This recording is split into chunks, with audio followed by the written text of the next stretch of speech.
Must be. Better be. Mm. Welcome, welcome, welcome.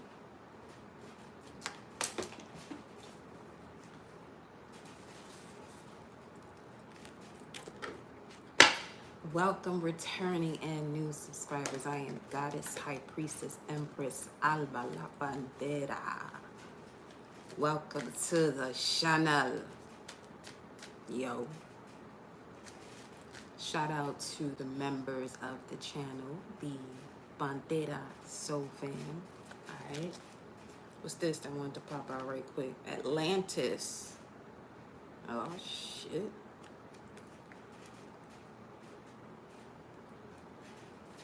Atlantis. I love that.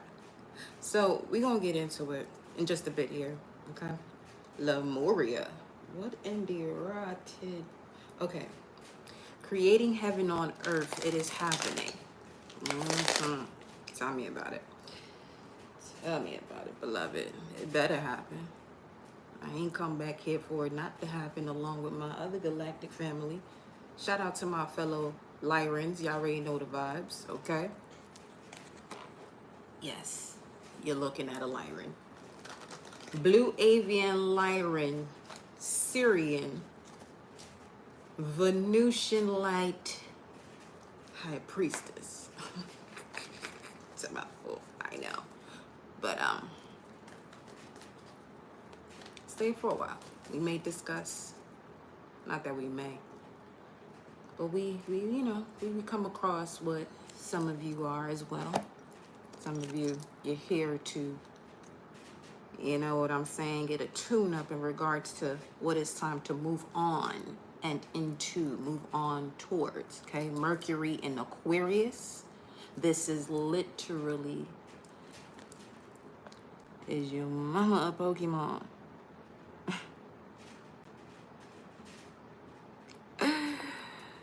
DK Pokemon.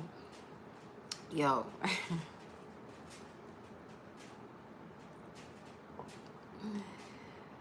¿Y qué es lo tuyo? Dime. Let me make the adjustments over here on the chat.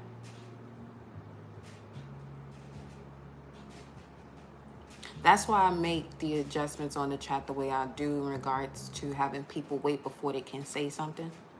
Because people get the yapping, and I'm that one that will block you very quickly because I 333 read directly through energy. And now this ain't the place to be playing around looking for a friend. Not at all, okay? The best thing you can do over on this channel, respectfully so, is to come into this space, listen to what's being stated, to see if this is even the space for you, because you will be calling upon yourself a karmic lesson fucking around and finding out over this way. Okay? This is the space of getting the work done spiritually so your soul can evolve. If that's not what you're here for, shouldn't even be on this channel. Simple as that. Because I'm not going to allow any type of verbiage or spells to confuse or have the collective within the chat see what's going on in the chat, because you literally can read everything that's going on. And that also begins to process a thought, which becomes a reality, even if it's something you didn't mean to read, which is why I'm so strict and a disciplinarian when it comes to what's going on in this chat. Feel me? So let me make the adjustments here for us. Give me just a second.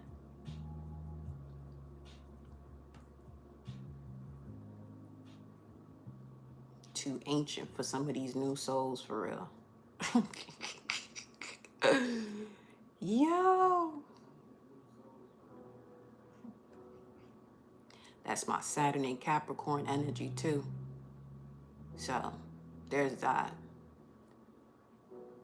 We do discuss a lot about astrology, the planets, what's going on with the celestial bodies, such as the moon. It's a celestial body, as it also has an effect on your waters, your emotions, your energy and motion. That's what the moon helps to guide you if you're unaware of what that is, or if you're in this ignorant mindset about, oh, the moon ain't this and the moon ain't that. This ain't the channel for you either. Respectfully, just walk away. That's all. That's all. You know what I'm saying? You know what I mean? Okay. Welcome, Angel. Kerwin. Welcome.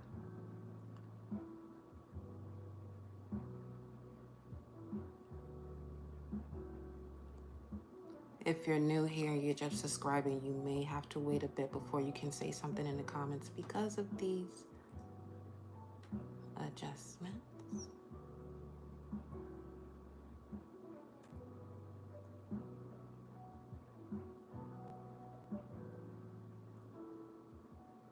Because as you know, anytime you step into this realm of social media, it's mercurial energy, Mercury, and it's a portal in itself.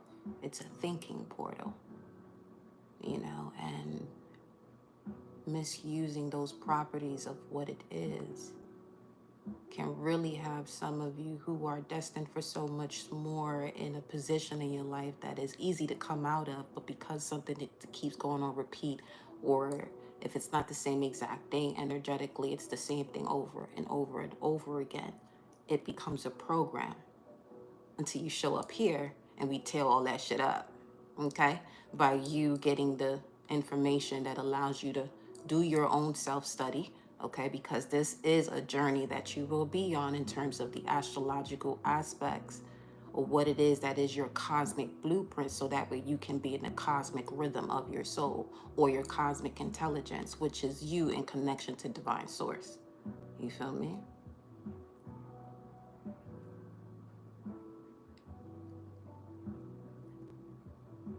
I'll see some of you back here possibly after, you know, you're here for a bit in the chat after our settings, the time frame there, as you can see.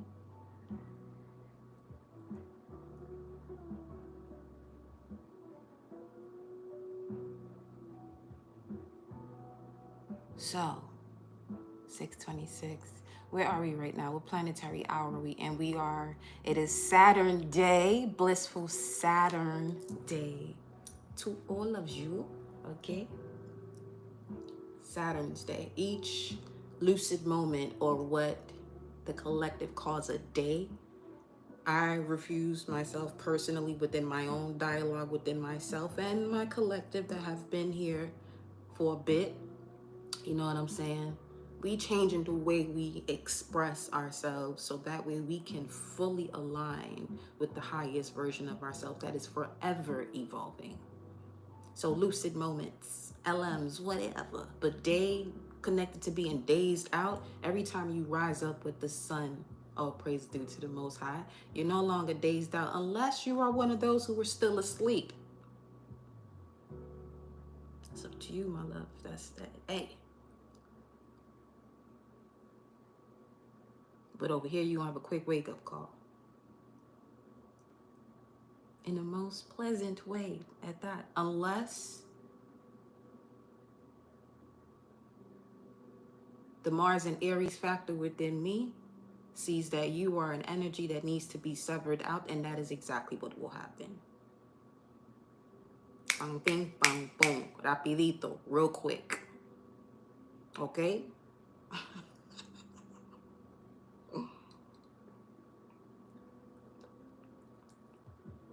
But overall, we're gonna have an amazing time. Amazing time. That's the key. Okay, currently, right now, 1824, sun hour. We just went into the sun hour 4 minutes ago. On a Saturn day. Saturn has a lot to do with structure, discipline, elders, lifetimes, lessons, karma, wisdom. Once you've learned that karmic lesson, for each of you, this is going to be completely different. obviously, but a little bit more in depth of what we're speaking of in terms of how different, we'll get familiar with their Saturn placement. For some reason,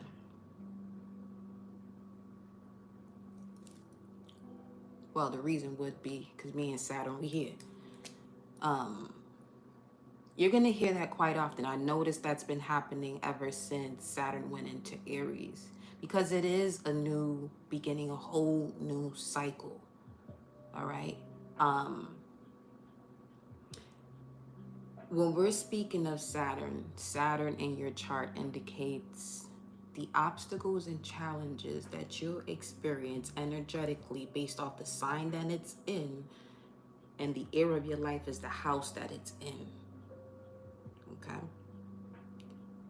Now, when you have this type of return every 29 years, Saturn comes back to basically run through what you have learned, remember, over the course of 29 years. Have you learned your lesson that's going to allow you to now be able to receive Jupiterian rewards? Jupiter is all about expansion. Right now it's in the sign of Cancer, but you can't receive what it is you truly feel you desire while Jupiter is in Cancer if you're not putting into work. When we're speaking of putting into work in terms of Jupiter now, it has to do with faith. 12-12 on a timer. So when you have faith, Jupiter and Saturn now begin to have this conversation. Is basically the type of vibe between Saturn and Jupiter where you know who to ask to receive whatever it is that you want or that you desire. And then Saturn is the type of energy that goes, did you do this first? Did you do that? Did you do this? Because if you didn't do this, you're not getting what Jupiter just gave you. I'm going to take it away or restrict it. Because Saturn also brings restrictions. But you can look at those restrictions as if you are strengthening the body. You know what I'm saying? The more resistance you're able to work through, the stronger you become. All right? So in the journey of life, as you're getting connected, you go through this process of refinement and aligning with your soul, where the ego places you into situations because the ego's role is to allow you or give you an opportunity to experience situations to gain a higher observation. The moment that you allow that ego to continuously take over and you not see what the lesson is, now you're putting yourself in this karmic cycle. For some of you, this may look as though, for most in general, it has something to do with relationship. But that relationship is a reflection of where you are at internally with the relationship within yourself. That masculine and feminine energy. Left brain, right brain. Left, masculine, right, feminine. Okay, if we get a little bit deeper into the aspects of the body, I want you to take this home with you. The right side of your brain controls the left side of your body. The left side of your brain controls the right side of your body. So for some of you, you receive a lot. The reason why I'm saying that, because some of you may receive signals through your body in terms of, let's say you have some sort of discomfort going on within the body. What I would suggest is look at that meridian of where, look up the meridian of that location of discomfort within the body and connect it to a chakra, because your chakras are now going to show you, okay, this type of energy that you have going on, this discomfort within the body, is because this chakra is not activated. Okay? So, you're also talking to someone who is, or listening to someone who is a personal trainer, certified, as well as yoga. So, we know what we're talking about over here. 6:33 on the time. Okay.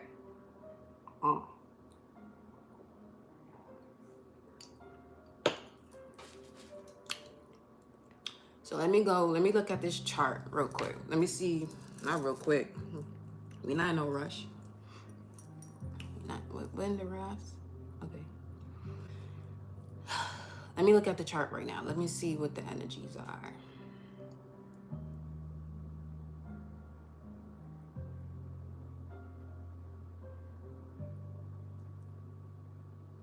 We in a waxing crescent phase of the moon, which is about courage, moving forward with faith. It is in the sign of Leo. The moon goes through a sign and it stays within a zodiac sign for 2.5 days. So right now we have it, well, just before that it was at 22, the master building number, we have it at 23. House sway, not it being at an Aquarius degree again. Why? Okay, as far as again, because yesterday's live, it was at, it was in the sign of Leo, obviously, because it's still that time frame. But at 11 degrees, 11 is also an Aquarian degree. But I'm gonna go from the energy of when the intent was to go live, was literally an hour ago. But what had happened was, I looked over this way, and this is right before I'm seeing that the sun is in Cancer at 7 degrees, which is a Libra degree. So going from Aries to Pisces, 1 to 12, until you get to 30, from that 1 to 30 range, or 0 to 29, however. Okay. And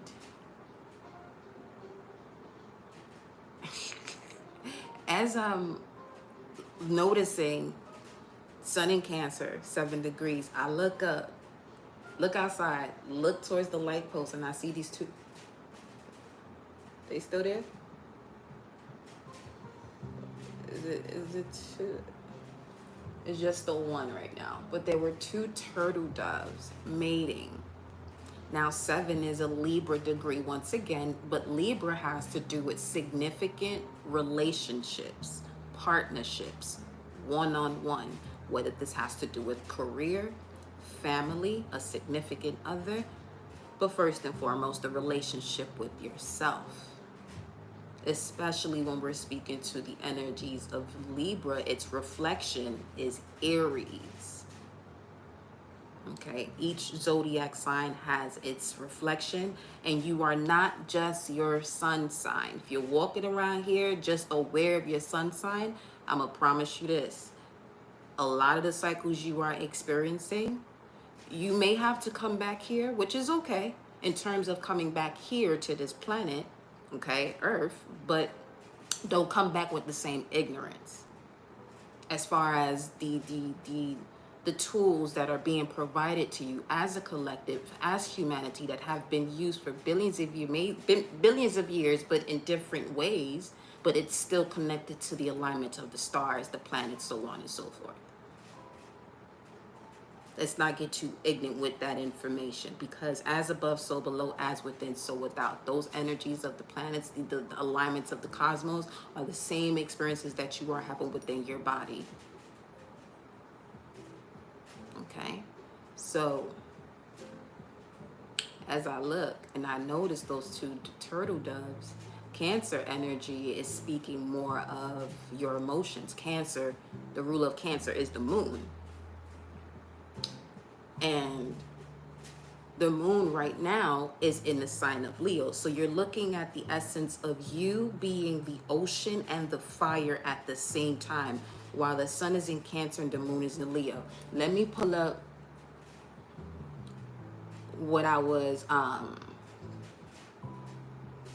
jotting down here in regards to this energy.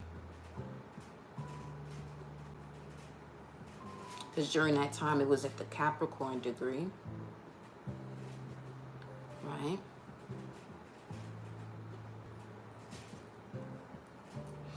Of 22. And when I looked a little bit deeper into this, what time was that? That was 5:43 when I saw those turtle doves. 5:43. So your mind's eye, the throat chakra, your throat chakra, your heart, and your solar plexus. is involved in this energy here, okay? And the essence of turtle doves, it stated that it mates for life. It was also representation of a renewal of the covenant, okay? The union between turtle doves also reflects loyalty, tenderness, and soul remembrance. Now, let's run this back a little bit, okay? The way I deliver, as you can see, ethereal messages for the collective, I relay what nature has or wants to discuss with the collective, okay? And we take it from there in terms of, okay, this is the blueprint of what's going on in the bigger picture. Now, as we go through the tarot and the oracle cards, I can already sense who the message is for. I don't have to sit here and call you out. However, there are instances where we may do, you know, the messages here if I feel drawn and called to or guided from my galactic Lyran ancestors within myself, as an extension of Source the Most High, okay? And we'll take it from there. But one thing I do on this channel, okay, is the following. Anytime I'm going to deliver a message, the intent is to reach whoever it's for. Because once again, I don't allow just anyone in this space, which is why I move the way I do with the chat. Okay? Because there's a lot of words that, you know, humanity has a tendency to say and does not see how it's keeping them in a state of hell or just in their lower chakras. Your hell sits under your heart chakra. Your heaven is above your heart chakra. That's what heaven and hell is. The moment people start giving off the accountability or not really connected to the accountability and say, well, the devil doing this and this doing that. No. You made this decision to do this. You made the decision to do that. Don't blame it on an external energy outside of you. Because the only reason why you have a certain energy that's, let's say, putting you through some sort of karmic lesson is because within you, okay, on a soul level, you're ready to evolve. That's what the soul is here for. Well, that's what the soul is experiencing through the vessel. Because you are a soul having a human experience. Some may come over here on this channel and do not have a soul. Not everything you see physically walking this earth has a soul. Okay? Some people will walk in liquor bottles. Real shit. Alright, so back to the beloved message of the turtle doves.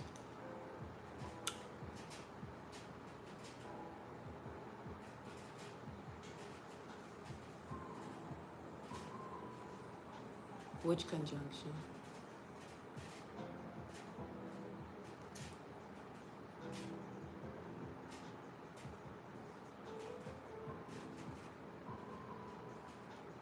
Jupiter. Okay. Anyway, okay. So that representation of the turtle doves, ain't funny. It also connects to the alchemical marriage within you. The twin flame soulmate energy entering or deepening. That is because there is a union within yourself. This union could also be coming into your external world. Okay? And again, this message with the turtle doves is a reflection of the inner harmony between the heart and the mind. The heart, feminine, and the mind, action, connected to the masculine.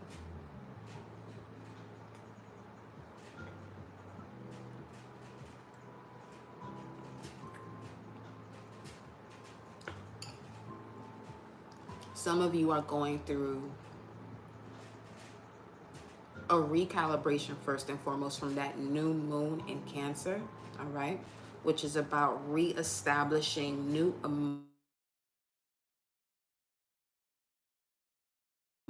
which is about establishing new emotions, which are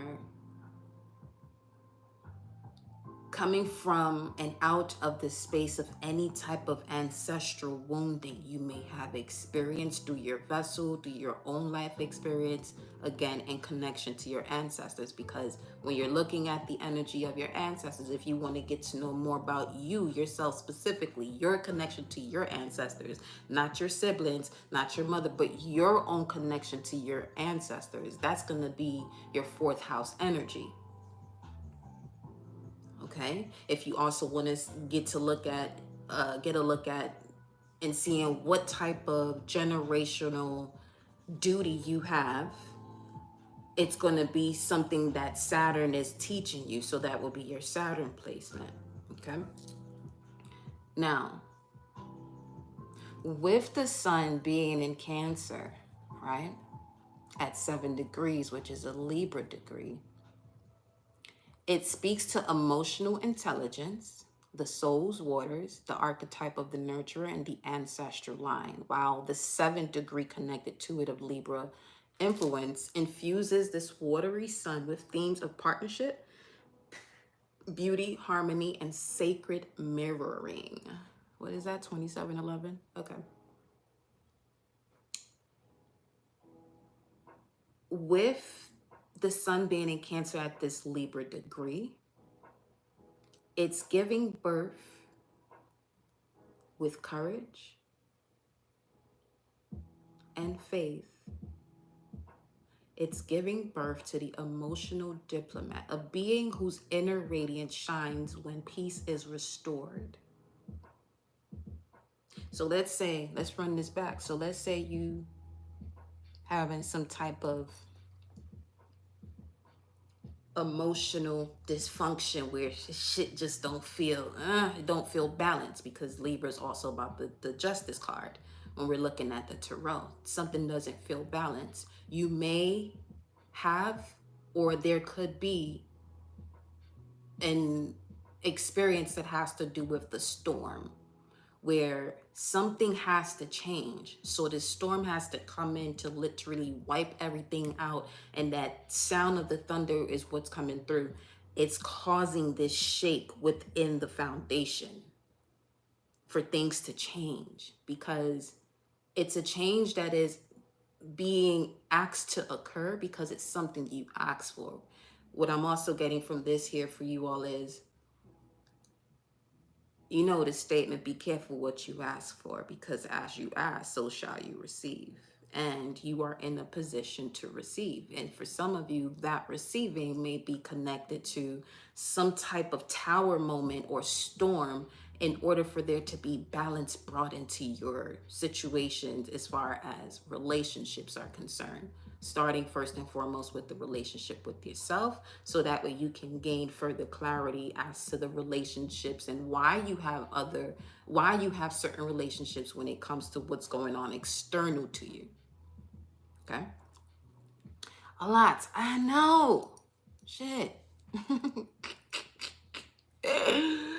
So,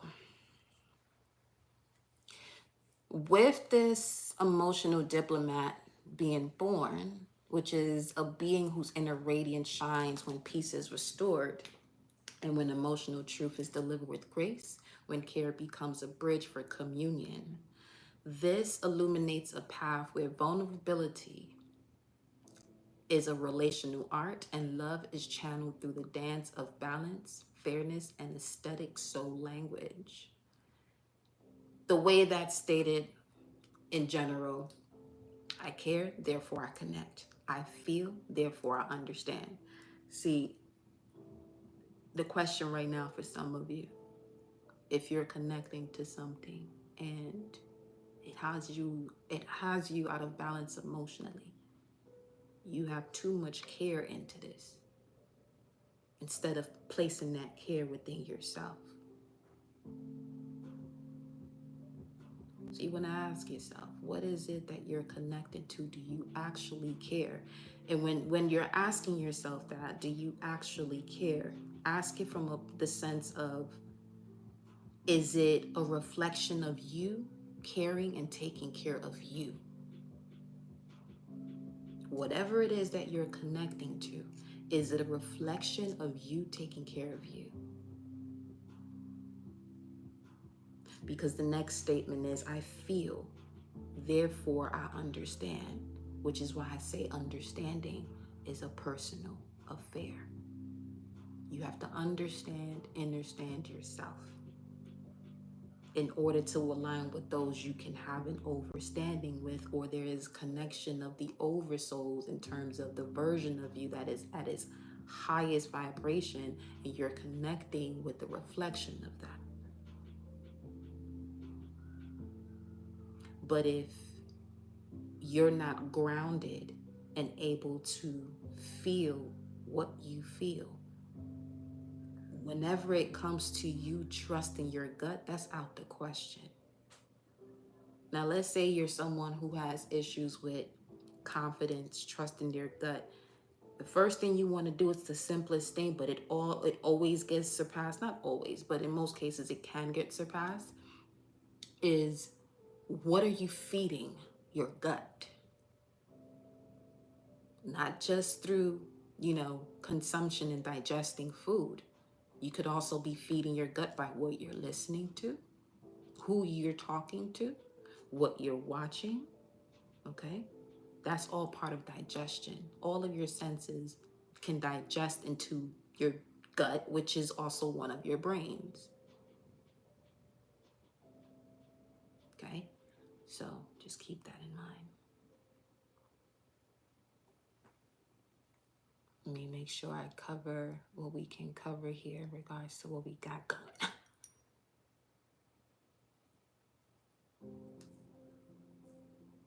Now, with all of this going on, right? You have the planet of Mars. It's my dominant planet in my chart. That's also why I be going off too.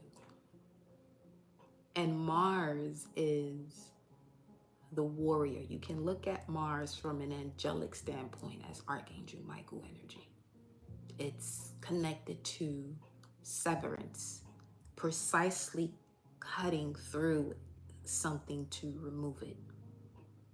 Okay?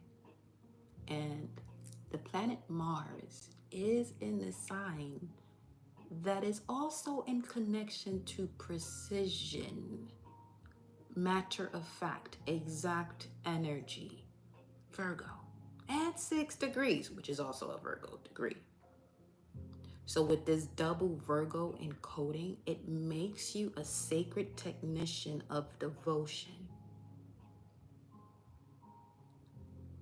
And it puts you in a position to be a ritualistic warrior.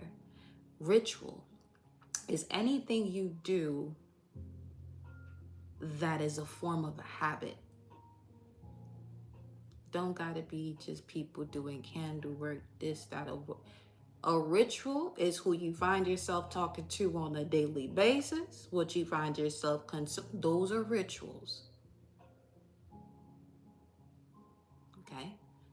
And with Mars being in Virgo and Mars as a ritualistic warrior, it gives you the opportunity of transmuting chaotic action into refined precision. Every move is a spell of purification, literally.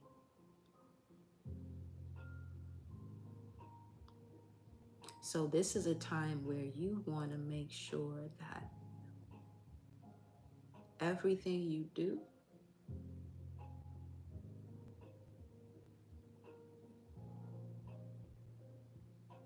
okay, those are just papers.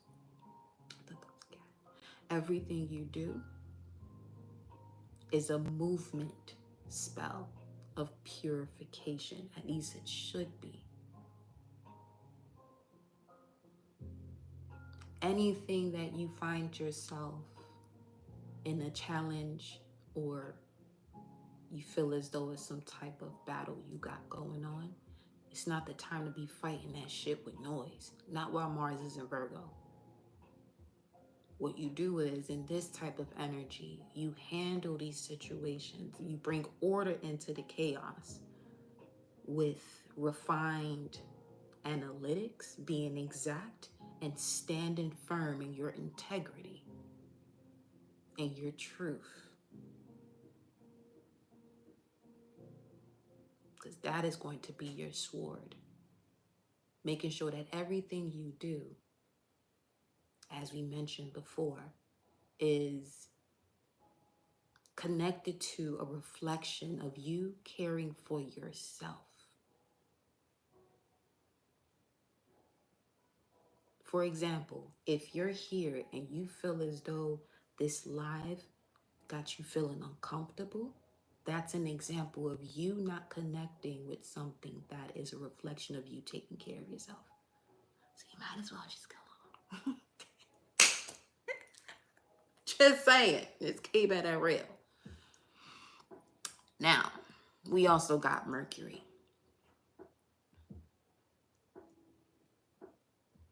Mercury, when you're looking at this in your chart, it has to do with your perception and the way you communicate that with the external world. Okay.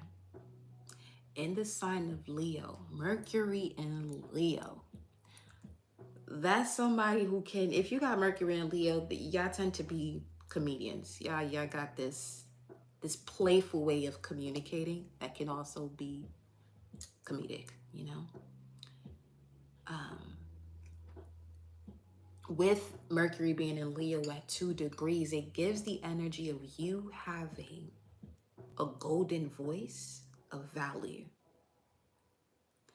So this type of energy, right? It's coming through as, right now you're being asked to express what reflects your value. Don't just be out here, as they would say, talking shit just to be, just don't be talking to just be talking shit, okay?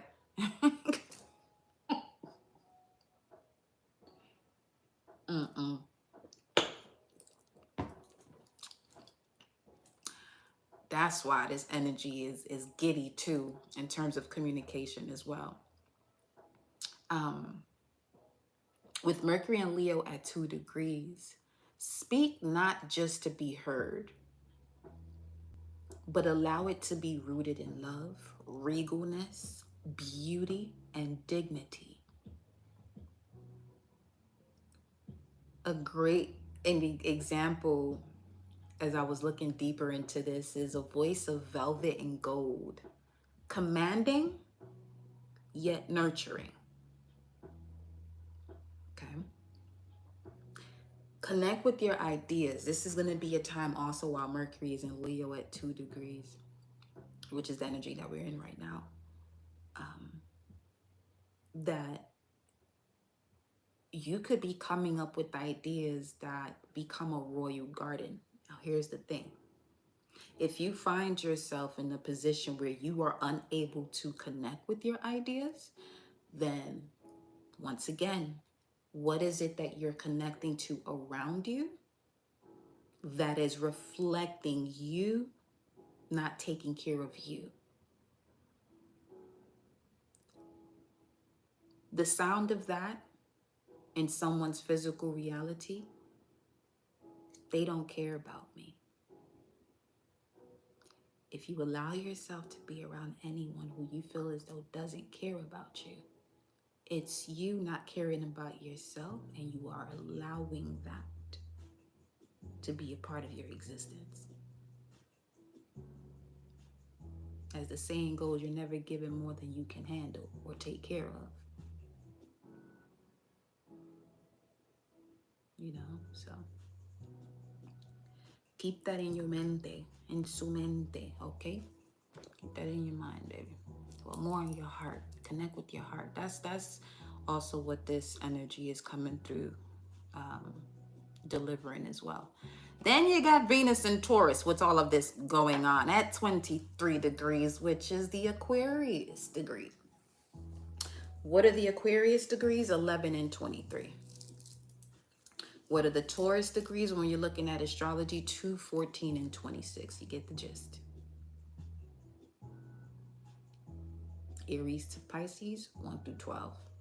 Get all the way to 30, and you keep counting off. Once you get from 1 to 12, Aries to Pisces, going back to Aries becomes 13. Taurus becomes 14, so on and so forth until you get to 30. Venus in Taurus speaks of the Earth priestess at 23 degrees, unorthodox love.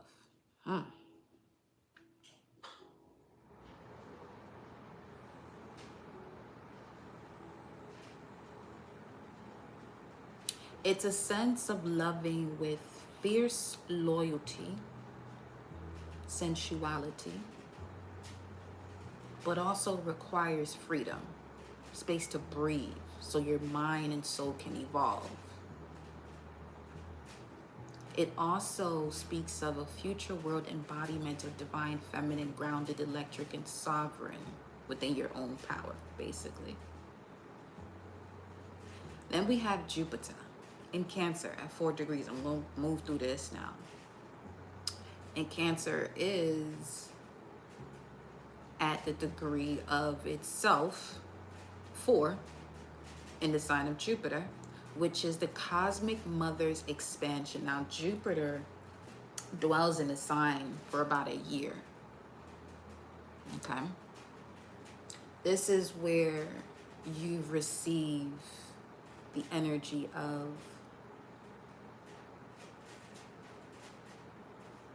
this would be your appearance of your higher mind, first and foremost, because Jupiter is the ruler of Sagittarius and Pisces. It's the ancient ruler of Pisces before Neptune. So while it's in Cancer, any sign that it's in, it is connected to expansion.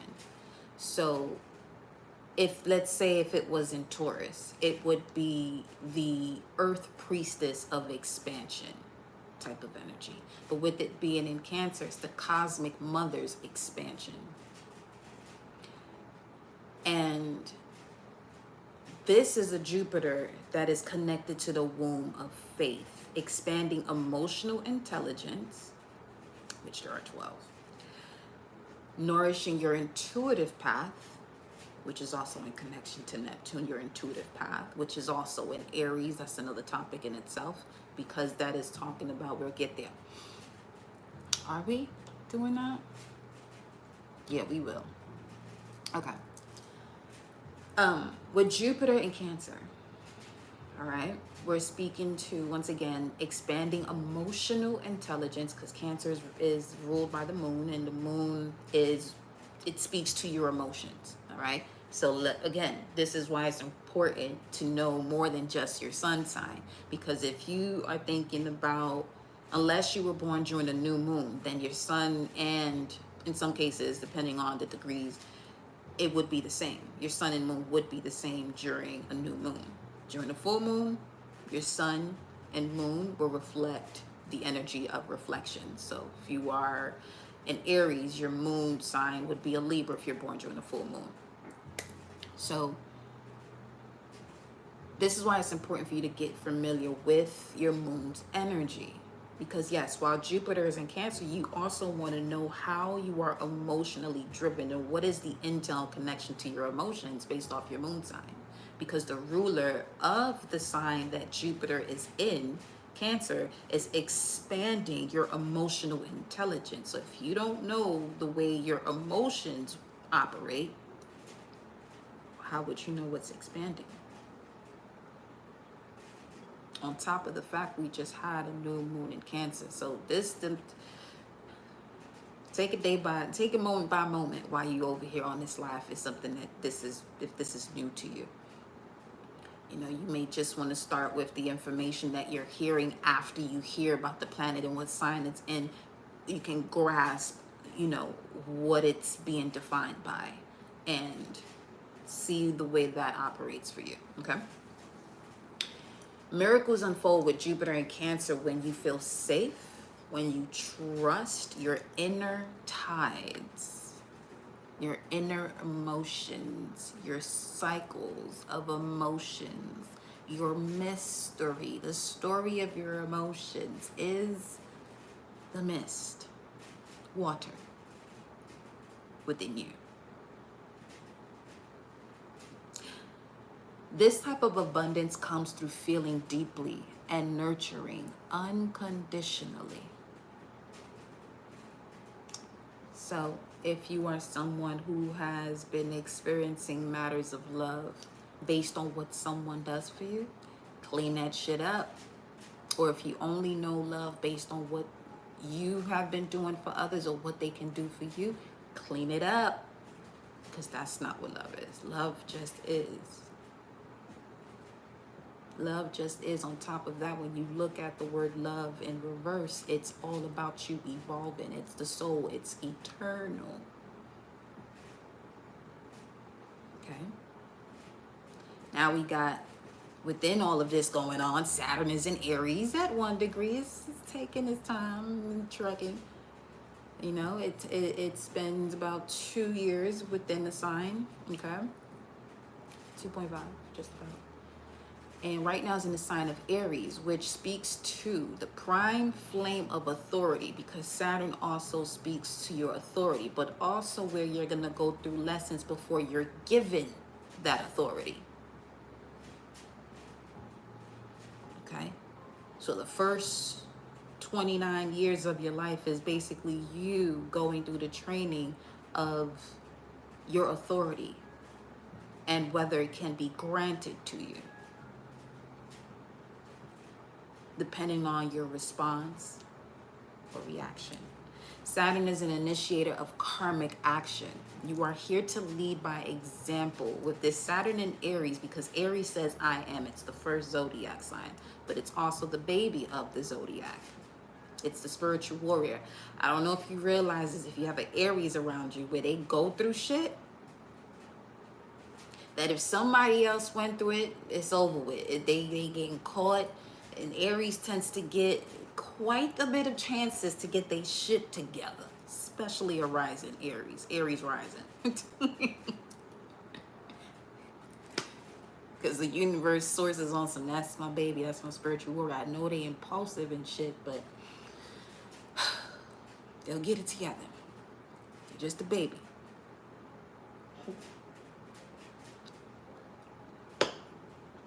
So, shout out to my fellow fire sign Aries. I love you. Okay. It's 2 of them now. Okay. Say less. Say less. Now, Saturn and Aries, we already did a previous video with this. The way it's moving for each of you based off your rising sign. But with it being in Aries, this is where you learn mastery through doing it first. With Saturn in Aries, where you learn mastery through doing something first. And to get a greater idea of what you're being called to do first, it's the house that it's in for you. Okay? And again, this is something you're doing first, even if no one else has done it. Especially that. Now we have Uranus and Taurus at a Leo degree, 29 degrees. Which are degrees, when you're looking at your chart, if you want to see where your wealth comes in, generational wealth, 29 degrees. 17 degrees is basically that type of wealth. It may not go so far generationally, it can, but you have to know exactly what it is that you are doing to keep it going. So this would be an energy, I would say how I'm picking this up is more so of whoever receives a certain type of gift, if they're able to recognize it and actually move forward with it. 5 would be, let's say you're doing something and something goes viral one time. That's that 5 degree energy. One hit wonders type of vibes, 5 degrees. But 29 degrees is where you see that you have generational wealth. Also, where you come back in this lifetime to complete a cycle. Okay? So, with Uranus and Taurus, it's the lion-hearted groundsbreaker. Again, 29 degree being a critical degree of closure and rebirth. With Uranus here in Taurus, it strikes lightning. There goes that, striking the lightning. Yeah. Of personal revolution, breaking the old to awaken new creativity. You shake the foundations with bold, expressive breakthroughs rooted in personal value, as Taurus also has a connection to your throat chakra. Welcome, D. Right? And as far as the energy of Taurus, when we're looking at the Tarot, we're speaking of the Hierophant. This is speaking to, you know, someone who carries the keys of the occult or the keys of cosmic intelligence that can actually be there to, you know, assist the collective and bringing what may be more cosmic and out of this world to a practical level. Okay. Neptune in Aries, it's added Taurus degree in Aries. It's the dream of the earthly sovereignty, with this being in Aries right now at 2 degrees of Taurus degree, where Neptune merges the mystical with the material here. You dream of embodied liberation. You dream of embodied liberation. While Neptune is in Aries and Saturn being in Aries, and as we just mentioned, Saturn is about you doing something first, even if someone, or especially if it hasn't been done before, you becoming this authentic innovator with this energy. Neptune is also in connection to one's spirituality. So this would be someone who is moving in this energy accordingly. The way that appears is what you were taught as a child when it came to religion, or when it came to source, or who or what God is. It may be different now, and even more so the way you apply that while you're at this new beginning. Because again, Aries is the beginning. And what is the mantra for Aries first house? I am. So this would be the activation, 7-11 on the time. This would be the activation of the I am that I am. And some of you may be the first within your bloodline coming back again, also for some of you, coming back again to re-establish this prime flame of authority in connection to your earthly sovereignty, especially as it has to relate to your spirituality. That was a mouthful too. Okay. So when it comes to the energy of mysticism, that's also Neptune. Neptune is mysticism, the mystical realm, your imagination. And shout out to Neville Goddard with the essence of God is your imagination. And this is why it's so important to be in connection to that inner child.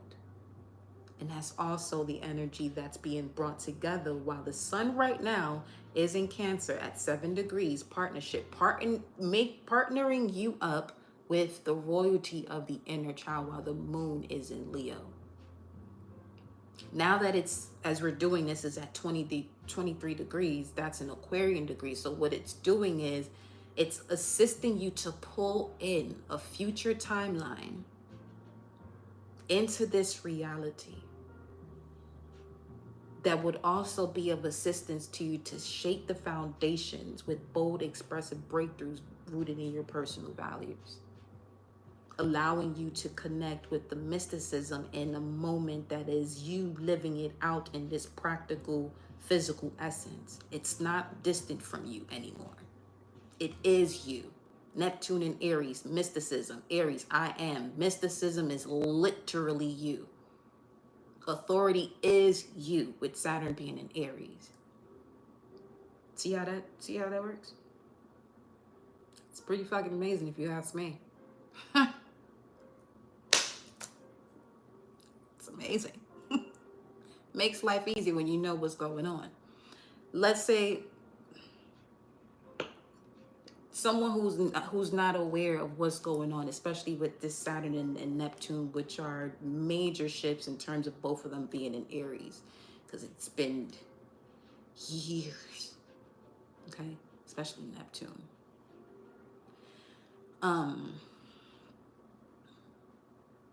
Someone who's unaware of that doesn't know, can be in a situation where they have this idea that they're imagining, and because they're unaware of Neptune being in Aries, something as simple as that, they don't recognize that what they're imagining is them.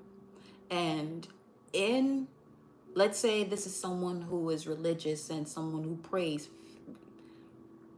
with belief, but possibly not faith, because of two different things. And they're not aware of what's going on. They can easily allow people who have something to say because they don't see their vision to take them away from what it is that they're imagining real fast.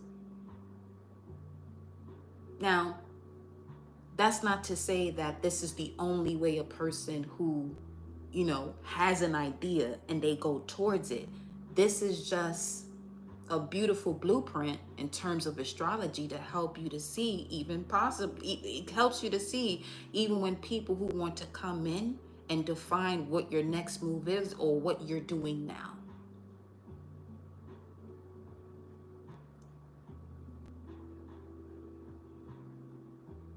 '56 was just on the clock. 11:11. Okay.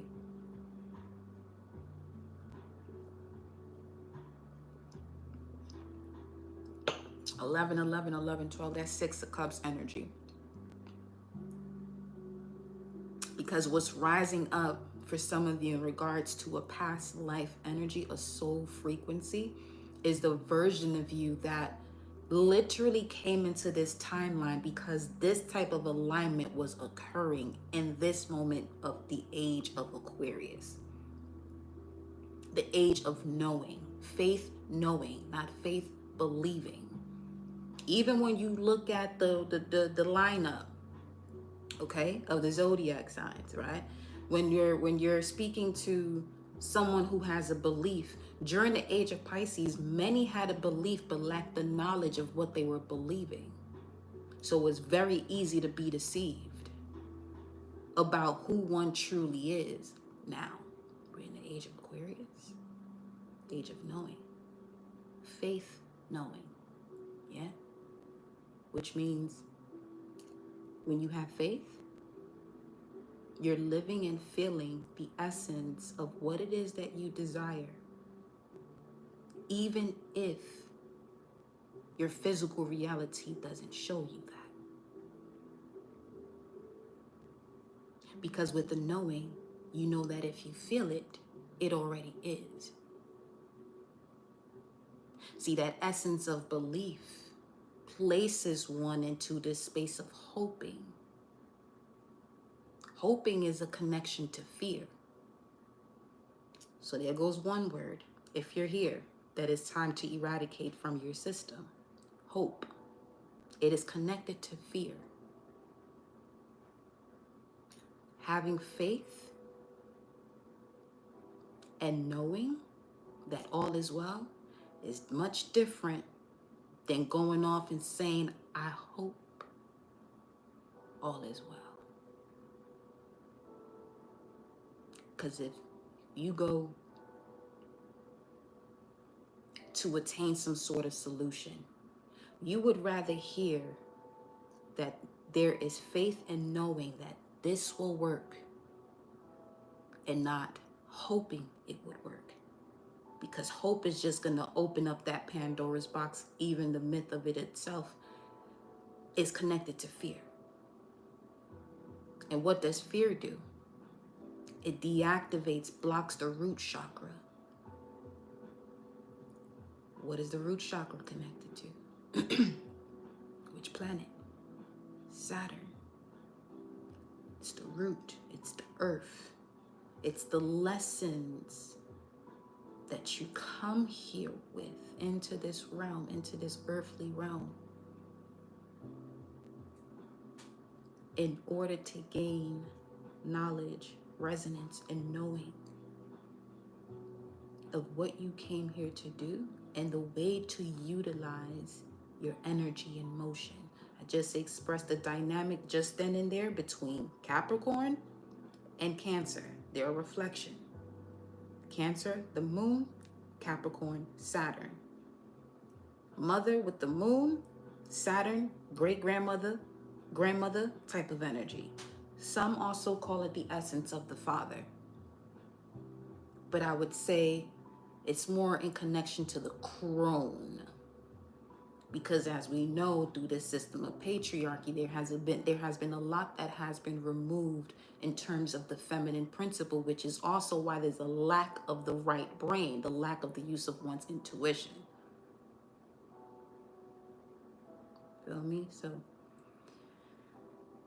with all that being said, with this Neptune and Saturn being in Aries, know that you are placed in the position of the authority, of the mysticism of your imagination. You are the I am that I am. That's basically the scenario, the blueprint that the cosmos is delivering through the collective right now. But it's up to the collective to know it in order to respond to it. Or if one chooses to be ignorant and disregard it, just be prepared to repeat the same cycle you've been going through this entire time. Moving in this energy of believing and hoping something will change rather than having faith and knowing that it will change. Because I have even speaks to your sacred values, as that is the mantra of Taurus, the second house. When you are unaware of your sacred values, because your sacred values is what causes you to make the decisions that you make.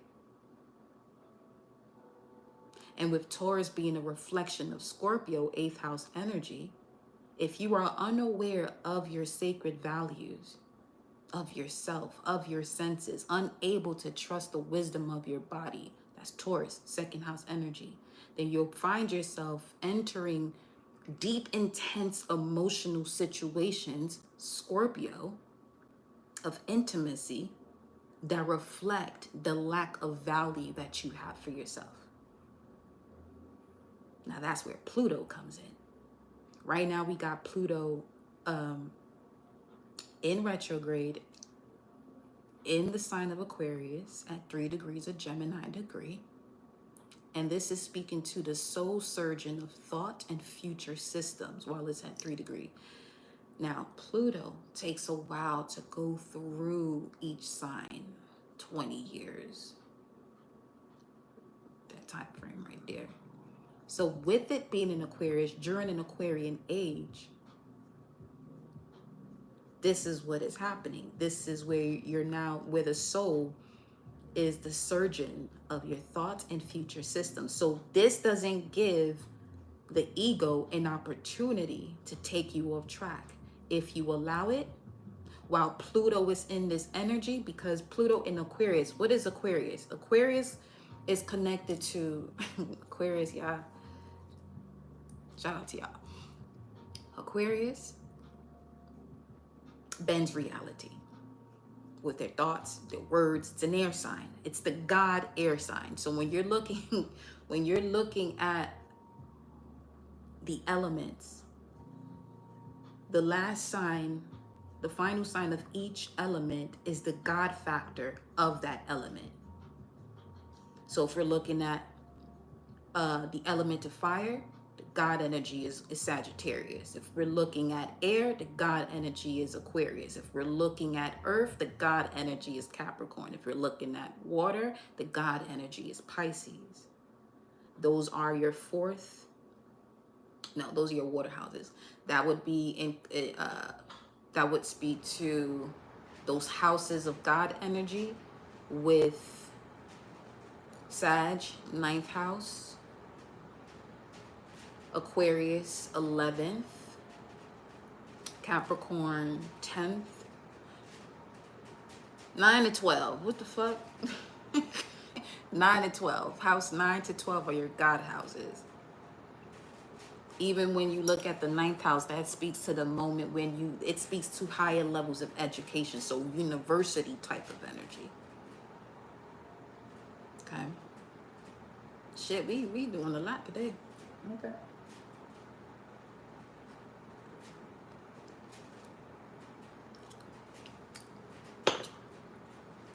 Classes in session, my love. Classes in session. So Pluto. Pluto speaks to the transformation that you go through in matters of inner growth and changes that start deep within you, touching upon sensitive, psychological areas. Pluto also speaks to a generation. Now, see me?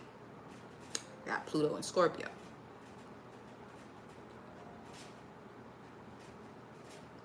I came here to destroy whatever it is that's not in alignment to rebuilding these sacred structures while it's in the 4th house. Of course, it starts with self, the home within self, the home external to self, and the home as a collective. So if you want to know more why that placement right there, that your Pluto placement, without knowledge of what your Pluto placement is,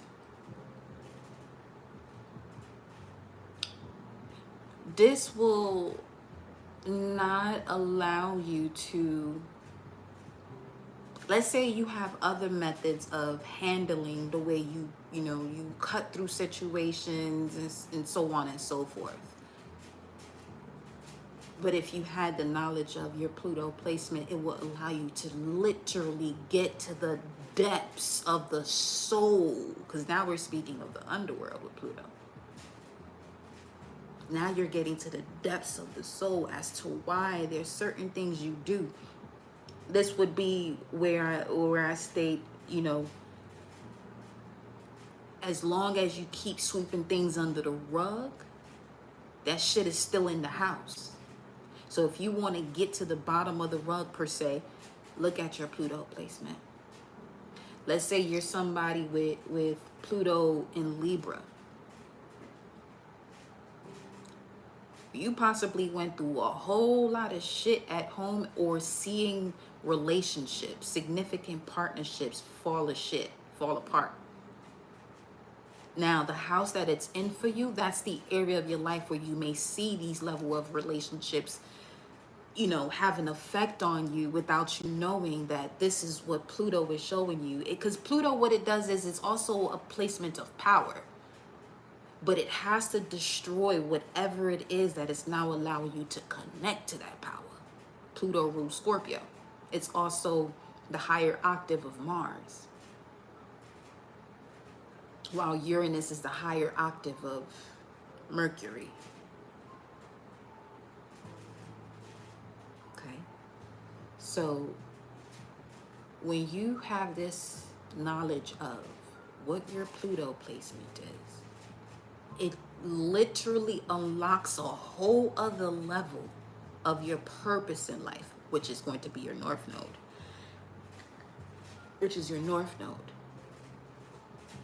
And with knowing more about that Pluto placement, okay, it will help you to really make a clear decision whenever it is you find yourself living in your comfort zone or your South Node. You see, certain times people go through situations and not having this extra information could really prevent them from really clearing shit out and really seeing how effortless it can be when you are in alignment to source. Because this cosmic knowledge, this cosmic intelligence is in connection to the Most High.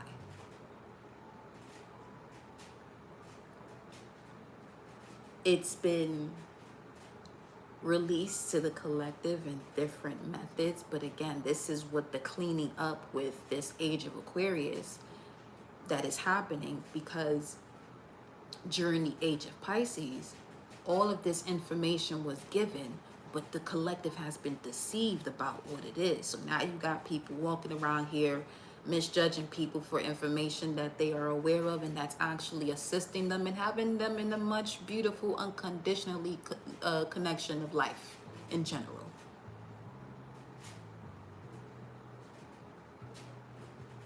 Okay.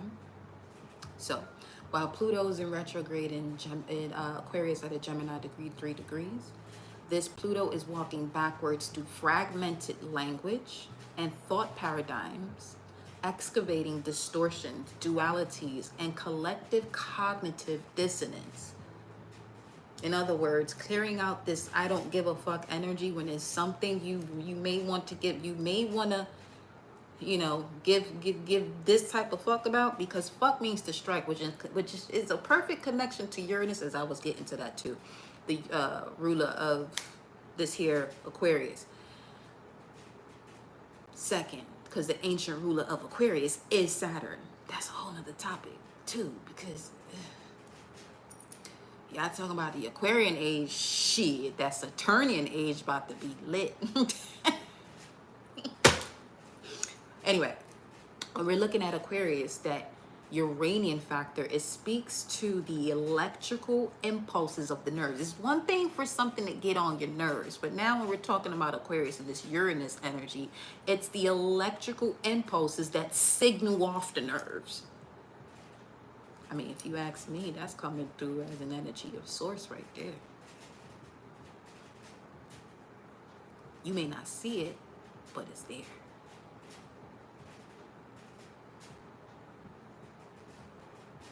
Spirit energy, true spirit in terms of in connection to eternal life, the soul, where you know it's there, the air is there, especially when the wind is blowing, because you can feel that breeze. But can you see it? Now, I'm not talking to some of y'all who I know some of y'all could be Aquarius is talking about, I could see it. I know you can. I won't put it past you. Okay? Because Aquarius, y'all not the fuck from here, obviously. I mean, a lot of signs aren't, but y'all specifically, shit.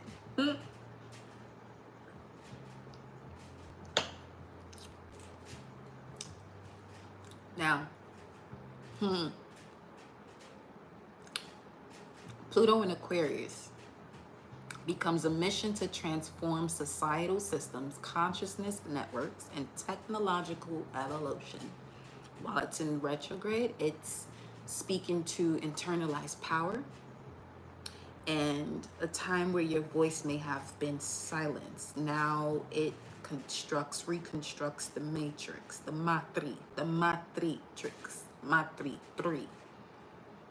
redefining, reconstructing the mind, body, and soul.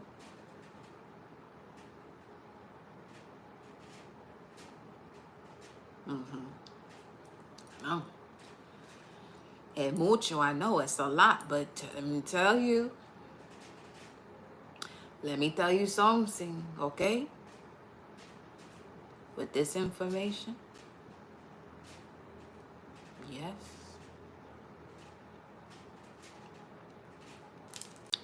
So, with all that being said, on this long ass live, y'all already know the vibes. These lives are long. So,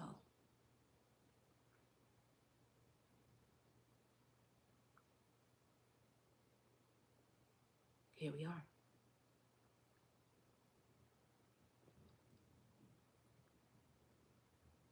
While you're here,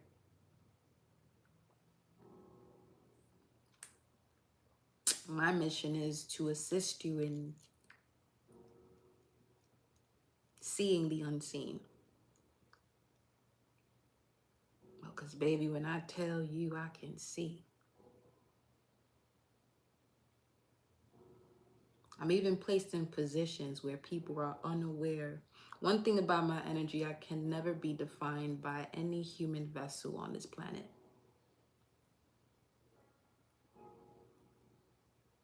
No. Or any other galactic for that matter. I am who I am. And the mission, once again, is to assist you in seeing the unseen.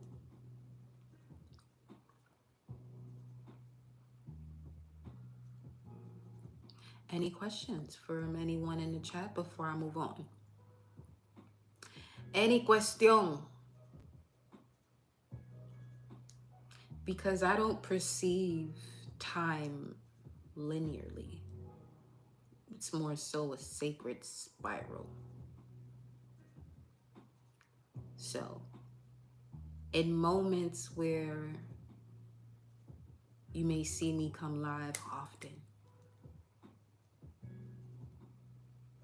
is because I've come into the dimension between the 3rd and the 5th. But I usually dwell in 9 and above. So that's a lot of, can call it isolation, but it's not unhealthy isolation. It's just more so divine alignments of stillness, so that when it's time to come back to you all and deliver the message, here my ass is. Here I am.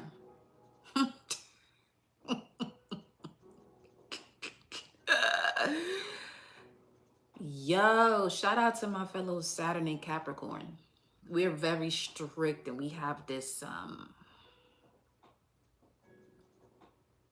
we may appear young, 7700, but we ancient as fuck over here. Let's get into some messages, okay? I enjoyed giving off that information. Okay. Any questions? Feel free to ask. As long as you're able to be in the chat. We've been on here for more than 44 minutes, but if you're just joining, you may have to wait for 44 minutes before you can say something to me. And make sure you come in here with some maturity. There are certain words you may find yourself typing in the chat that do not go through, because that is not accepted in this realm here. Okay? And we working on getting you into a space where you can enjoy the bliss of life. You know? Porque this other shit that's been going on here in this realm, don't nobody got time for that shit no more. Nah. Nope. Hell no. Nope. All right.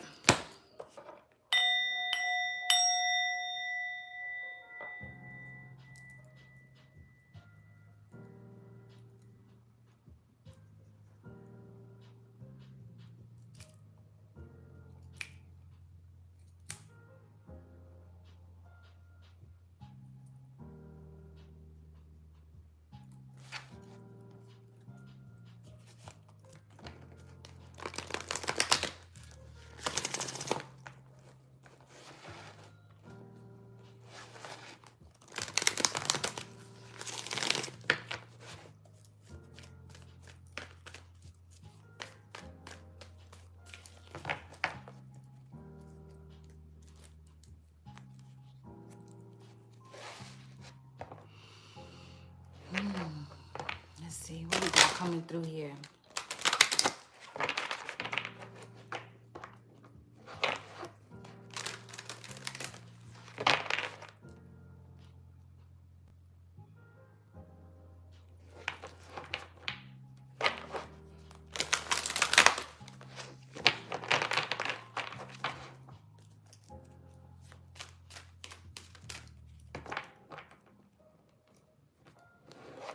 So all in all, when it comes to what you're connecting to and what you feel, allow it to reflect the care and love you have for yourself. Because once again, if it's not reflecting that, obviously there are changes that have to happen. So more about that, pretty sure will come up in this message here.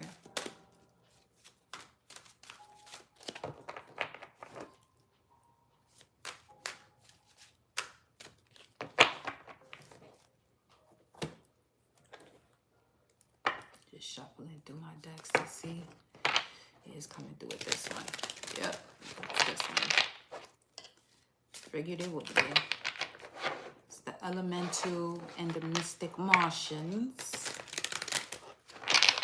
8 to 58. Gratitude for the thumbs up.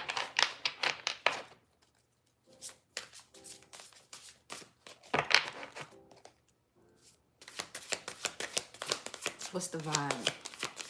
Talk to us. Fire. Ignition. Number 8. The moon is in a fire sign. The soul being purified through the fire. Agarthans. Wow. So immediately what I get from this with the Agarthans showing up, there's a purification of your solar plexus. So you may find yourself eating a lot less during this time, or wanting to just consume fruits and vegetables. Also with this Agarthan energy, you could be someone who is highly sensitive.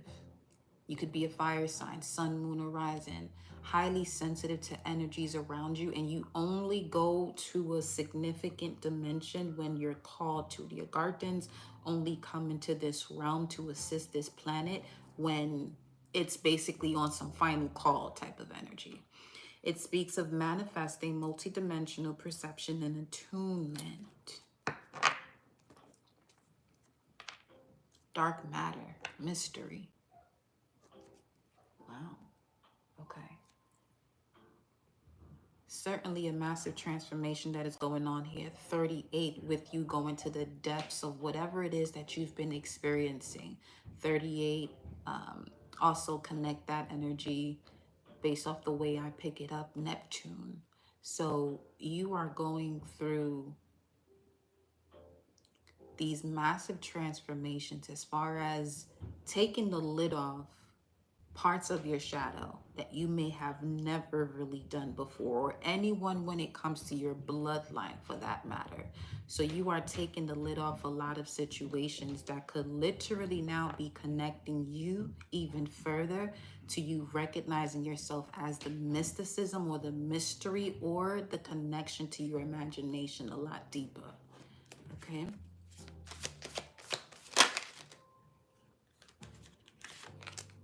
$16, the mountain, clarity. Wow. Whoever you are here, okay?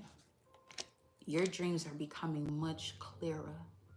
I'm seeing the Hermit with this card. So there could be a tower moment that literally places you in a position to go into hermit mode. Hermit mode meaning you are turning on the light, because although it is the essence of the mountain with the hermit on the mountain, notice that there's a lamp. So you're seeing the energy that you have within your hands, within what you have access to embody, but you have to turn that light on. Come on. This is what connects you to your mind's eye. When you turn the light on, pineal gland, that releases the electricity that brings forth light through your body. The pituitary, or that feminine energy, is more of a magnetic frequency, okay?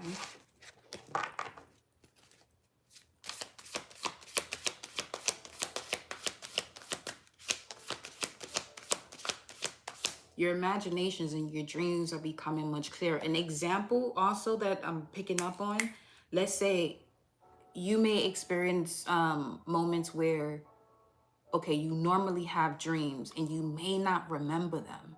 However, now you may find yourself, especially when you want to remember that dream, if you allow yourself to just rise, okay? when you come up out of that dream and just be still for a moment, it'll come back to you. Because there's something here about your electricity being turned on for the clarity to come through, and now you're magnetically pulling in anything that recently may have escaped you, so you can gain further clarity, especially when it comes to your ability to manifest, because your manifestation abilities is connected to the way you feel. So if there's parts of you that prevents you from feeling, that's what's being that's where the lid is being taken off of. 744, lion. Hebrew lexicon number 744 is reflected, is connected to the lion. Again, solar plexus energy, but also your heart. So coming back to the heart space is allowing you to be more magnetic to clarity. You being more magnetic to clarity, again, could be a tower moment or a sudden shift or a sudden awakening where you feel as though you have to, get into this space of stillness and quietness, because it's in the subtlety that information comes through for you. So Virgo could be very significant as well. Or Mercury, fecundity, the rain, 35. Would you look at that?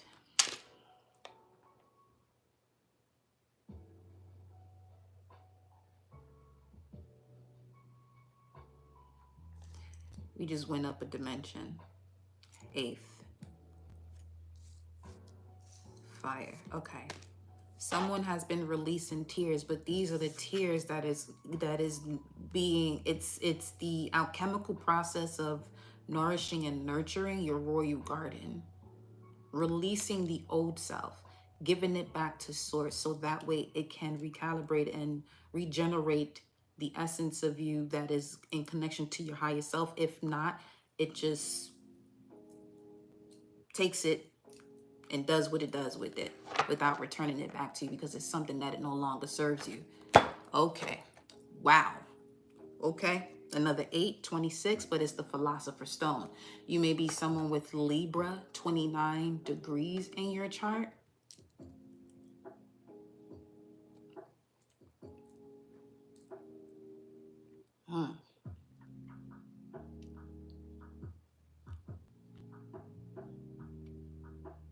I'm about to go to my astrology cards right now. Just turned 38, May 28. Bars. Birds. Those are birds, darling. Birds. Yo. Closure and rebirth.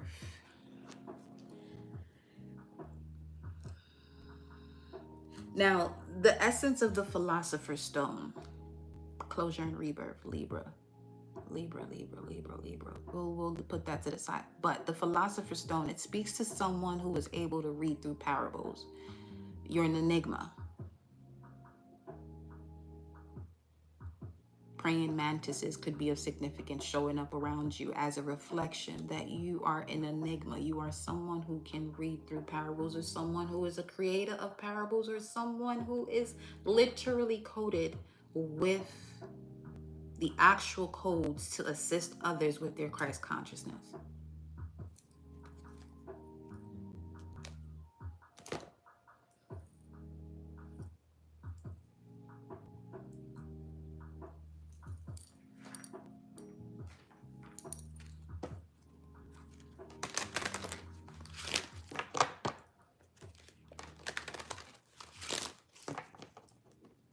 Somebody's setting new grounds, because I'm smelling a sneaker store.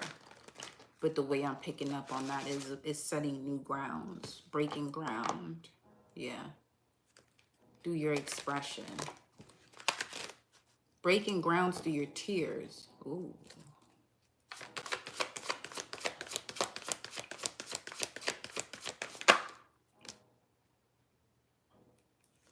Saturn. Okay. Okay. The part of you that accepts challenges to gain wisdom. Yes, Saturn? Yes, my darling. Talk to the collective. What are we talking about?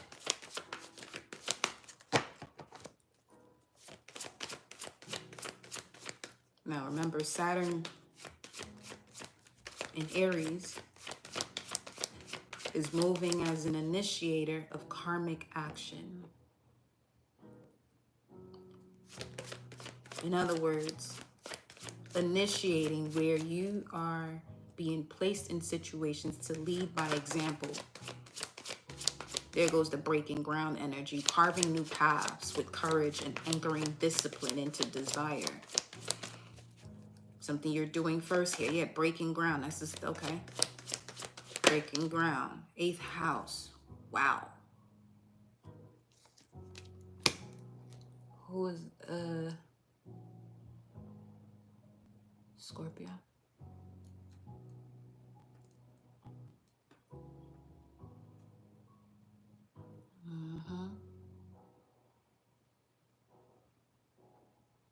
Virgo, actually, because backwards, yeah. Wow. Okay.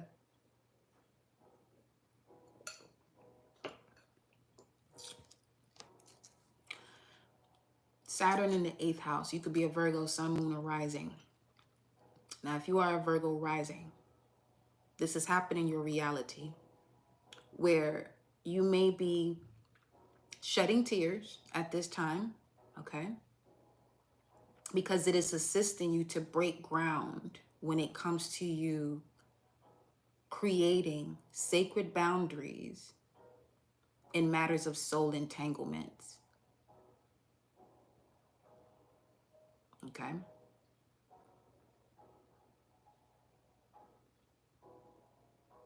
You're being brought to a position in your life where you are here to birth empowerment from a sacred depth. So this is allowing things to be released, especially when it comes to your passion. Now, the planet of Mars is also in connection as far as you're looking at the chakras as your solar plexus, where there's a refinement with it being in, okay, there goes that, because Mars is in Virgo. So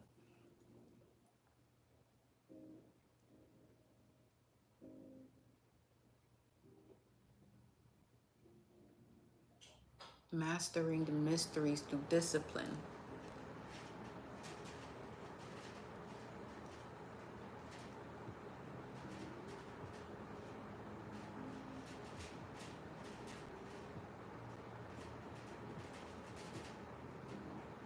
Certainly an energy of an ending here, of calling your deepest, profound powers back to you, especially when it comes to your subconscious mind. There's a reconstruction of your subconscious mind.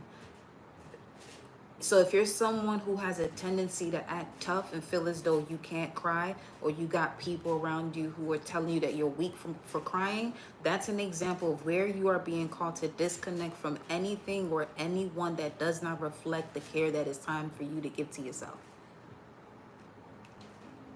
Especially with time and Saturn energies. Saturn is a timekeeper. Now is the time.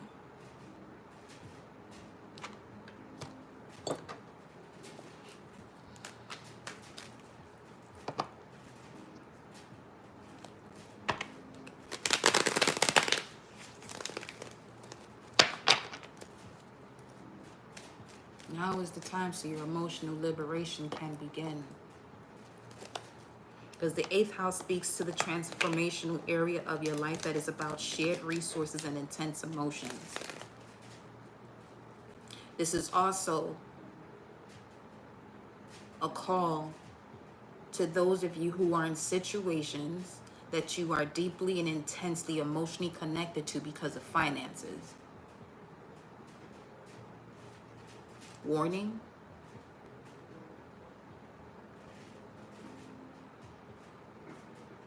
That it's time to clear this energy out, specifically before the winter solstice. Okay? 1221. Hangman World card.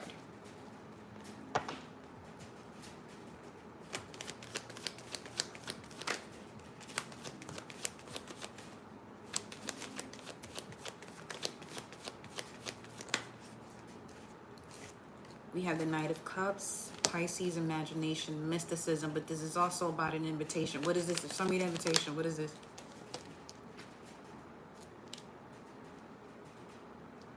Eight of Pentacles, Virgo card. This is Sun and Virgo card.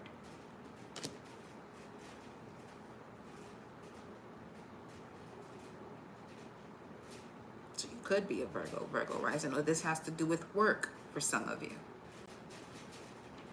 You're in something that is not in connection to your spiritual wealth. Your physical wealth and your spiritual wealth are not in alignment. And this is what you're being called to refine here. Look at that shit, the devil. This is Saturn, again, Capricorn energy. The devil card in the tarot, it represents Capricorn. So this is something it could be, there's a contract you're binded to.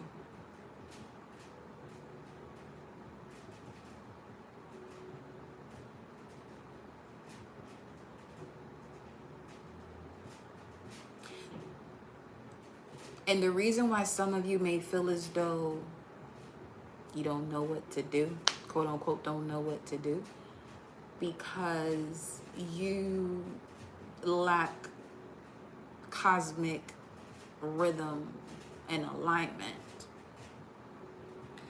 Because when you are aligned cosmically, your imagination and your aspirations begin to change, because now you're in connection to a different version of yourself. And what you used to desire before shifts, because you are more aware of who you are, what you came here to do, also your purpose.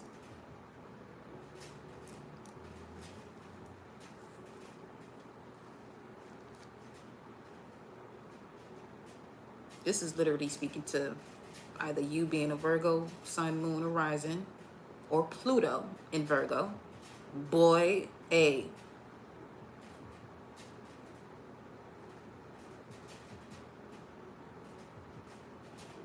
Because Virgo holds a lot of energy as far as Mercury is concerned, but in terms of the essence of Virgo, it's the temptress, it's the healer, it's the magician. It could also be the trickster. Just don't trick yourself out of your abundance. Moving funny. So if you are someone with Pluto and Virgo, that's obviously before Pluto and Libra, okay? This energy here is literally placing you in a position to get to a point where you are alchemizing habits that you know and you may think you're hiding from certain people. And it could be something you're hiding, you know, through an overuse of communication or expression.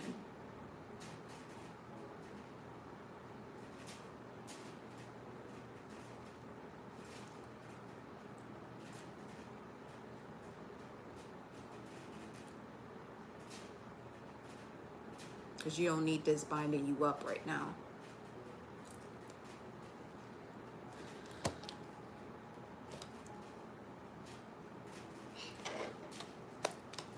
I rarely pick up, not really, but Pluto and Virgo, 757. It's time for a change. It's a change that is spiritually aligned.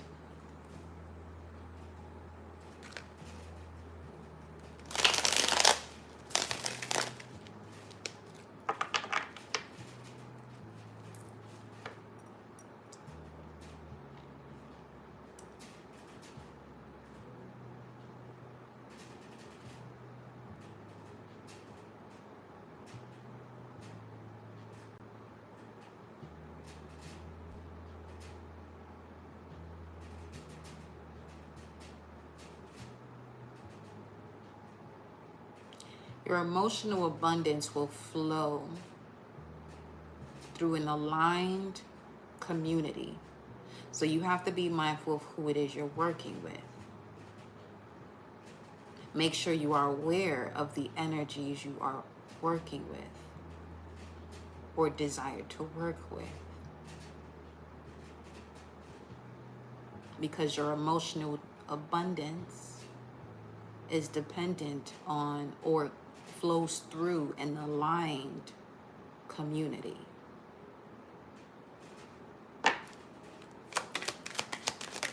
Why is this so significant for this Virgo energy?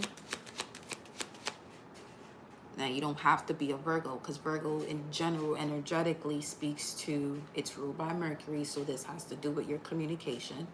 This could also have something to do with social media, situations of networking, the way you were brought up, things that you learned growing up. Is it still certain habits you're connected to, of an idea of false emotional, abundance, or a flow that allows for you to feel aligned, or a sense of belonging with community? And the way you share what it is that you are, what you have thoughts of, sharing your perception. Mercury.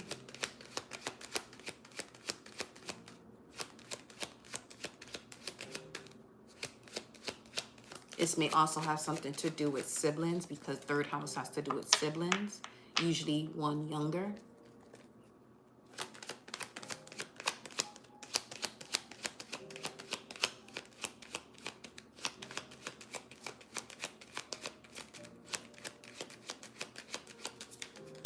Why is this so significant for Virgo?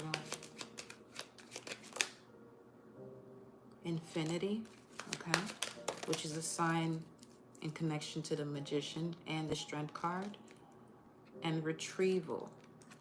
Wow.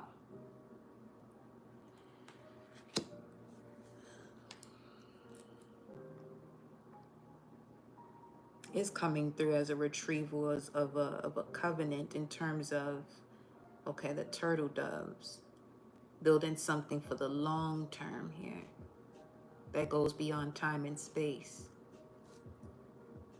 A sovereign being guided to the journey deep within. Hermit energy, Virgo.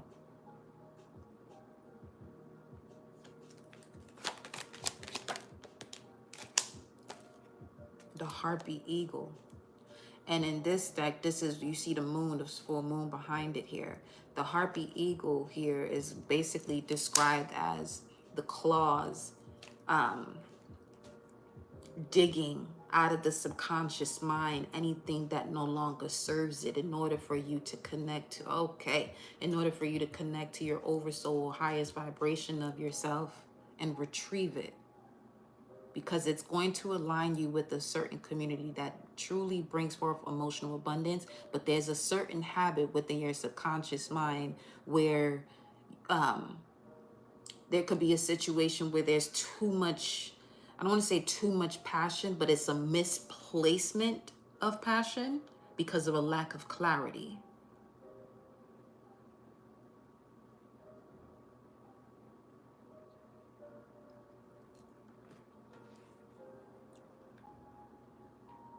I want to see something.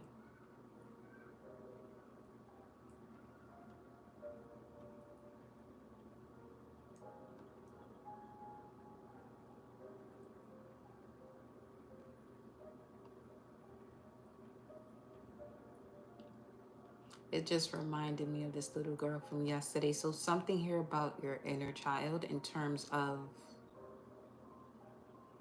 paying attention to the way children respond to you at this time.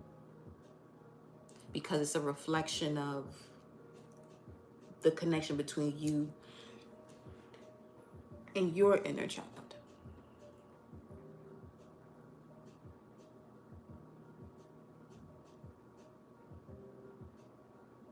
Give me 1 second.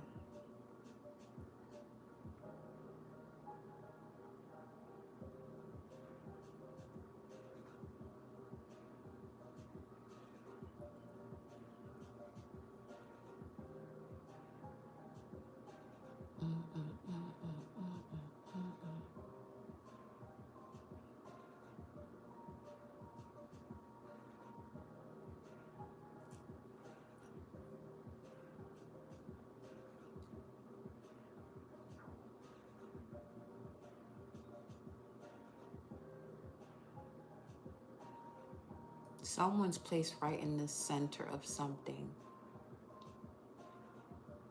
This something is, you are the 8th, clearing out 7 before, 7 after.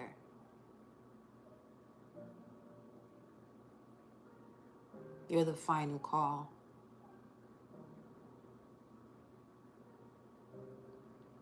You're the final call.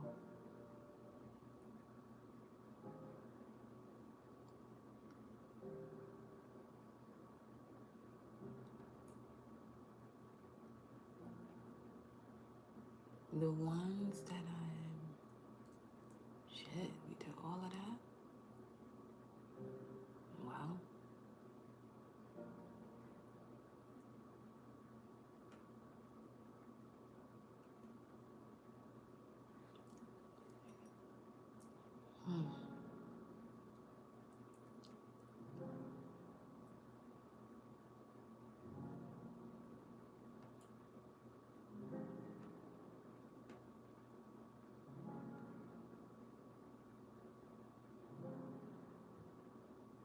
it's a major lesson of power and control.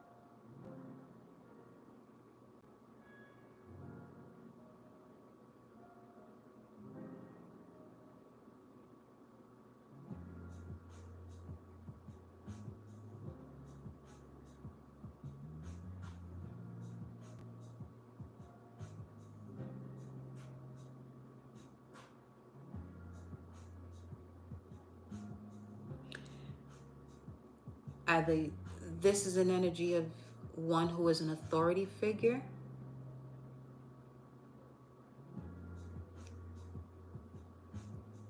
or one who wants to be an authority figure towards another. Overall, the lesson is about power and control.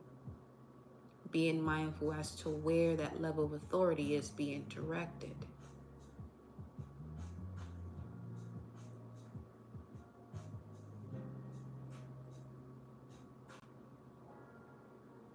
Because a test is occurring at this moment.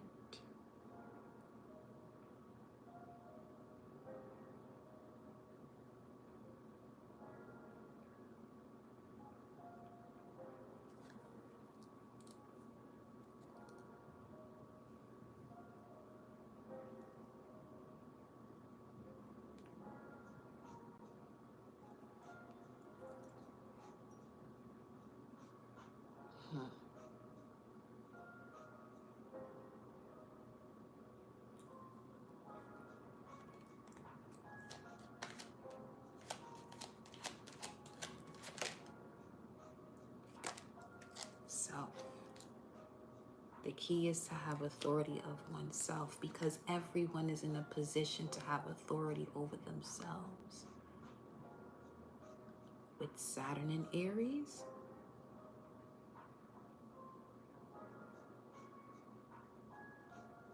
so anything or anyone claiming to have authority over another is not the path you want to take.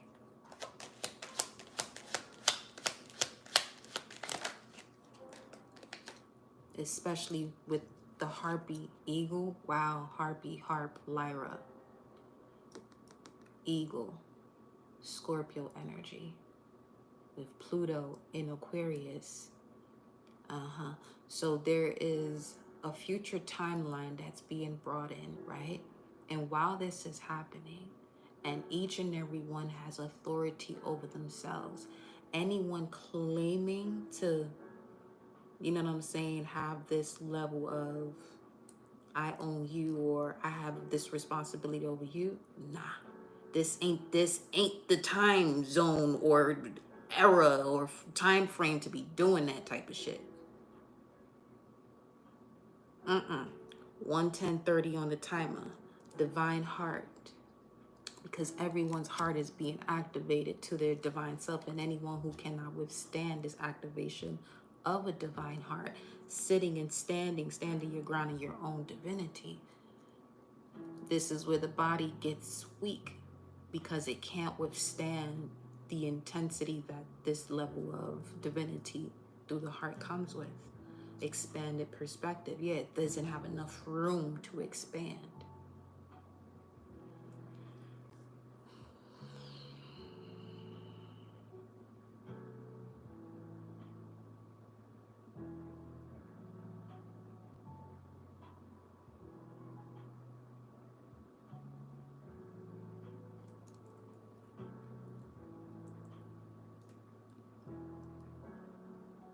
In the Venus hour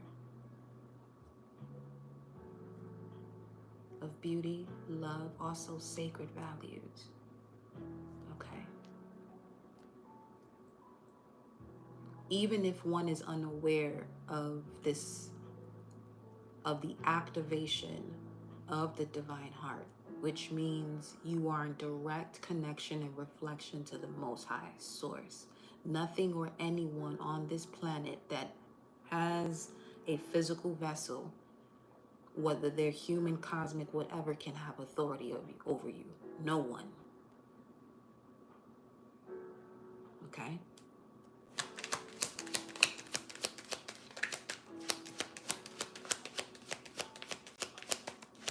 Because again, this is the initiation of you being in your power. Alchemy.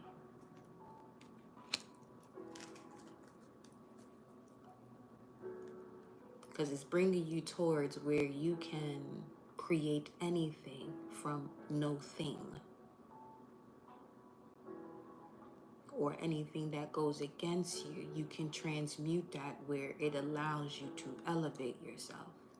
An example of that would be if you notice, let's say, something at work isn't going as planned and you don't feel it's in alignment to the version of you that is in connection to your imagination and what it is that you are calling into this reality.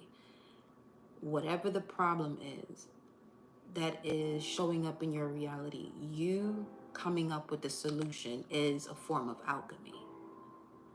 If that solution is not accepted where you are at, that is your cue to take your talents and gifts elsewhere. If the version of you 11333 is not accepted by this community or collective, that's okay. Let it be what it's going to be, and you go about your business. Judgment. Okay.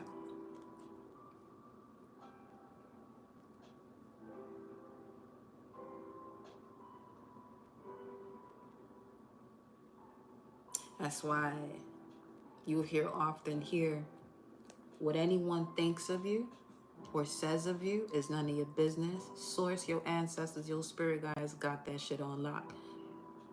And in this age, it's important for you to be in alignment to what it is that you want to do and allow others to move how they gonna move the way they want to do it and however it is they want to present themselves. Any type of dialogue that goes against the he ha ha about however anyone is coming across and doing what they are gifted to do. However, there are some that are doing certain things and moving in certain ways with some of these tools, not highly suggested, you know what I'm saying? But there are consequences for that. But the key is here, if you are someone who is aware of what these tools are and the way to use them, the tit for tat bullshit, even if it's not a physical tit for tat between you and another person that is physically presented to you, that shit is not gonna fly over here. Not with Saturn in Aries and Neptune in Aries. No, everyone has authority over themselves and what they're here to do, which means you're willing to handle whatever consequences comes with what it is that you are choosing to do. Codependency. Allowing. Well, shit.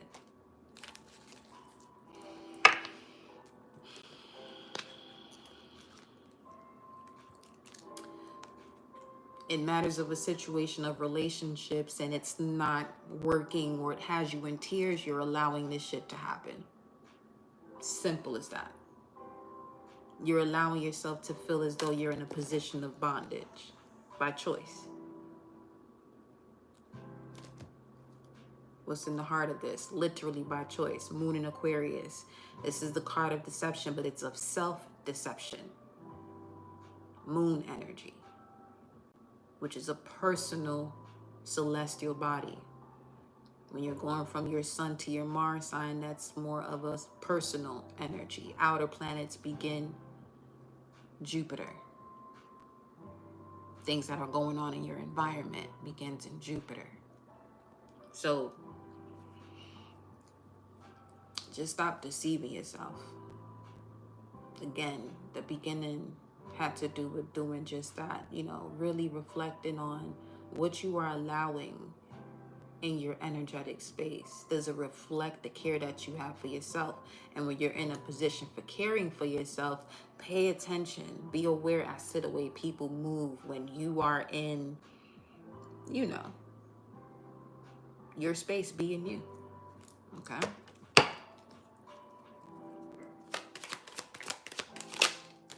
The gift and the masculine.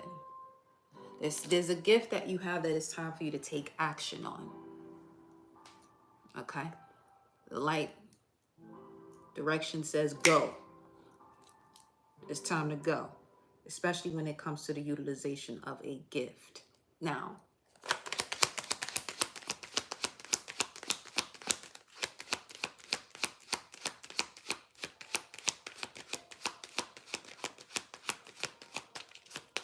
some of you could be a coach, something in regards to coaching, but the bag is in every order. Embodiment. So you have, okay, so you could embody a lot of Jupiterian frequencies. You have a lot of knowledge, and it's time, you already know it's time to get going with what it is that you are knowledgeable of. Yeah, frequency and vibration. You're embodying the frequency and vibration, the masculine. Frequency and vibration of the masculine, the cutting of energy cords. The lessons you've learned because it came through in a challenging position. You're embodying the wisdom and taking action with wisdom, applying it. That's what true wisdom is applying what you've learned. Placing you into a position of balance. I just somebody on some, I'm not going through that shit again. As you shouldn't. As you shouldn't. Held. Yeah, that was the challenge here. There was some sort of cord that had you in a stagnant position. Foundation. This could be a family member, feminine energy, maternal figure. It doesn't have to be a mother. It could be just just as it says, a maternal figure as far as the foundation in connection to the fourth house. Releasing, liberating yourself. Because you can't complete a cycle without forgiveness. King Vulture. Oh, shit. So, in this process of you letting go with forgiveness is what you've realized, because the vulture, the reason this ecosystem operates the way it does is because of the vulture. It has an ability, a strong ass stomach lining. It can stomach shit that other species cannot, which allows the system to keep going, the ecosystem to keep going. So you are a representation of that energy, where you may have been someone who has gone through so much shit, but it's because you have the vessel, the mechanism within you to be able to break down whatever this is and come back to a whole version of yourself, refined, renewed, and rejuvenated. Yes, indeed. Integration, Jupiter. Speaking of expansion, coming into a whole position over here. Wow. You're ready to integrate the life lessons that you've experienced. Love that. Because one of the main reasons why I enjoy doing these collectives too is because I'm not gonna sit here and we're talking about the same shit over and over and over again, because now that's a programming of your mind to have you feeling as though, oh, this is what's going on because someone said that. So here's the part of another reason as to why I highly suggest knowing your natal chart, so that way you can notice, you know, where a cycle may come about, and you have someone who is assisting you, even myself, where you can tell if this is actual guidance or projection. There's a fucking difference. Because a projection is going to sound the same over and over and over again, especially if it comes without a solution. A false projection, a weak projection, because when we're speaking of projection in terms of human design, which is what I am a projector, but the projector, what does it do? It expands whatever it is that you want to keep hidden. That's what I'm going to narrow in on, and that's what we're going to expand. So if there's something that you have a lack of forgiveness, I'm going to just let you know right now, you're fucked. Can you change that right now? Yes. Yes, you can. Yes, you can. You want to analyze this for yourself? Start with your Pluto then. Start with your Pluto and your Saturn placement. Get a clear understanding of the energies of those planets. Get a clear understanding of the zodiac sign that it's in, because that's the energy that that planet is carrying out for you. And look at the area of your life that it has entered when you were born. Now, if you want to get a little bit more into it, go to your progress chart, because that is the version of you that you are at now. But first, before you go to the progress version, you want to look at the way you came into this world, because you're not going to go into the motherfucking gym talking about you about to bench press 225 and you don't even got the proper form for it. You feel me? Don't fuck around and get hurt down here. I don't want that shit, okay? I don't want your ass getting hurt, you know? But there are instances where you just go in, and because of a lack of trust, security, and you're looking for that external to you until, you know, you have a couple of lessons where your ass and the ground meet. You know what I mean? Until you decide to say, you know what? All this energy you putting out external to you, looking for somebody else to do this for you, have you feeling this way, bring it in. Bring that shit all the way to fuck in, okay?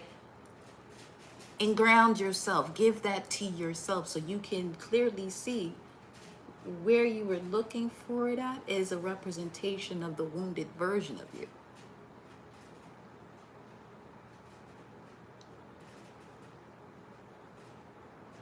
You know? Now y'all out here swapping out wounds and shit. Because no one wants to do that inner work until someone does.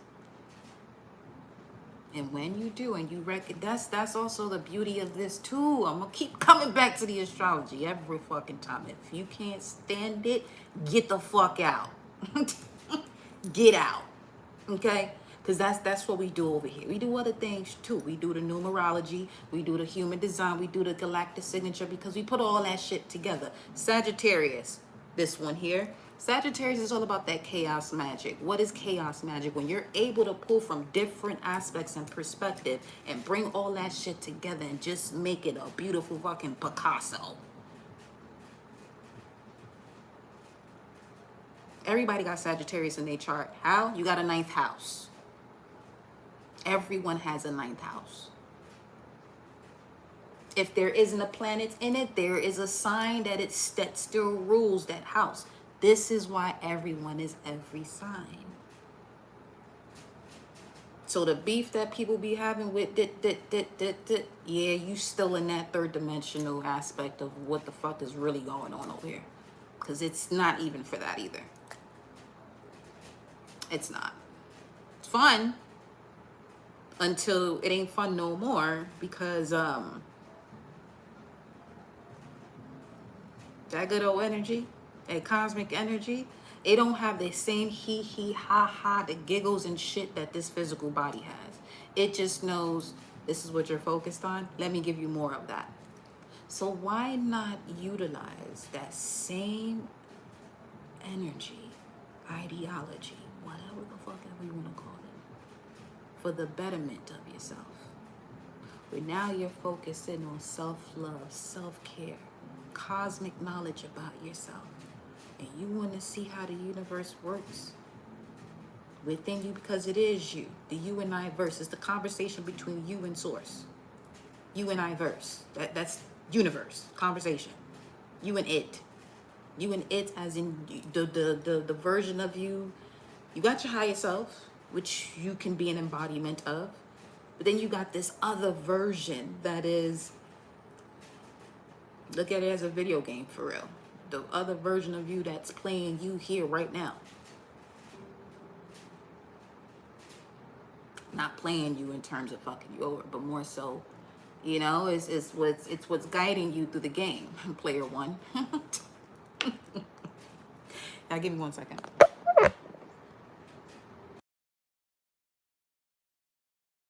Y'all go get y'all a water break or whatever. You gonna be over here for a little bit. Okay? Hold on.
All right, y'all.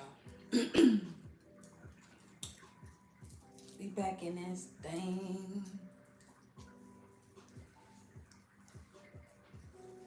Shorty hydrate. Let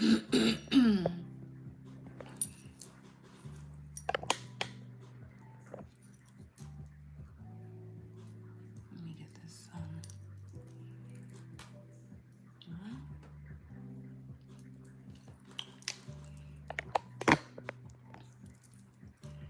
All right, y'all. Y'all let me know if y'all got any questions as we keep moving along.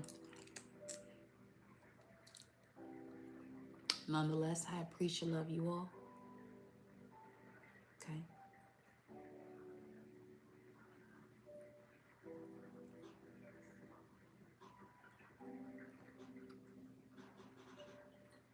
Oh, hit my finger. All right, with the light bright. Okay, so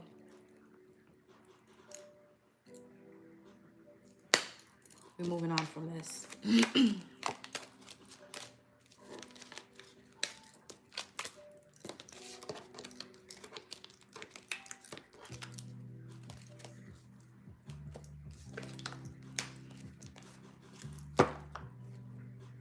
A major suggestion for you all.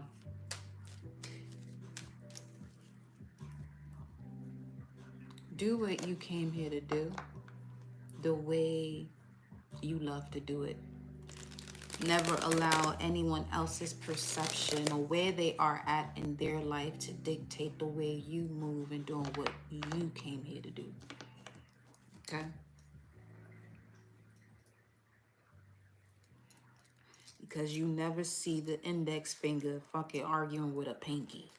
Or any of the fingers arguing with another. They all overstand that they all got a significant role and they gonna be fingers. They gonna be digits.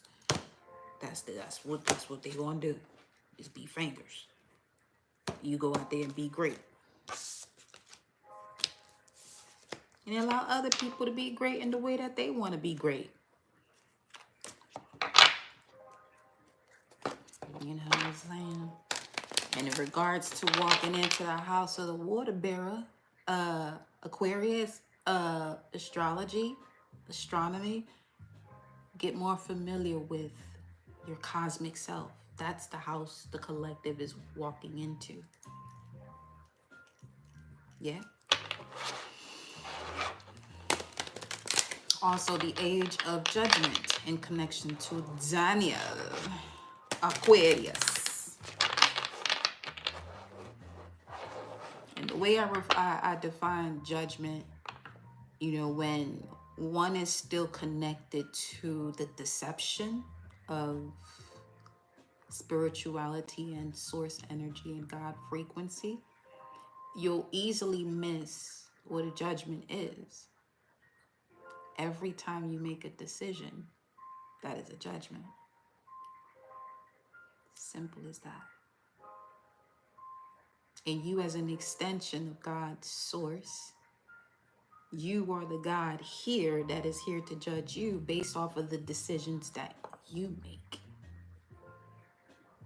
In this age of Aquarius, this age of knowing, this age of knowledge, this age in connection to the cosmos, you're being gifted with the ability to stand in your authority and stand in your true essence without having any type of denomination over you telling you that what you are doing is incorrect. Now, when it comes to using these tools of high priest and priestesses, just be very mindful as to the dialogue you express over them, the way it's being used. Okay? And allow it to be what it is, a tool that can help you with the cosmos. If you have an understanding of what each of those cards are, in connection to the planets, in connection to the cosmos. Okay.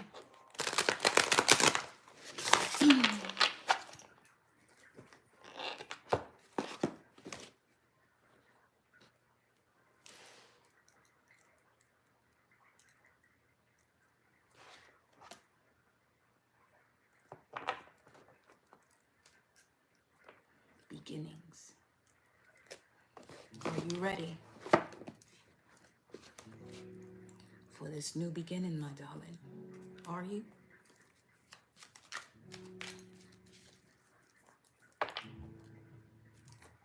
Because it surely is being offered to you if you desire to receive it.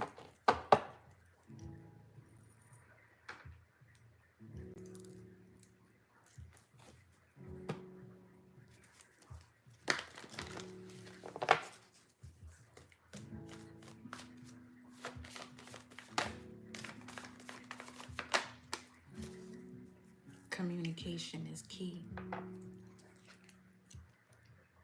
New moon in Gemini. As far as what you're connecting to, does it reflect the care you have for yourself? What have you communicated to yourself? That is the key. What is coming through as miscommunication? That is another key. Now that miscommunication key is the key that's going to unlock a door that you have no business walking through.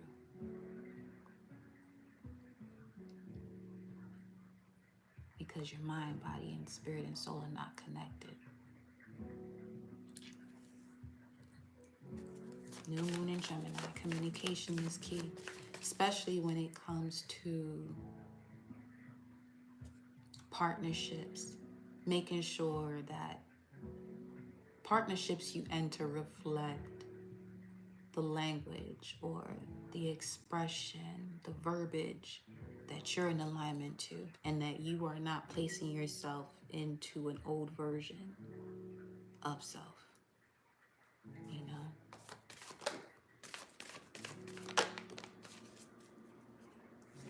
Step out of your comfort zone. Bueno. Communication is key. Step out of your comfort zone, and your subconscious mind is alerting to this message that your confidence is the key to your success. Solar plexus. Let's see what's going on within the solar plexus for you.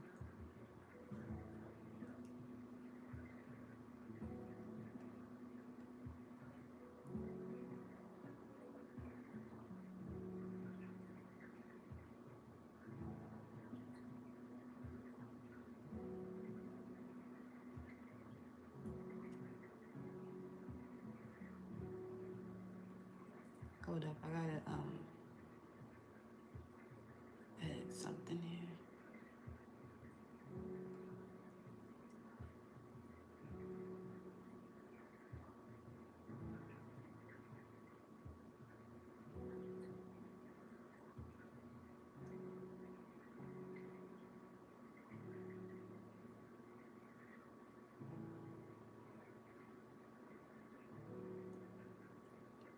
Random, not actually. You know what I love watching? These 4K videos that people do when they travel. It's fucking amazing. It's traveling in the living room, per se. That's also a way to exercise ninth house energies, Jupiter. Traveling, even if you're watching just a video of someone recording the atmosphere of where you want to travel to. That's a form of visualization that certainly works. The moment, okay, so we're speaking to that right now. So when it comes to manifestation, right, and you are doing, first and foremost, your affirmations are not going to pull through if you are still connected to an emotion or version of yourself that literally blocks you receiving what it is that you're affirming. So if there's still a level or paradigm you're connected to subconsciously of lack and you're calling in wealth, you're gonna be prolonging that. So the first thing you want to do, go back to the astrology. Get familiar with your Saturn, your Moon, your Venus, and your Mars placement. That's your root, your sacral, and your solar plexus to get more intel in terms of where you are at, especially subconsciously. That's your moon sign. Where you are at as to what is really going on there, why you move and feel the way you feel. You know? So that way you're able to now truly connect with the feeling. Because the moment you feel, going back to the manifestation from when we started, the moment you feel what it is you're affirming, it has already began to work, which is why it's important to clear out the subconscious gunk that will place you into a position that you would put to work in terms of, fuck, it didn't get here. So now you're putting a stop to the moment you felt it coming through, when you were feeling amazing, da-da-da, but the moment you lacked faith, again, what is faith? Feeling the experience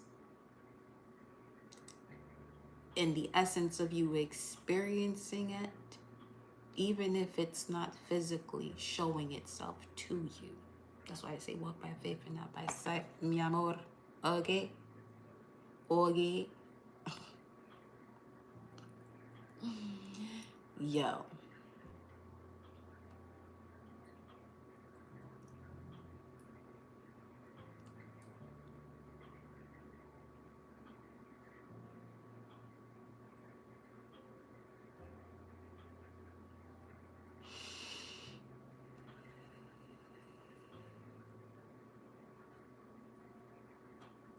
Was that only on your page? I feel so.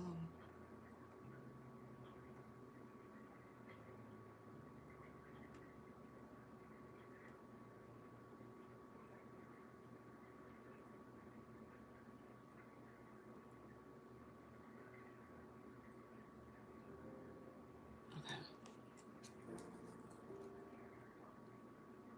Gratitude for your patience, loves.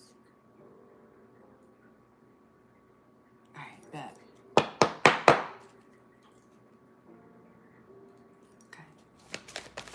Step out of your comfort zone. Communication is key.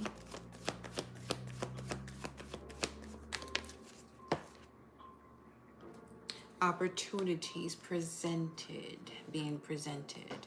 Preparation meets opportunity. What people call luck. New moon in Sagittarius, as we were talking about this energy of travel too. So, communication is key. Step outside your comfort zone. It's very easy for you to go into a space of, fuck, this manifestation is not coming through, because you're on a linear time. You're focused on the linear time.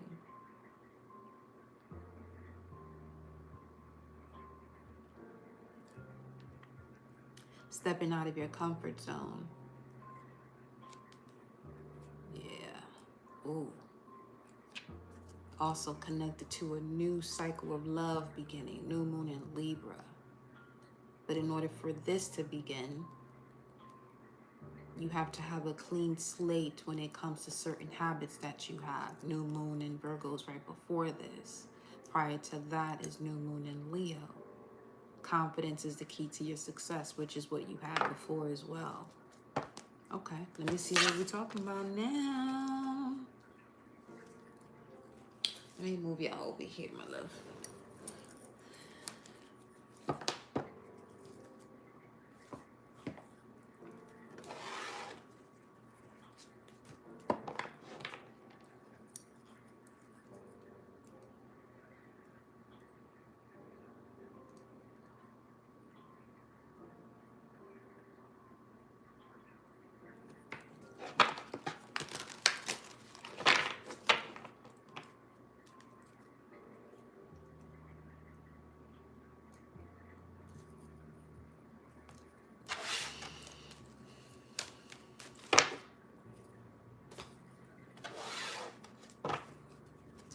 Show me the current energy.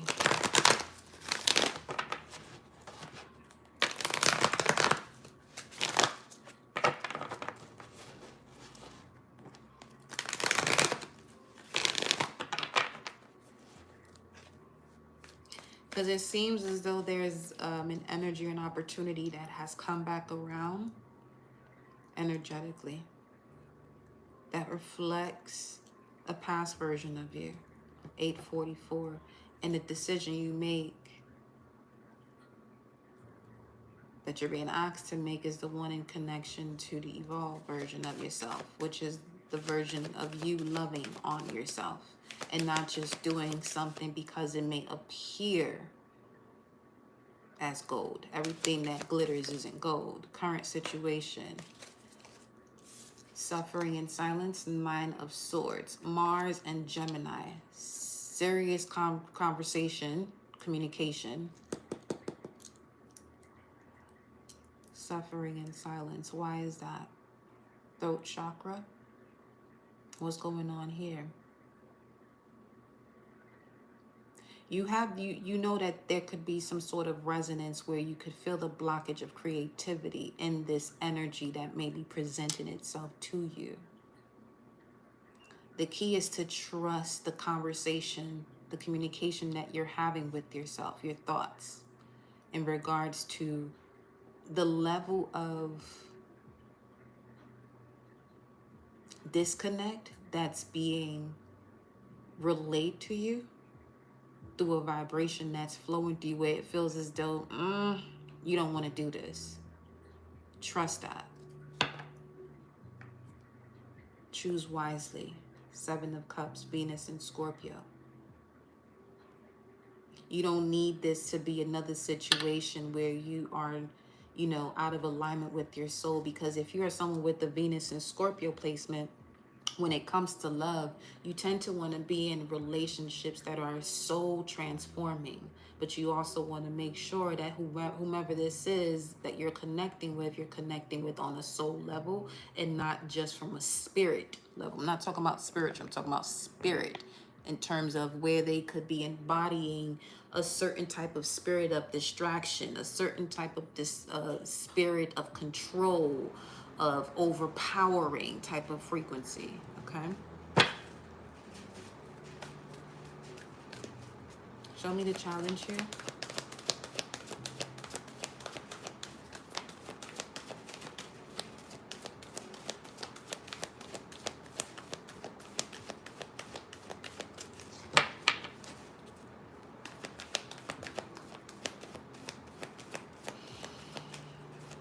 You should feel at ease. If you don't feel at ease in decisions that you're making with people or about an opportunity that's being presented to you, that's your nervous system telling you no.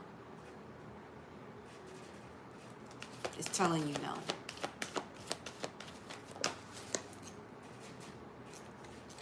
Wow. Venus and Aries. The challenge is foundations and achievements. This is an energy of a battle of power. A quiet,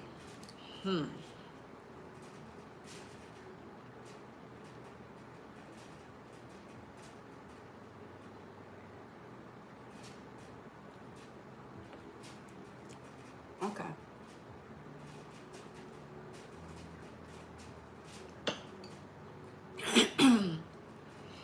Got Venus and Mars. This is that Cain and Abel shit. Logic, intuition. The battle between logic and intuition, per se. Intuitively, you already receive the answer.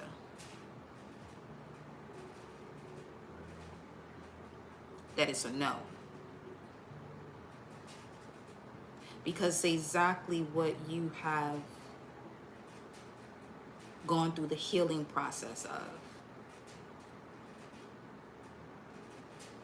So much so that you have the knowledge to recognize when there is a similar energy showing up to test you, to see if you're going to place yourself back into that same situation that no longer serves you. Now,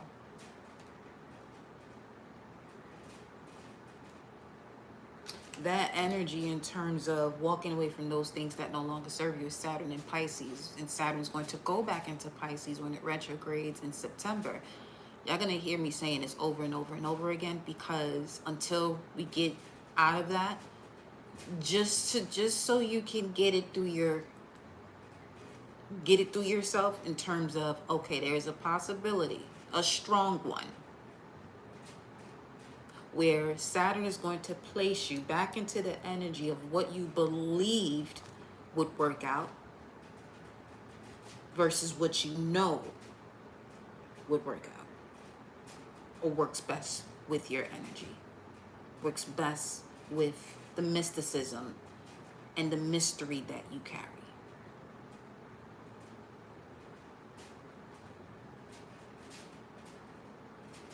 Right now, you're getting a taste of the energy of February of 2026, where it'll fully be, Saturn will fully be in its transit moving along in the sign of Aries. From now to September 1st, you're getting a glance of what that is. So, if you find yourself in positions where people want to dictate who you are, what your next move is, this is the moment for you to stand your ground. Whether if you're doing this by stepping away silently, or you have a conversation where you say, you know what, this is not who I am, because you do have energies out here who are pushing and pushing and pushing a reality that you are no longer connected to.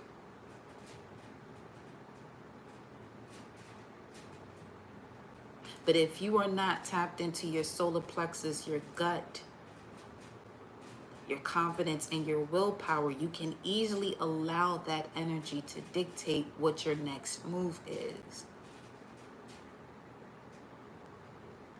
Now, when you're someone with this cosmic intelligence, you might be placed in that situation of someone who is attempting to do that as their test,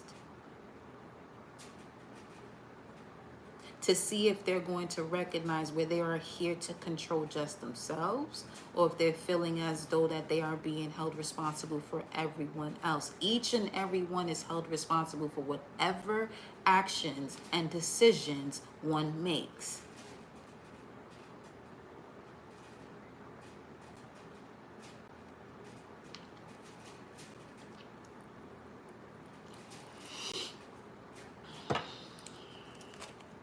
Look at this. Authority. Aries energy. Showing up twice. This is Venus in Aries. Sacred values about who you are. It's a challenge right now, presenting itself as a challenge. To get out of this, to see that, to get the tools of the challenge so you can master it, communication is the key. So for each and every one of you, that's different. As far as your communication being the key, your Mercury placement. Does this energy align with the way you communicate what you have going on internally to the external world? You're most welcome. You're most welcome. What's at the basis of this? The Chariot, the energy of precision, Cancer energy, frequencies of the Merkaba,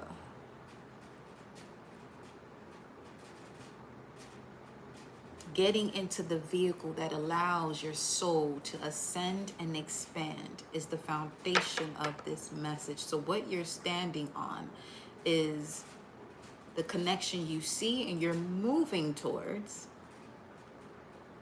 as far as the love you have for yourself, and evolving.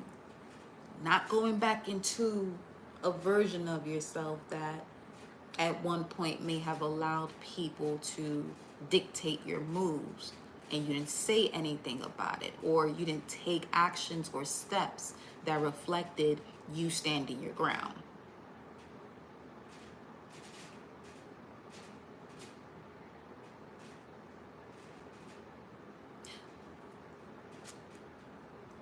Mars again in Aries. There's certainly a battle here between the masculine and feminine energy, I see, with Venus and Mars showing up quite a bit.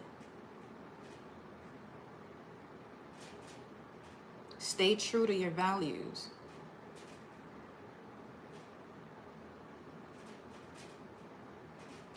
Now, to get more connected with your own personal values based off of your cosmic alignment, that is your Venus placement, which has to do with sacred values. Venus is also the ruler of Taurus and Libra.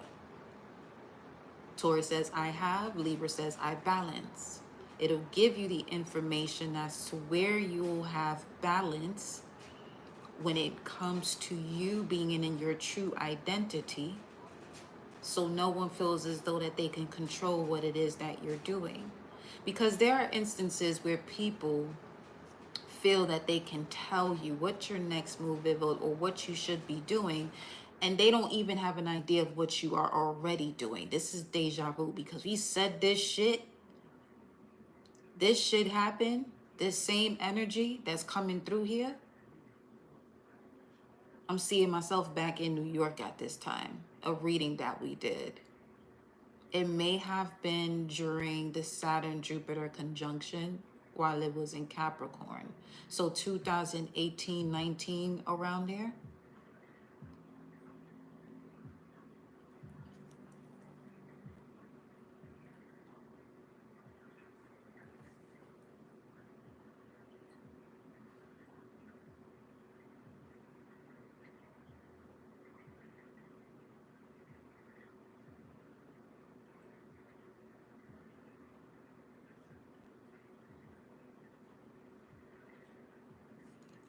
Allow yourself to feel so you can understand. Allow yourself to feel so you can understand. Especially if you're an Aries rising. Because this, a burp is a release of heat, as a confirmation as well. Especially as an Aries rising, Sun, Moon, rising, New Moon in Cancer was in your 4th house of foundation. You're in a position to ground divine fire into sacred soil. So you could be having energies that want to attach itself to you, spirits that want to attach itself to you, through you. Wow. Okay. To you, possibly through you. People wanted to get through you. Spirits wanted to get through you, through your mind, to govern the way you move.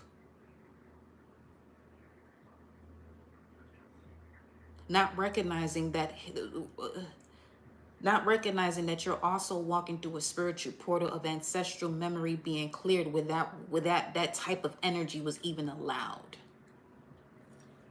Why is this shit?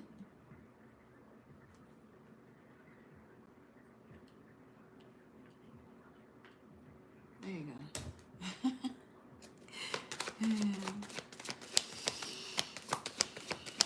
What's in the immediate past?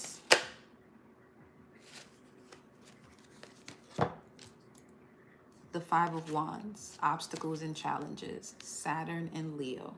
Well,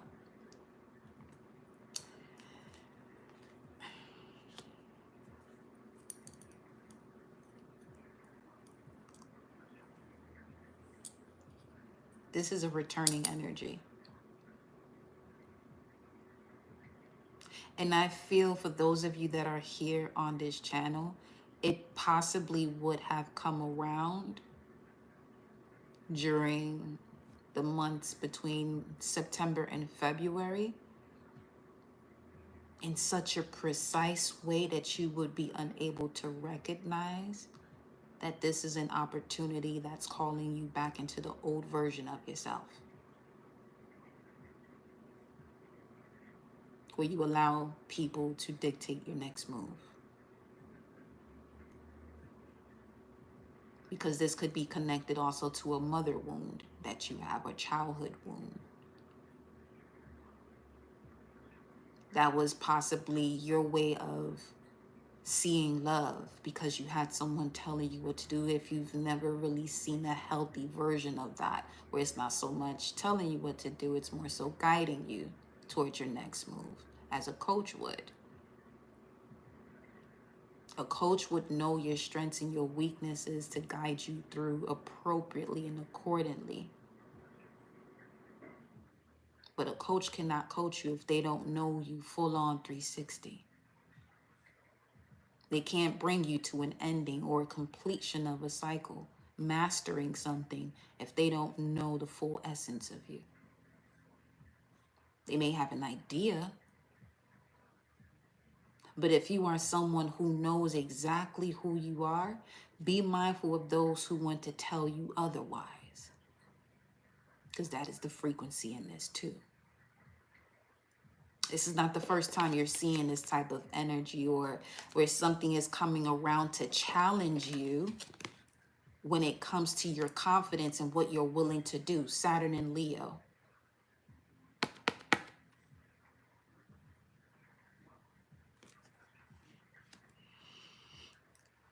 Nine of Wands. You could have a moon in Sagittarius.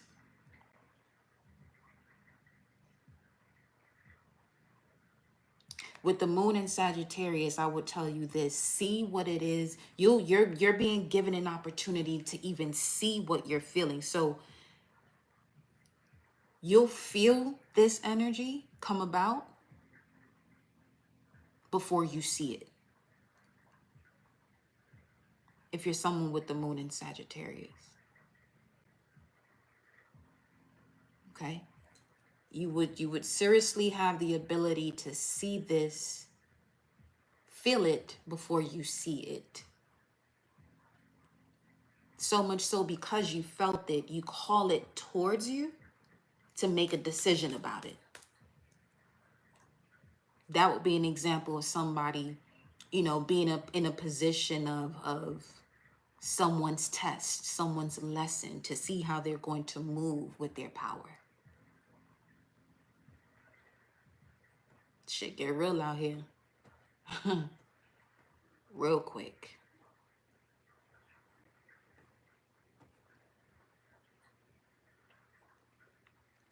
Que sí que, mira coño.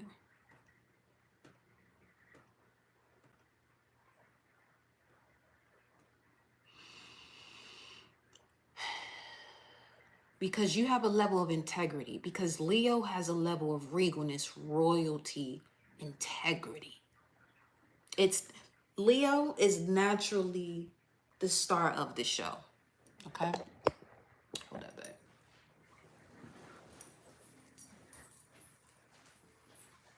I want an apple.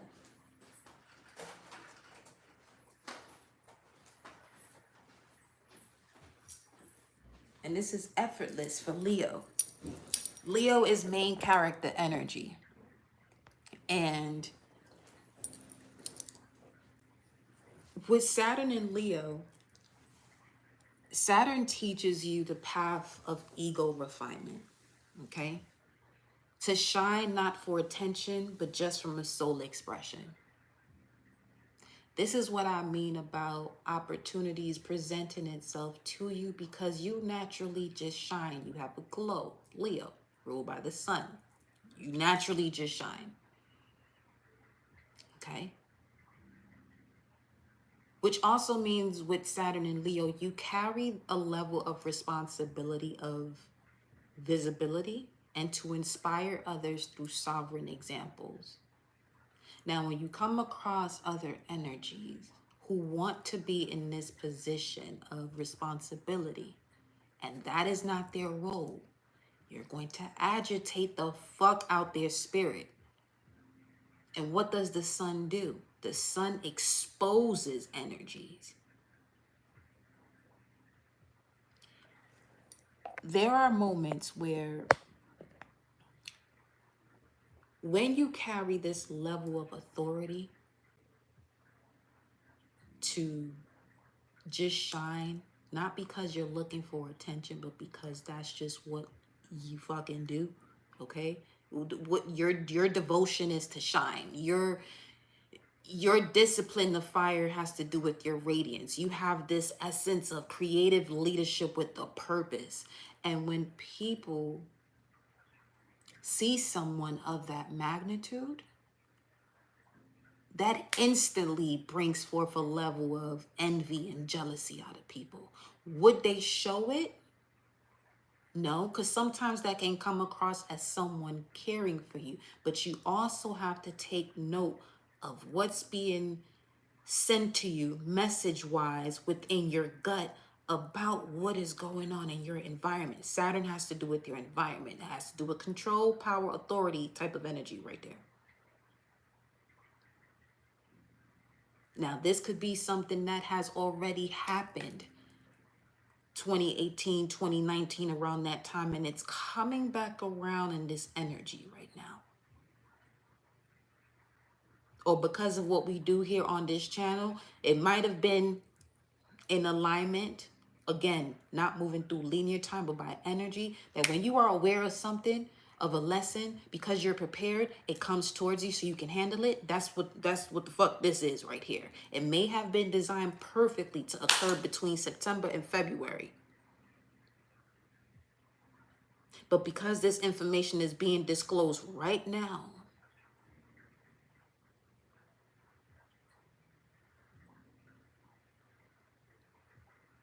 it's coming through as catching whatever this energy that may present itself to you to have power over you. It may catch that energy by surprise on some, wait a minute, whoa, hold up, wait a minute. I can't move this way with this type of energy, because they know exactly who they fuck they are, to the point that them knowing exactly who they are is a test for oneself when it comes to that person or energy that wants to have power over another.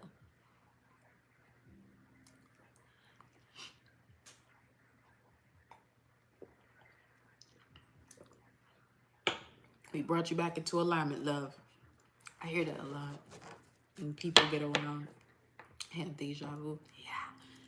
Wake up. Remember that time? Wake up. This is what you were supposed to do. Go ahead and do it. Come on. So yes, the what the fuck? Temptation. Yeah. Yeah. It's tempting because this is whatever this is that wants to have authority over you doesn't recognize that you are the alchemist. Your heart has been alchemized into divinity before you have even approached this level of temptation. Right before this is the Temperance card.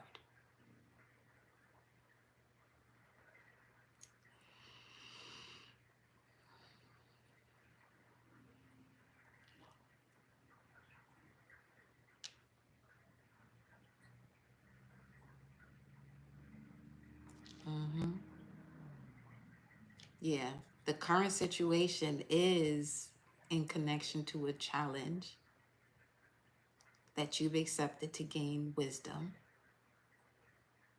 that has already occurred in the past. The accumulation of what's the obstacle or the challenge of your current situation in the immediate past. There are 9.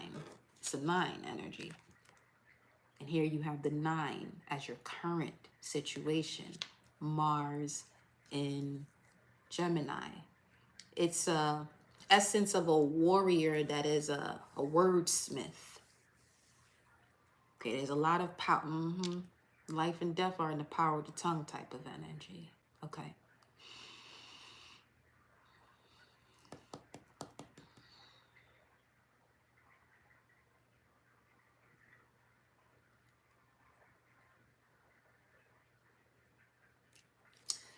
Show me the beloved collective in this energy. Show me the beloved collective in this energy.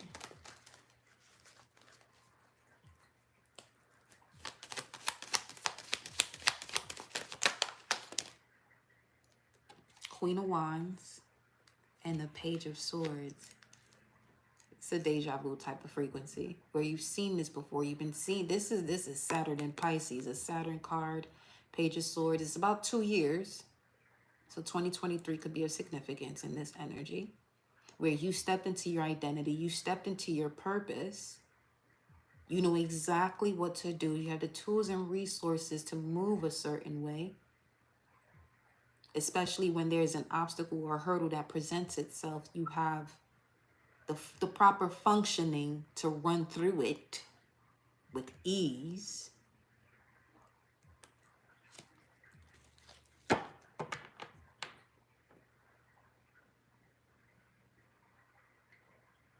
And you already saw this coming before it even appeared.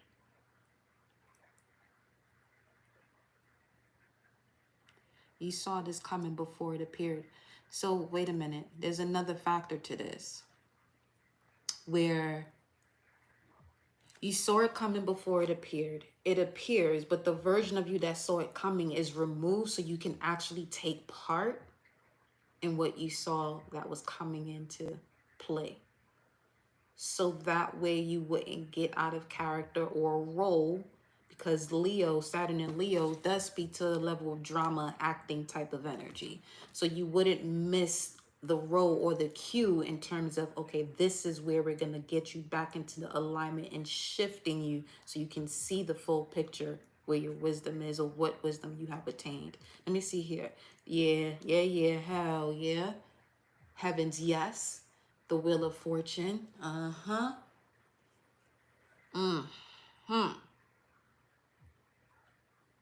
Because this is in alignment to your faith. Prerequisite.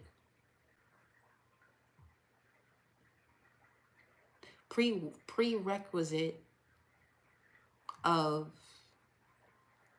you living the experience of what you desire and seeing what energy in the physical that would attempt to cloud your judgment or your mind as you are calling what it is that you desire from your vortex of manifestation. 2111, 911, tower moment. Show me more about the collective here. Show me more. You're the royal pillar. I'm about to say you're the royal pillar of integrity. Here goes the pillars with the high priestess. You saw this shit before it was coming.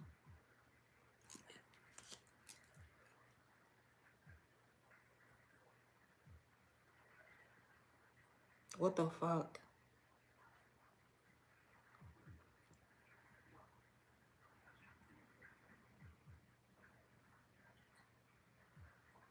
With the wheel, you might have been brought right back into a situation that in the past you were of the version of yourself where you had a strong connection to what was being revealed to you. You have a strong connection to what's being revealed to you. And when it was first initiated, this experience or this energy was first presented to you, you immediately said no to it.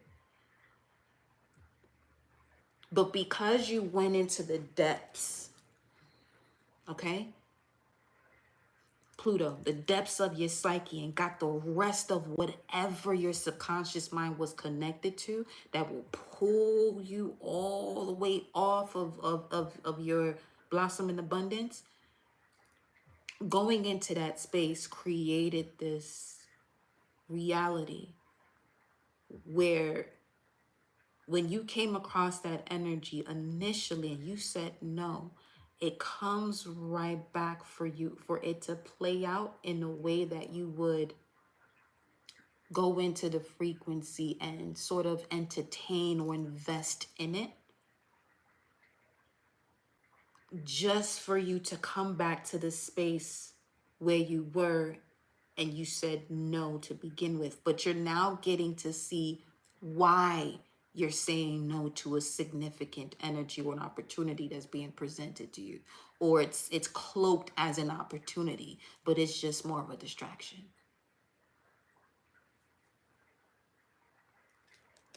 The magician, the high priestess, and with the okay.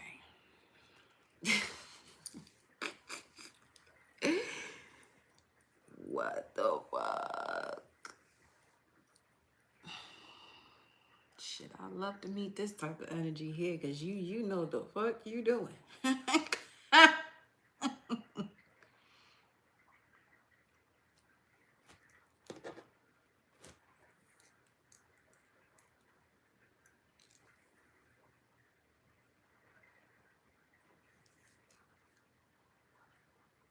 Show me the frequency of the environment. Show me the frequency of the environment.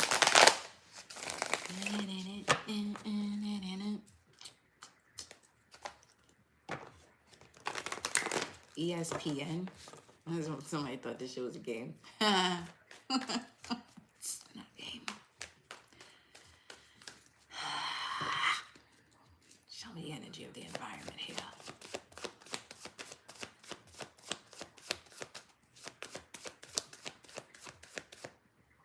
What is this collective coming up against?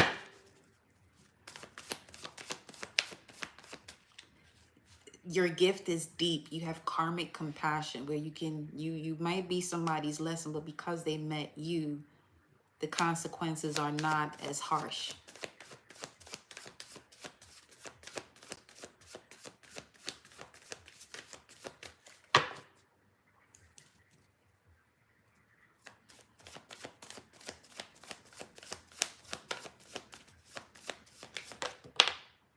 What is this collective coming up against? The Lovers, Gemini energy.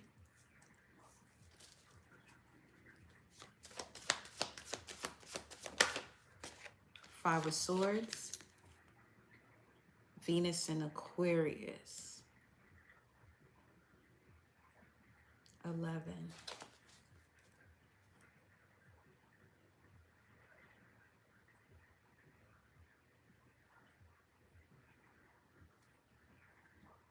Ten of Pentacles, yeah. Wow.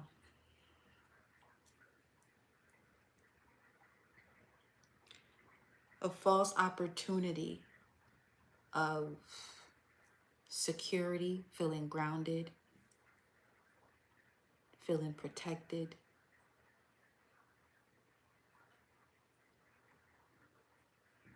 But you already saw this, the way it would transpire.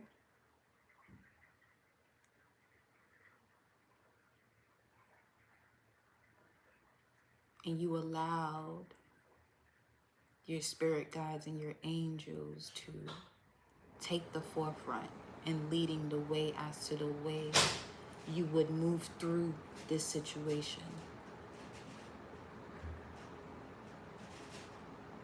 So you're not caught up in deception. They're just doing this, they just show me the two fishes of Pisces. So you're not caught up in deception again.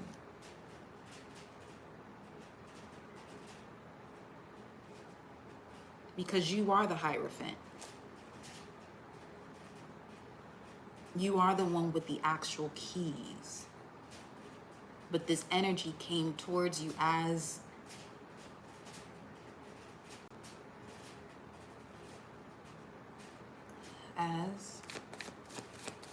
because there's two ways of this. This energy comes towards you as you having to guide, you having to be the one who is the one that is the lesson in their life.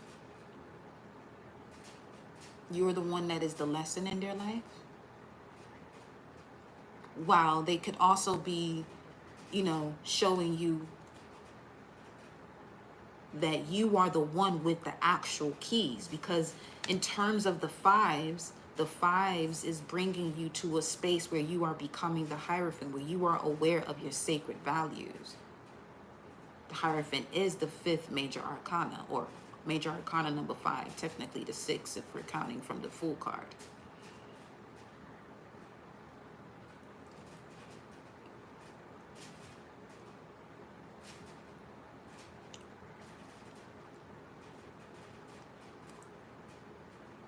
You're the one with the keys to the scrolls.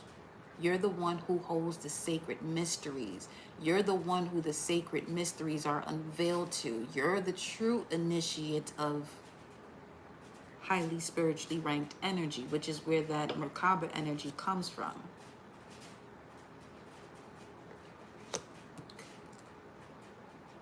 Remember earlier we mentioned you're the final call. So this is a message about when your presence come through, this is the last chance people have to get their shit together. And for you to play out that role, okay, as that divine cosmic justice, part of that role has to be pulled out of your psyche so that way it can be played out efficiently. So everything that this energy may do in terms of abuse of power or control over someone, especially in this energy of Saturn and Neptune being in Aries, where each and every one is their own authority. If someone wants to be in a position of authority of another,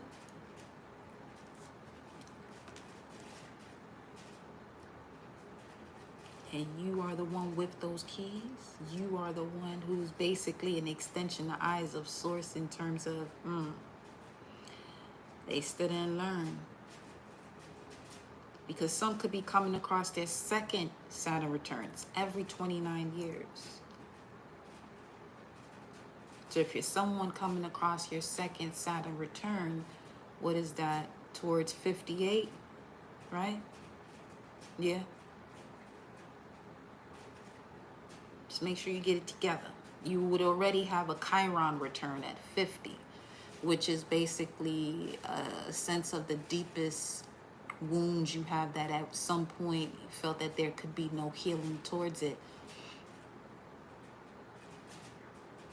But there is. The healing has to do with you having that cosmic intelligence, because the story of Chiron is the wound was so deep and painful that he asked Zeus to make him a constellation, or put him within the constellations, which means to heal that wound, you would have to know your cosmic intelligence. So there goes another key. Get familiar with your Chiron placement. Because the healing of that, something I've channeled through in previous messages, it has to do with you knowing your cosmic frequency in order to see, okay, you good, all right, all is well, you're fine.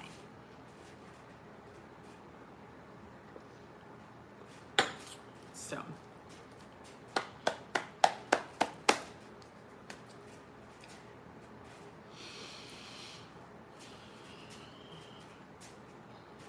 it's coming across as what collective is up against is coming across as, man, shit better not be the justice card. I'm fucking leaving. Oh shit, it's even worse. Coming across as an opportunity. Here you go. Everything that glitters ain't gold, though, love.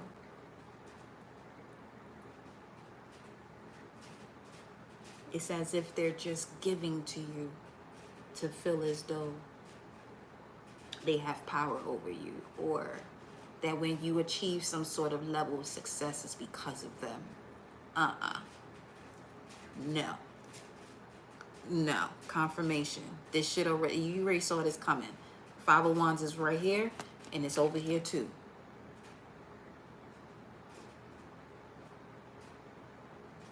Someone sees that you have this natural magnetic ability to be in your power. You're just pure royalty, and they want control over that. But that ain't happening because you're aware of that now. Yeah.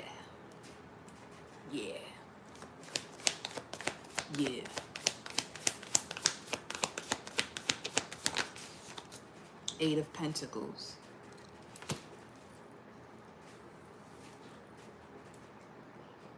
Which was the Virgo energy we picked up earlier. After it was coming up right next to the Knight of Cups. What is the Knight of Cups? It's an invitation, it's a proposal. It could have something to do with work. But you're someone who's here to work independently, with this being a Nine of Pentacles. You have an ability to work independently, effortlessly. You shine naturally.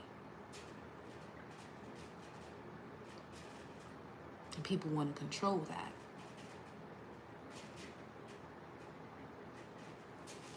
That's a no. That's a no. False energies of a sense of emotional fulfillment. 10 of Cups. Mars energy in Pisces. This is the Mars and Pisces card.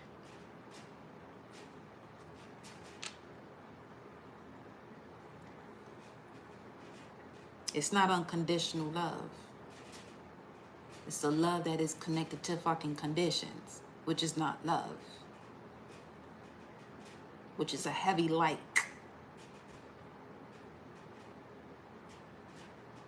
Placing an opportunity in your face as a dangling fucking carrot to take you away from your vision.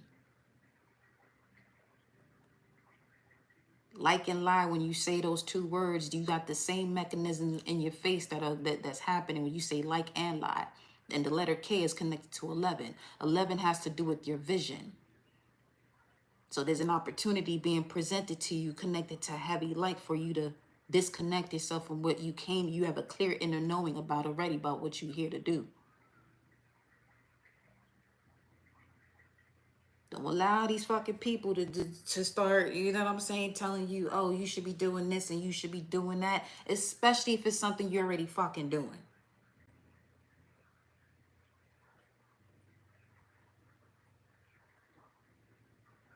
Because if anybody wants to work with you, okay? If anybody wants to work with you, if any of you want to work with anybody in terms of a collaboration, it's obvious that you should make sure that what this person is doing is in alignment to you, and what you do is in alignment to them to even have that level of collaboration. They say do your research.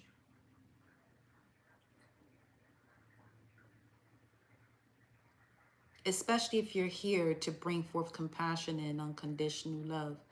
You're not here to be talking about how you came here to do what you came here to deliver. If you came here to be a messenger, be a messenger.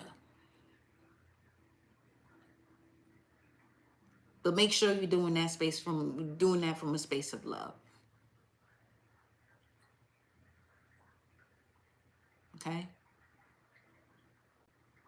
And you have to be aware, you know, when you're listening to people.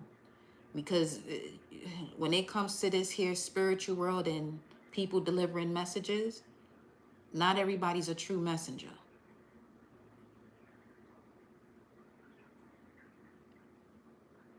But you as a collective have to be mindful as to when something is for you and when something is being projected. Projected and misdirected.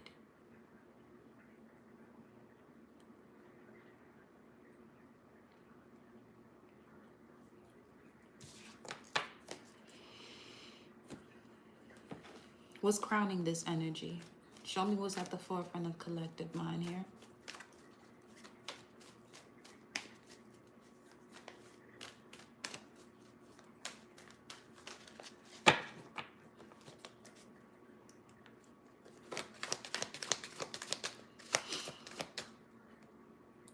One thing I'm gonna honestly say about about my energy over here on this here channel, I'm the type of messenger that other messengers, once they get to see who and the way I move, they be feeling uncomfortable. It takes a real one to really tap in and connect with me.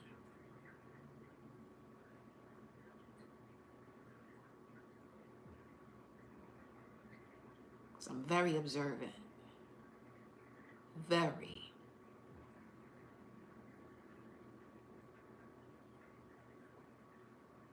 Because if you've been on this channel for a while, you already know how it is over here. And when I say, if people knew who I actually was, this shit would be no fun.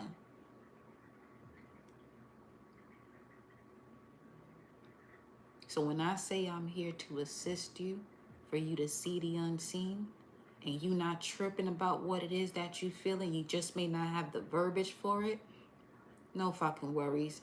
I got you.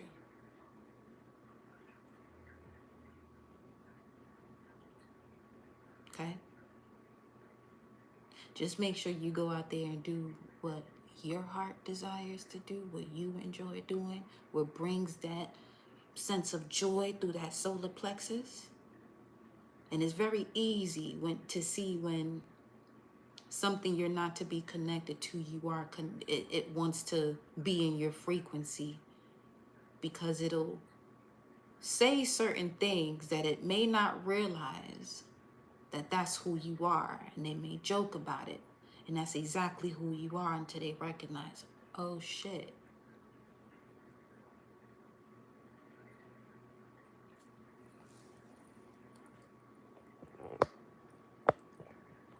Oh yeah, uh-huh.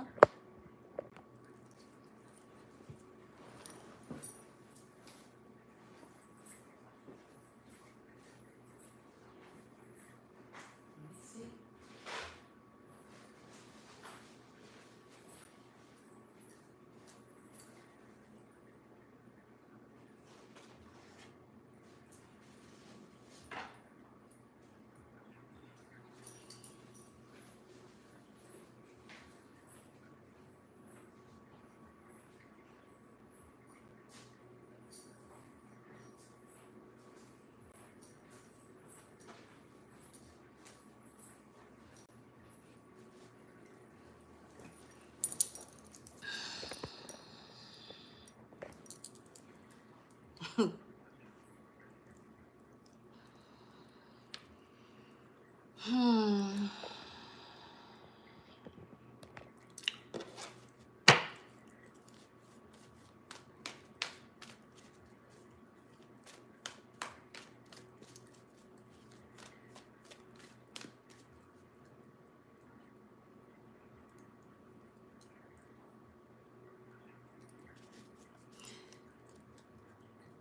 There's only two types of energies that's going to come over here. Those of you that are truly connected to a sacred lineage and wisdom has been passed on to you, and others who are claiming that, and this is your final test.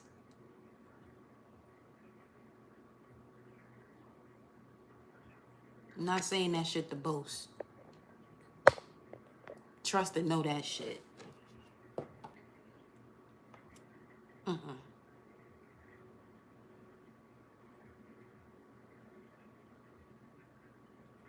But it's unfortunate that that's the type of shit that's going on here in this realm.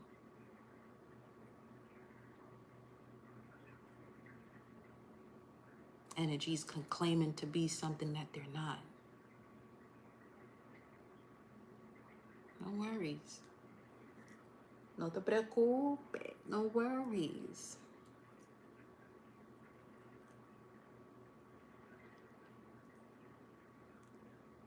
It's the final call.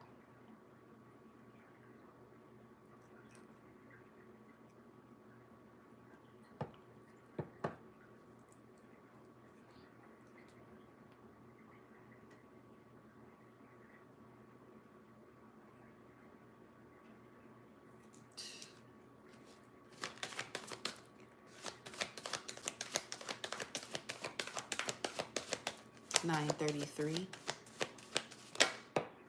Crowning.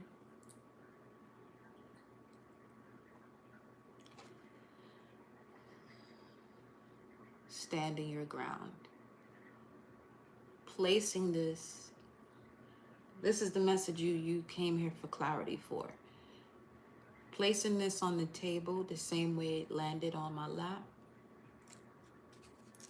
it would be a reverse card, which is where you are not standing your ground. Another way to read this, because it landed on my lap facing you, it would be a message of, this is a confirmation that, yes, stand your ground. You're not fucking tripping. You know what you feel. You know what you're sensing, and you know what your dreams have been showing you. See, me, I'm a dreamer. I'm a Lyran. I'm a dream walker. So I'm going to see exactly what I'm being guided to see and clear out. Because us Lyrans have created these galactic energies of Arcturians, Pleiadians, and Andromedans. And unfortunately, some Arcturians, Pleiadians, and Andromedans are moving in a way of the deceptive energy of the age of Pisces because they forgot who the fuck they are or what their role is.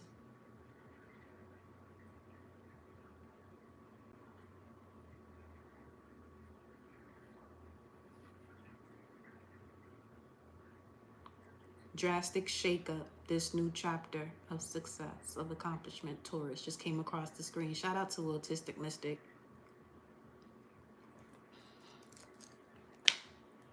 Yeah, let's shake this shit up.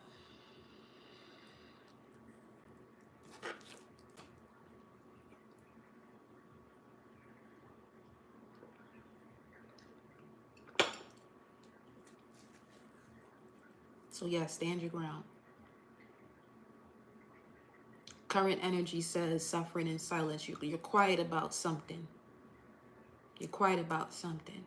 This could be a decision you have to make when it comes to communicating something. Standing your ground could also be where you are not even verbally saying what you're doing next. Especially if it's the type of person that can't receive hearing that what they're saying is not true.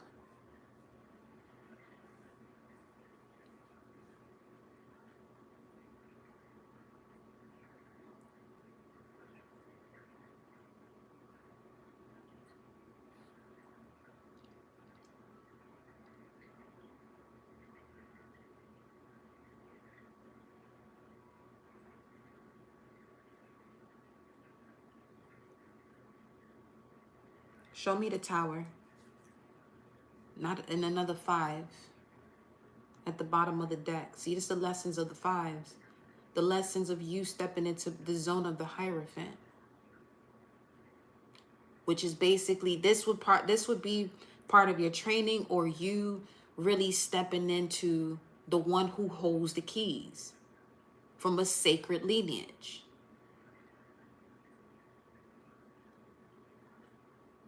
When you know who you are, do not accept anyone because you feel that they may know something. But when you know what you know and someone wants to tell you that you're something else,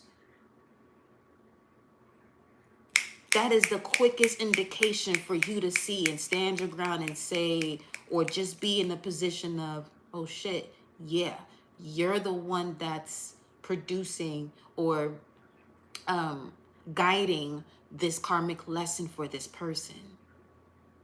And I keep hearing they lucky it's you.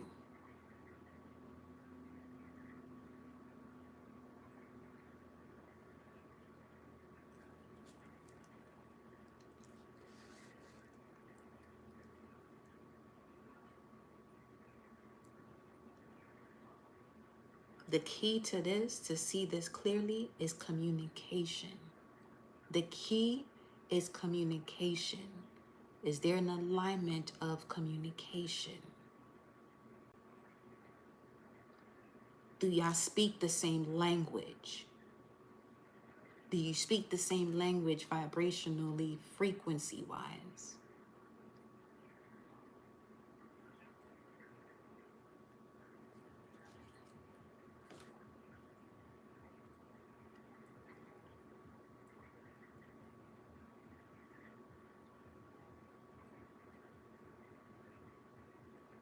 What's the sudden awakening? Let's get some more confirmations. What's the sudden awakening?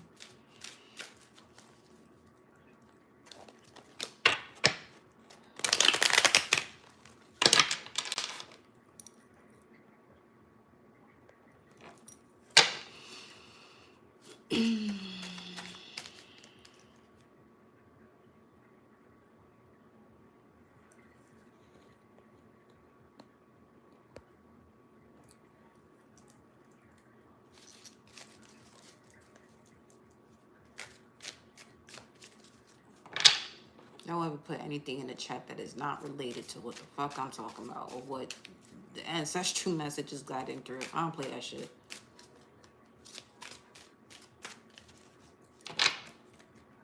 What's the Tower?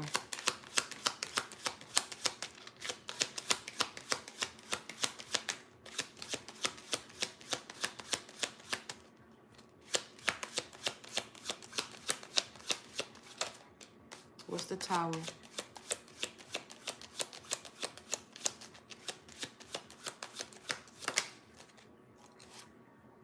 The Knight, one of Leo. The sudden awakening, enlightenment, confident, heroic messenger. The notifications that's coming across the screen is just verifying this too. Determined, persevering, obeying orders. See, there's somebody disobeying spiritual rank and orders.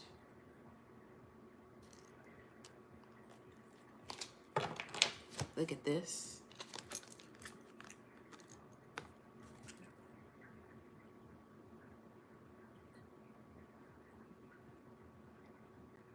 This energy is literally standing on the frequency of spiritual judgment, a spiritual decision, or spiritual court.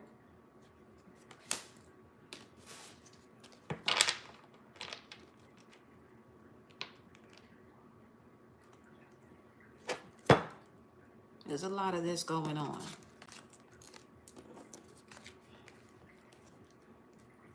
Seven, 7, 717, 177 could be a significant. 717.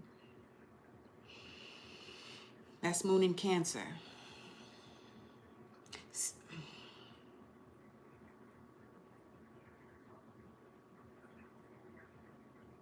That's why.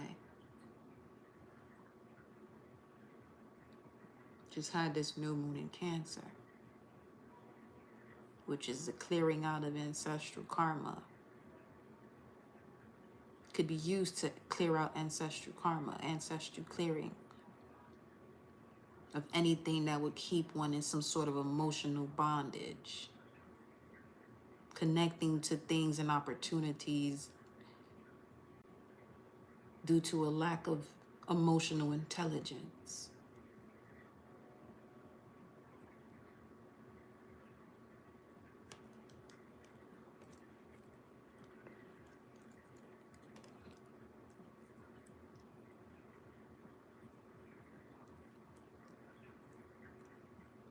Yeah, this new moon in Cancer was the beginning of the shift. What shift?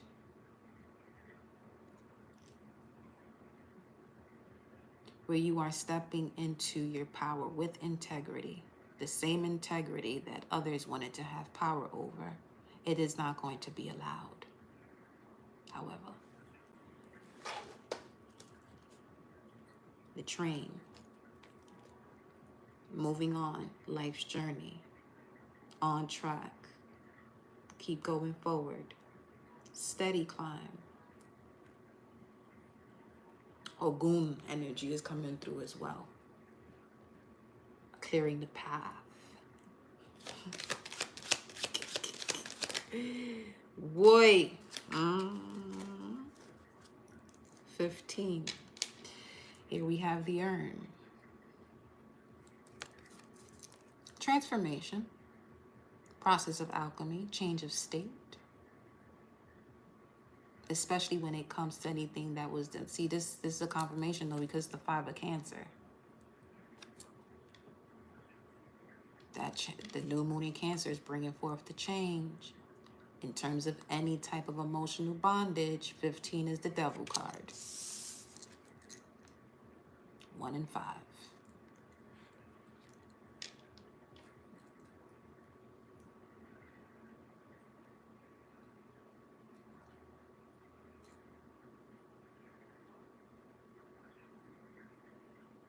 It's a sudden close to a situation here. Abrupt ending.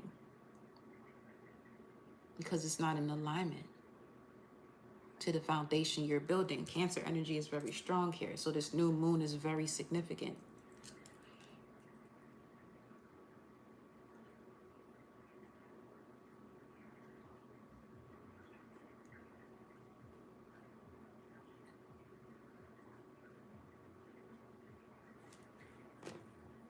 Let me get my cards.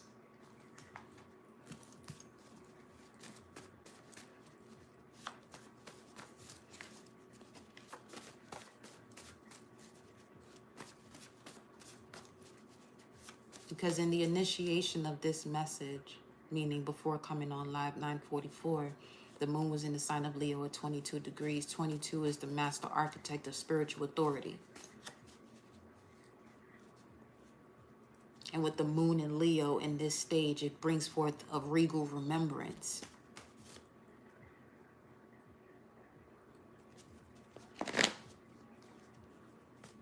It was this energy last attempt to tempt you, for you not to remember your regal energy, that you are actual royalty. Some of you are actual Lyrans,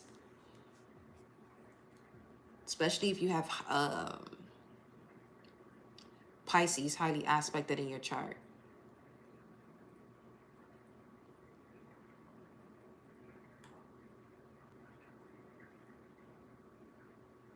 That's why I say not that I say I am, because I know I am, but that's where I'm going back home to. I came back here from there.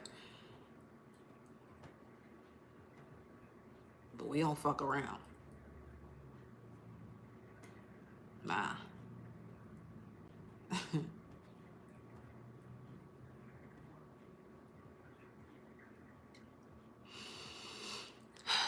Look at this. Spiritual wound.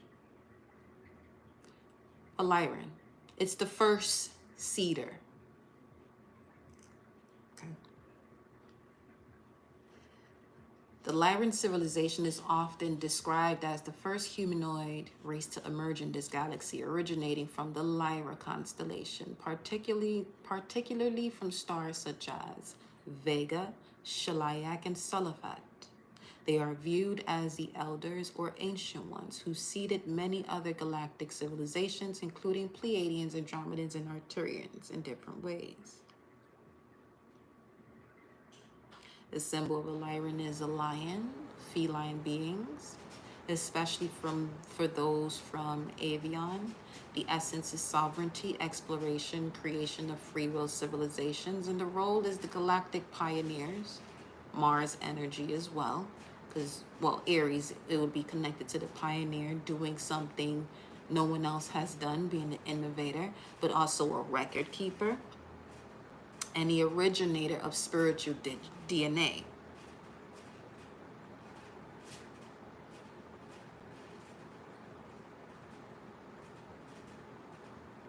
So you know who you are. Do not allow anybody to tell you something that you're not. And that is they test to see if they're even going to do that.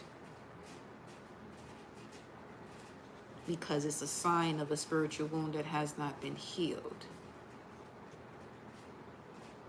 Yeah. One of a warrior lineage. Certainly one of a warrior lineage here. Santa Malta. Wow.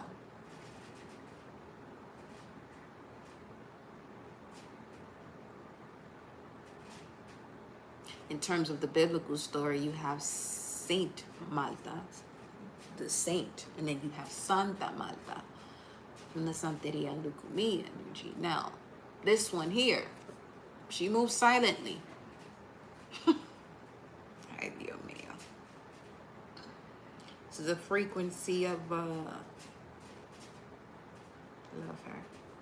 Gracias, Mama. That don't play around about her children. Move silently when it comes to handling shit, but it gets handled. Especially when there's any type of energy that wants to come in and thinking that, oh, they got control over you. No. Or the success you have. No.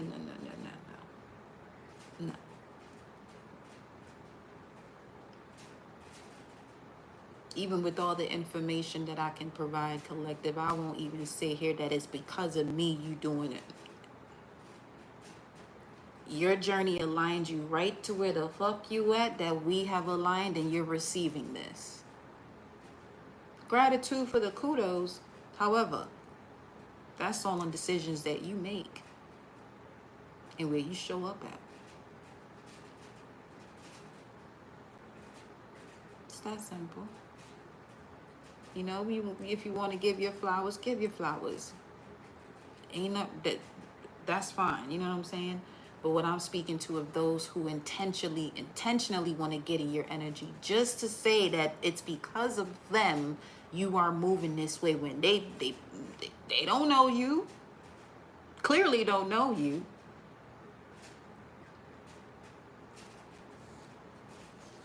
The truth heals paradigms, and this is a confirmation here, predated soul agreement, in terms of what we was picking up on here earlier, where this was revealed to you before it occurred, but there was a part, the part where you are being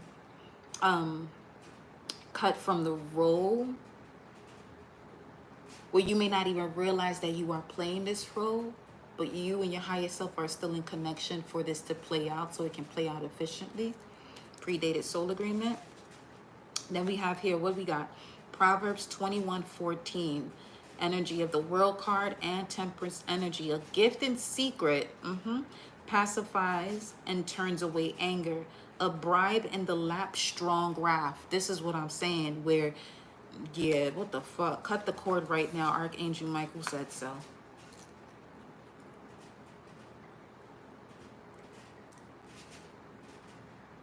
Mars is in connection to the solar plexus of something that wants to have power over you.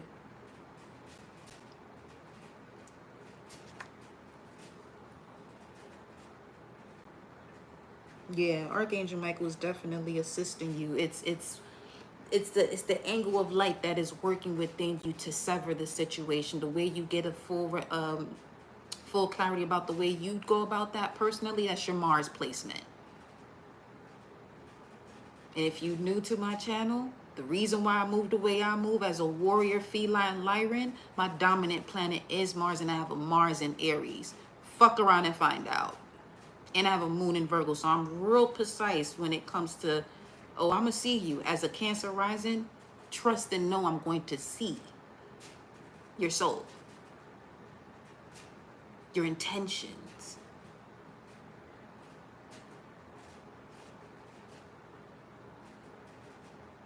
I'm here to give all that unconditional love and compassion. But when mission and duty calls,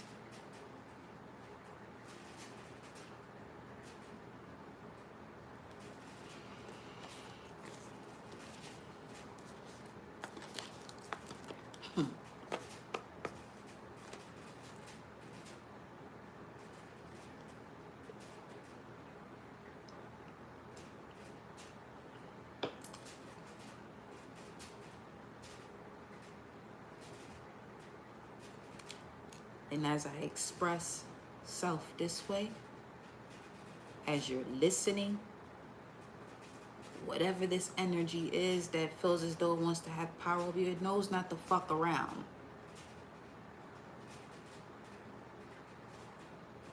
So I'll gladly have a ball with that ass.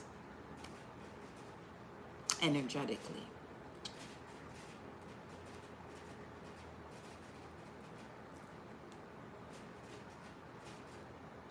But with precision.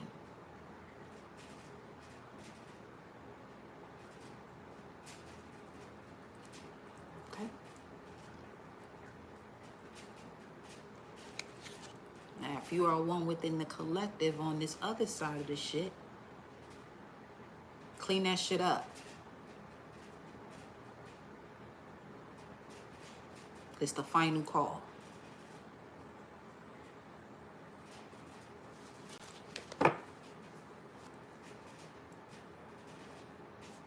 Whether you receive this or not.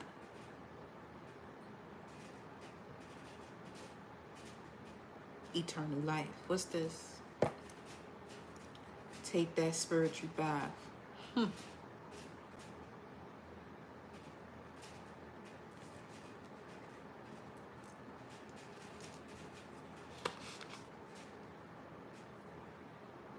Getting scammed by an irresponsible Baba. Yeah.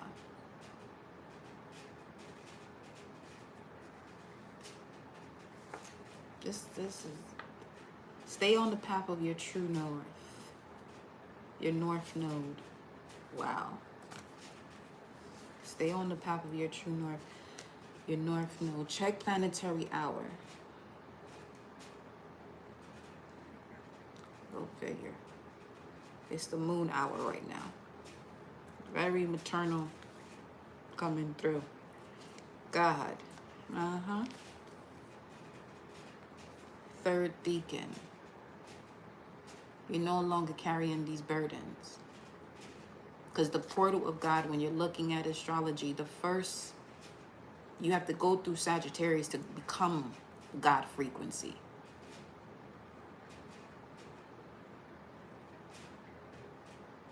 This has to be awakened. It has to be open and activated.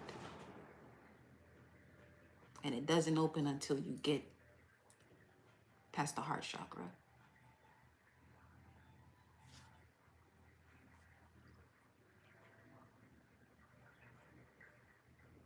Saturn and Sag could be significant. Let me see. Capricorn.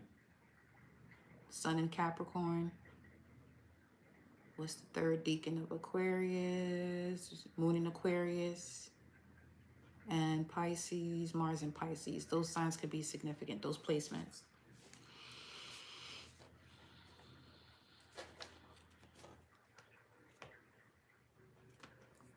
Letting you know it's time to let that shit go. Especially when it comes to the wicked that are in authority. Proverbs 29:16. When the wicked are in authority, transgression increases. But the uncompromisingly righteous shall be the fall of the wicked. The chains have been broken. Anubis, underworld energy.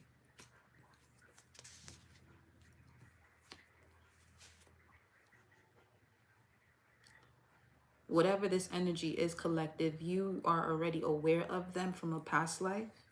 It was just a matter of time and alignment and source signal. Someone you know, but just aligning with source signal. Top Shata, but this is my 616 card, spiritual prison. Seeing who truly does not connect and recognize source. Something about 226, 76, and 530, 69. Enough is enough. Respond, the universe is nudging you. Magnetism, pituitary gland. The universe is nudging you to receive harmony and love. Peace through self-realization.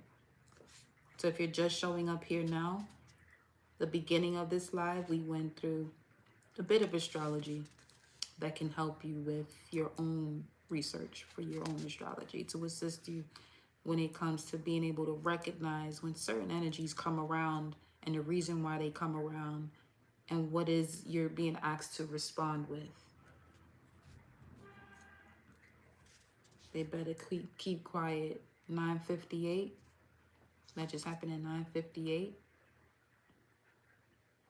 Hermit, Hierophant, and the Strength.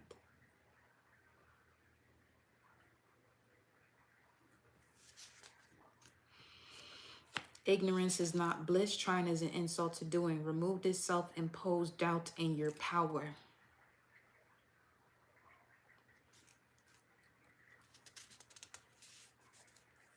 That's a throwback right there. Proverbs 24:14. So shall you know skillful and godly wisdom to be thus to your life. If you find it, then shall there be a future and a reward. And your faith and expectation shall not be cut off. Godly wisdom, cosmic intelligence. Walk into the house of the water bearer. Yeah. Proverbs 24:14. Proverbs 18:21. Death and life are in the power of the tongue. And they who indulge in it shall eat the fruit of it. New moon. Very significant. Once again.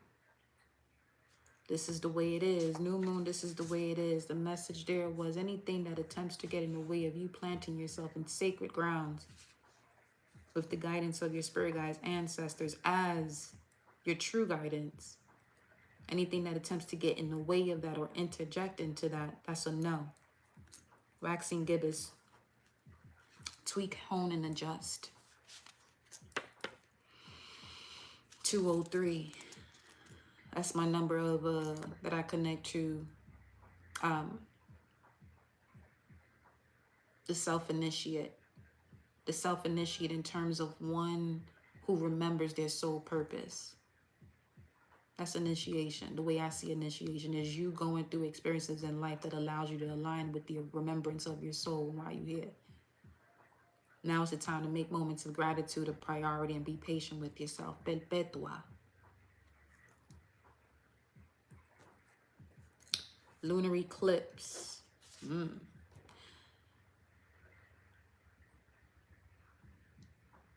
This is when karma's released. Karma is culminated release, and there's a purification process that occurs. It's the shadow of the earth. Endings, emotional release, karmic closure, deep revelations. Esoterically, the significance of a lunar eclipse occurs when the earth passes between the sun and the moon, casting a shadow on the moon. Symbolically, this reflects the ego, mind, earth, shadowing the emotional body, moon, bringing buried emotions and past life memories to the surface. Its spiritual function, times of powerful release, culminations, karmic closures, ancestral healing, and full circle awareness. Opening up gateways of clearing attachments that no longer serve your soul's evolution. So this message is presenting itself as a lunar eclipse, and we are approaching eclipse season once again, but that would be during Virgo season. Yes, Virgo season. The eclipses line up with where the nodes are. Right now, the North Node is in Pisces, the South Node is in Virgo. Shout out to my fellow North Node and Pisces gang. Naga Pearl. Realm of the underworld. You have a lot of wisdom that's been gained through experience here, collective. I love to see it. Galactic signature. You may want to look into that to see what your galactic signature is, but the galactic signature of the day is, this is connected to the 13 moons in 28 days. Melissa. This is connected to, this is Kin 96. Oh, Masigo. Playlist for the Yellow Overtone Warrior. That's the galactic signature. Okay. I empower in order to question. In order to bring order to chaos, you must question it through your empowerment. You are guided by the power of flowering. With the overtone of radiance. That's big Leo energy right there too. In terms of what we were speaking of here. Empower in order to bring order to chaos.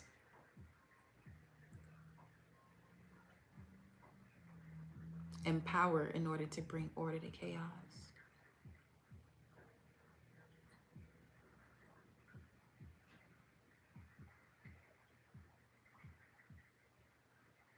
North Node in Capricorn.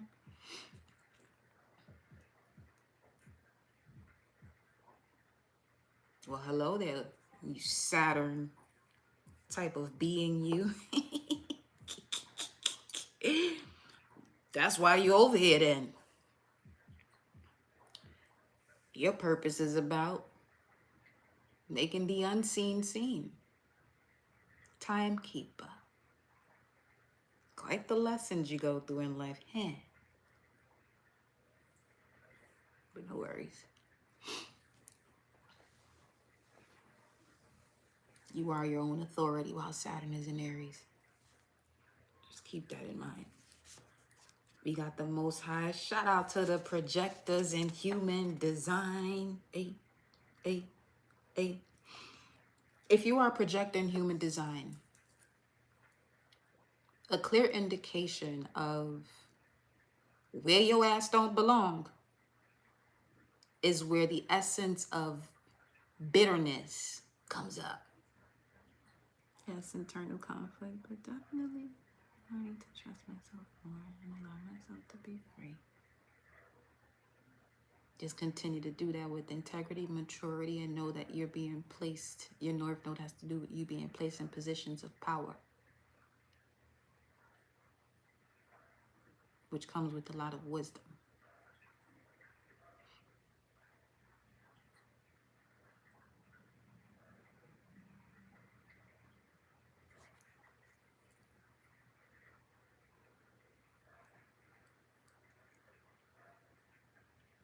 You may want to be nurturing to so many people with the South Node in Cancer.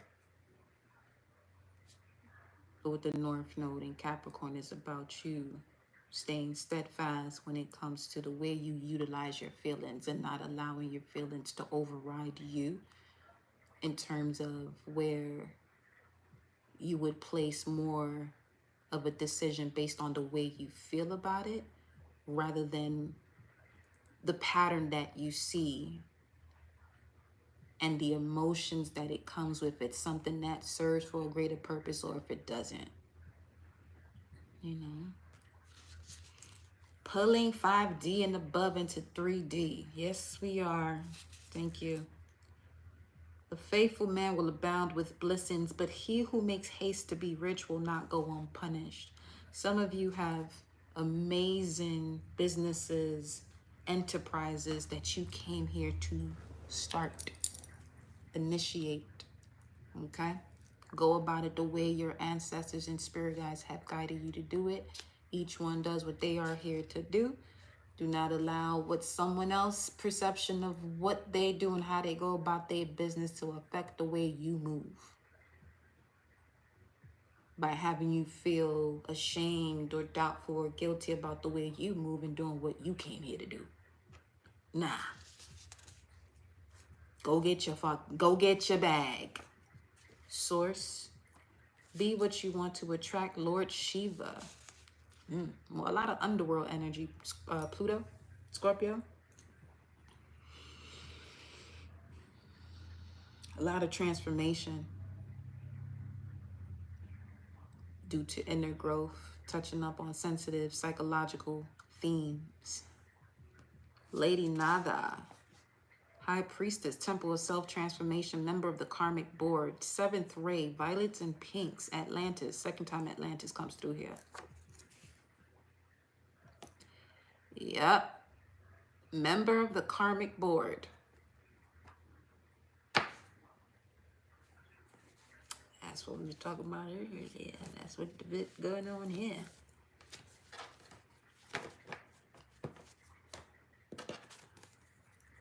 That which has wounded you has great potential to heal you. So this is another confirmation here for some of you. Get more familiar with your Chiron placement. You just knowing that can help you with the healing of a deep soul wound. Again, the story of Chiron is a wound that cannot be healed, but the wound, the sensation of it goes through this process of being less painful or not at all once the energy of Chiron was placed into the constellations, was made a constellation, or into the stars rather.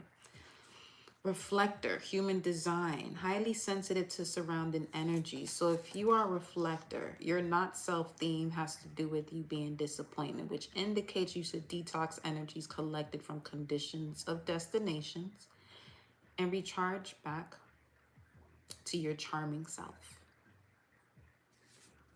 So something you can do, okay? Instead of, you know, watching some shit that is not going to be productive for you. Get more familiar with your natal chart, align it with your human design, your galactic signature. What else? Human design, galactic signature, natal chart. What's the other one? That's what I got for you right now. It's usually it. But why does it feel as though it's more? And you'll see how they all connect.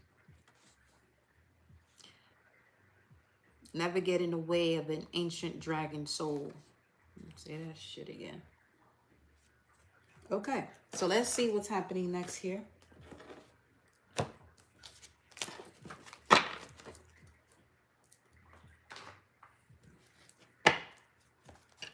Ten. Confirmation shit. Because I was just processing the thought of why my lives are so long. I'm on live, literally transmuting the energies as I'm seeing what's going on. Oh, there's a lot happening, baby. But trust in all that. Victory and success, yes. Let them know, babe. That's what's next. 10-10, completion of a cycle. Jupiter in Leo. Expansion of radiant presence. They wanted to stop you from moving that way or wanted to have power over that. Okay. This is an energy, all right? Take it up a notch. Stand your ground by taking it up a notch to see if this is something they can actually put their hands on and say, oh, because of, nah. Go sit that ass down somewhere. Archangel Gabriel energy, the 6th trumpet.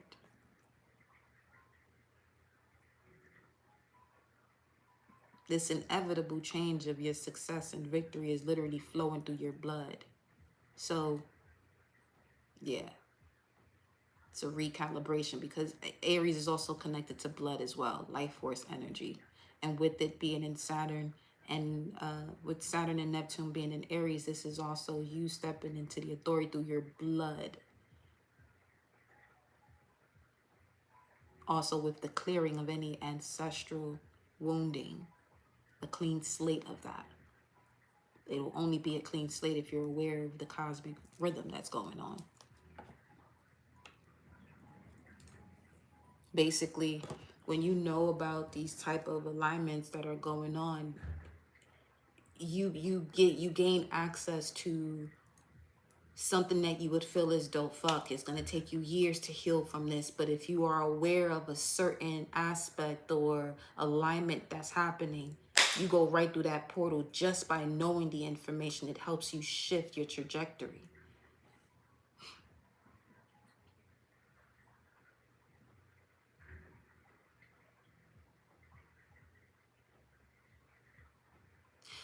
Another confirmation I got about this frequency was early this rising around 3. And it guided me to listen to the song, Michael Jackson. You're just another part of me.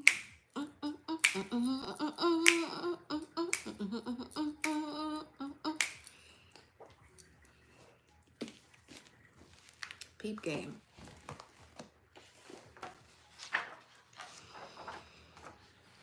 The lyrics.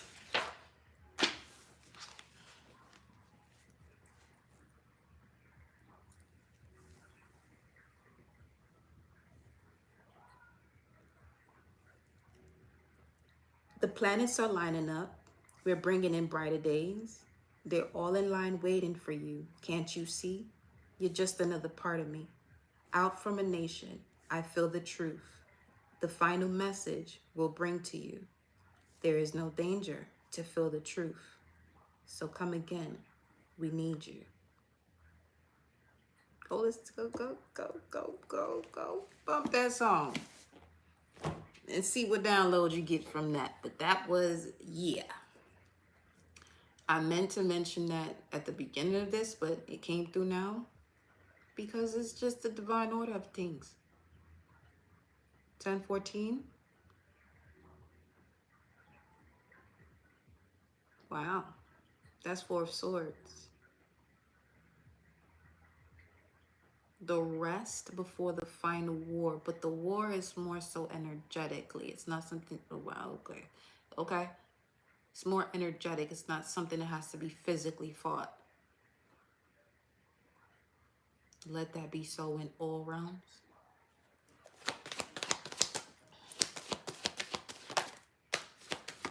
Oh, you a youngin' baby? Never heard that one, girl. Well, you did say you don't ever know any Capricorn. Welcome, love. Again, I said that to you already, but welcome.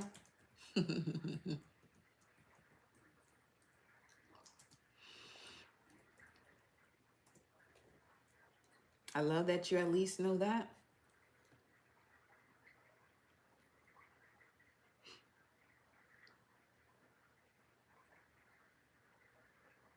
But you, yeah, you was probably born between 90 and 92. Yeah, you said it. 92, 91.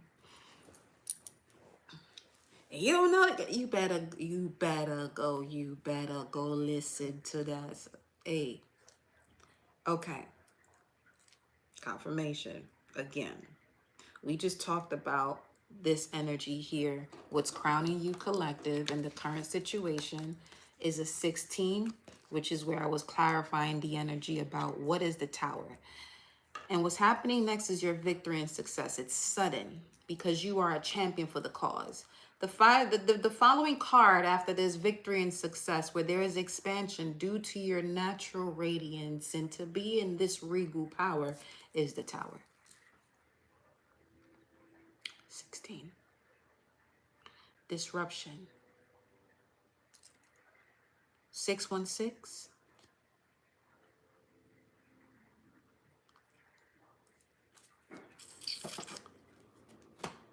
Wow. Of all levels of betrayal, 616, and it's 1016 right now. What the fuck? Now, say less. So it is. Telling you. He's shifting shit right now. 616, 10 of swords. A new dawn is rising for you. You've gone through a lot of betrayal. Absolutely, yes. Even if it was something that was more so energetic. Energetic in the sense it was masked as love, care. But it was more so connected to wanting to control. Confirm?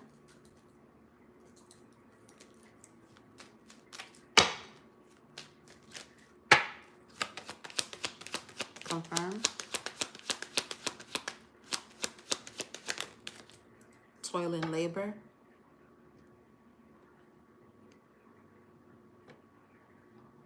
Wanting to be the one of authority over collective, but that's not happening because collective, 38, Hebrew lexicon meaning of 38, my father is the seed, Neptune. Collective is aware that they are the mysticism, they are their imagination. Then imagination, shout out to Neville Goddard, is God. They are God. They know who they are. They cannot be controlled by anything other than source. Dog barking. Coffin, 19. Dog barking, Anubis. The final judgment, heart being weighed next to a feather. And if one does not have a heart, their existence will be weighed against the feather. Okay.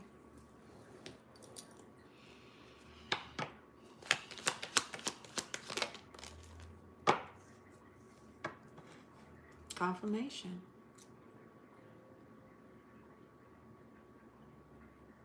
Putting in the work to rob you from your victory and success.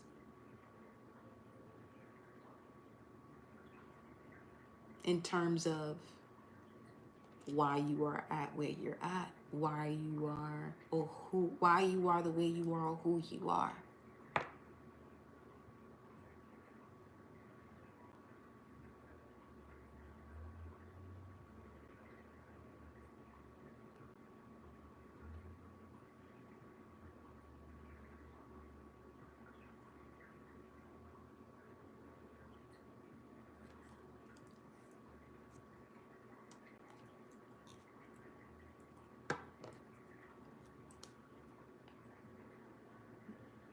Adjudication, judgment energy. I'm telling you.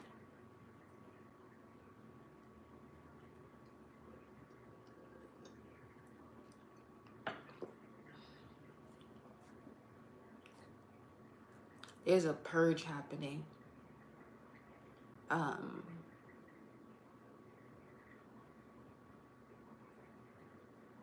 Some of you are calling this allergies, but it's a purge from this type of energy.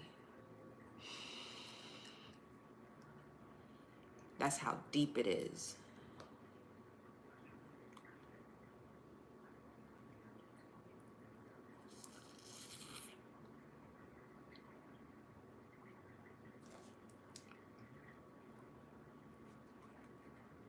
Back to the 5 again.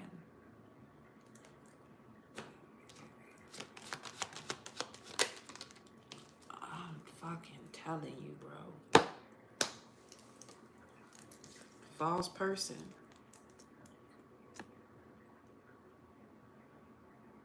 They want to have control over a situation as if they're the one that completely nurtured your entire fucking journey.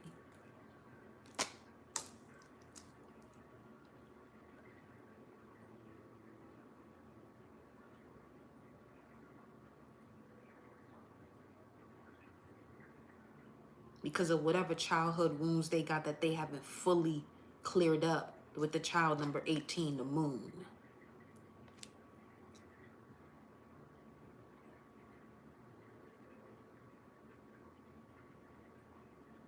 Come on, man.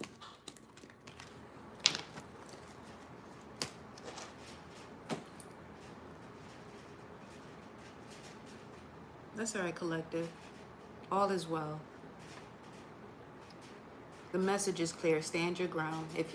Because this is somebody who's deciding, should I keep moving forward with this or no? No. Your nervous system is feeling a little off. It's not at ease. Anytime your nervous system is not at ease, and Mars is in Virgo right now, so it's going to help you to be very precise when it comes to what it is that you're being asked to sever yourself from. Especially if this is a habit you have of doing, of just going into something, giving the benefit of the doubt. There's not a benefit in doubting.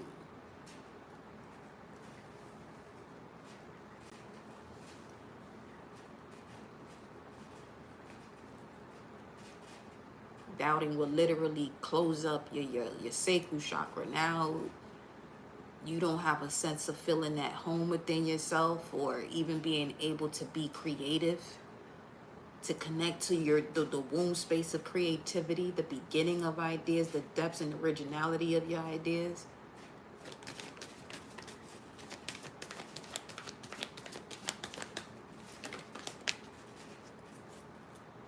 Especially if this is some type of energy where you're having this sexual exchange with whomever, it's time to cut that shit out too. Crown chakra.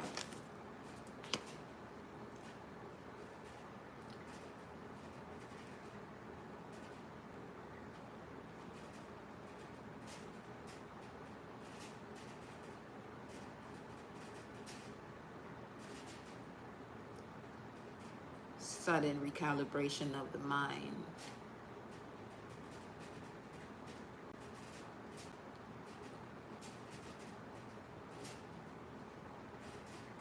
Your spirit is not even having you go through that process again. It won't. The 2, movement, choices, and decisions. Yeah, it's going to assist you to make the proper decisions, which means it's going to have you taking your talents and gifts elsewhere. Jupiter in Capricorn, 2 of Pentacles.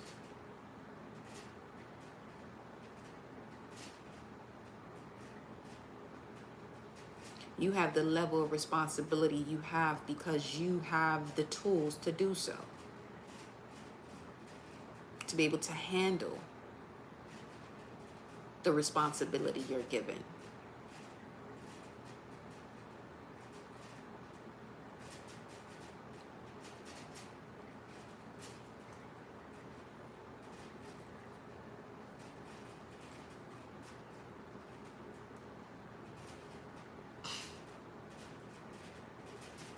It's not, it ain't funny, but this shit is sad, honestly.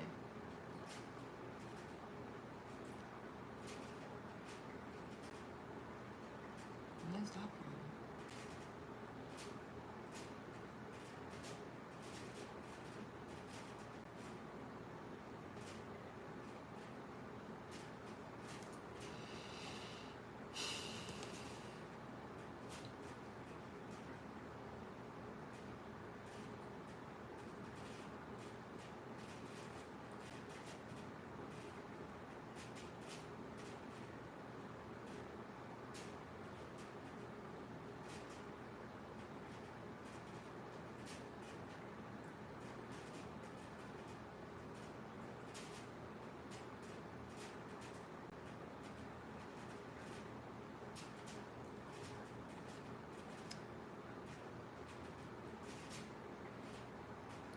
I want to see something about this I Ching right quick.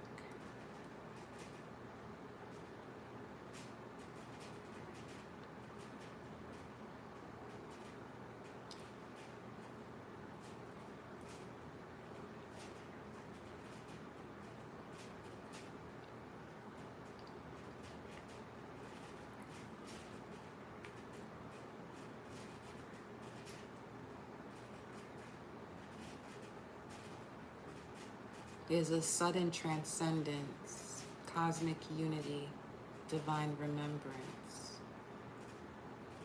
Now,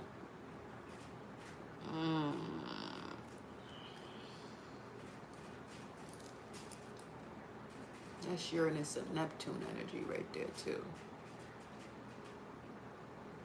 Breaking ground.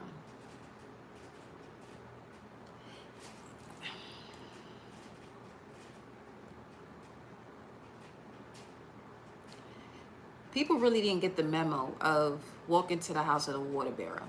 That's why I'm over here on some what the fuck.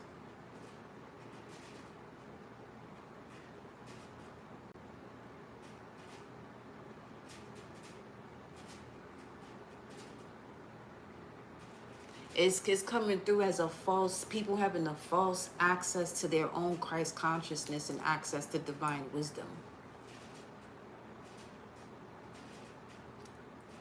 It's not something you play with.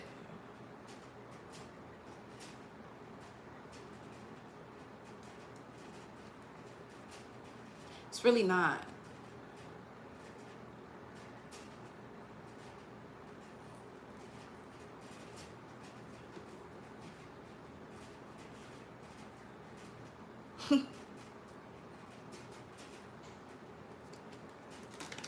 Way my fire sign ass. The old version of me is on eyes. That one motherfucker. Because come on, man.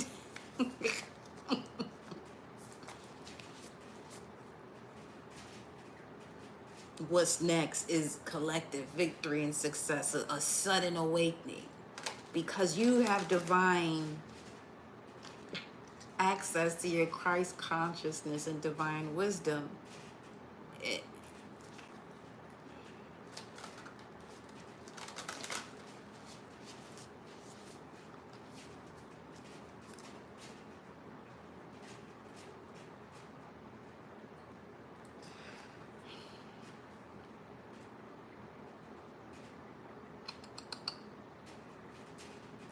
This is not okay.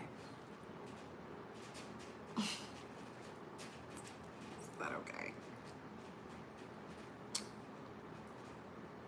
I don't think people are aware of, even if you collective are not fully aware yourself of your union with divine intelligence,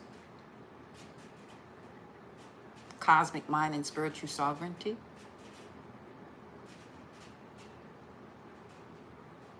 It still moves and operates as though as you're someone who's in this higher level of wisdom, that because you're in this protective bubble right now. Because obviously anyone that sees this message and connects to it is because you're in a position right now, again, that you're having to make a decision about the actions you want to take. Mars and Gemini. Gemini, lovers, as far as a major arcana, speaks to a decision you want to make, especially in matters of love. And when we started this message, the guidance is whatever it is you're connecting to, does it reflect the level of care you have for yourself? If not, cut that shit. Cut the shit out. So this is why the verbiage in this position of what's coming out here is coming out the way it is. You may not want to say something, and you don't have to, but make sure you take the appropriate action that aligns with you being in union with your divine intelligence, cosmic mind, and spiritual sovereignty. That's all.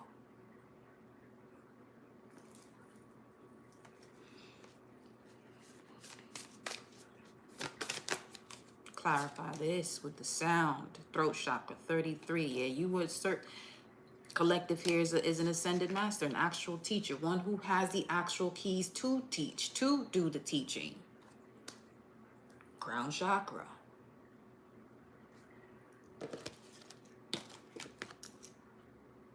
Again and again. Again and again. Both sevens too. I mean, it better be listed as a 7. Shit. That's what it is. Now,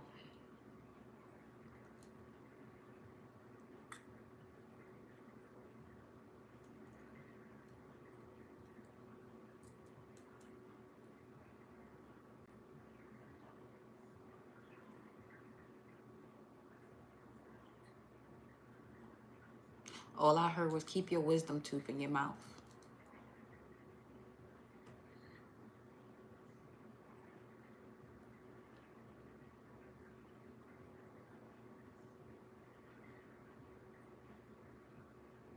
Keep your wisdom tooth in your mouth. Get familiar on how to restore the memory of your mouth gate. Now, teeth and bones are connected to Saturn. Each tooth has a connection to a chakra. Even when it comes to the study of teeth,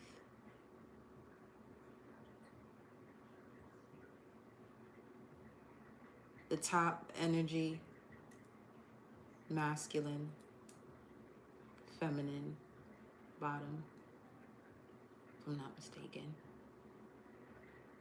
And each side, the way I would see it, left side of teeth connect to the right side of the brain, but because your mouthpiece is already here in this section, you could connect right side of the brain with the right side of the mouth. Intuitive side or maternal side, father side. Father side, father's father side, father's mother side. Mother's father side, mother's father side, mother's mother side type shit.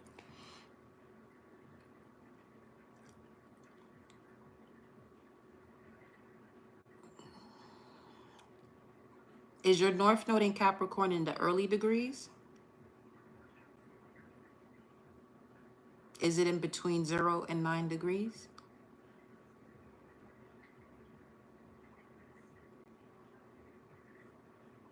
What degrees is your North Node in Capricorn in? Because that's the type of energy of Two of Pentacles, which is a Jupiter in Capricorn. I know you're talking about. It is? Okay. So yeah, that's... Do you know what your human design... 2, 1? Okay. Wait, what is it?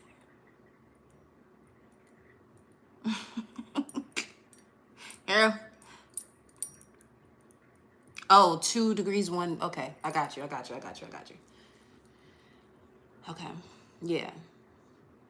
That's the Two of Pentacles. That's someone who's actually, you have a North Node in Capricorn. The first deacon of Capricorn is someone, okay, is someone who is able to juggle many responsibilities. You're the one that don't let anyone tell you to focus on one thing.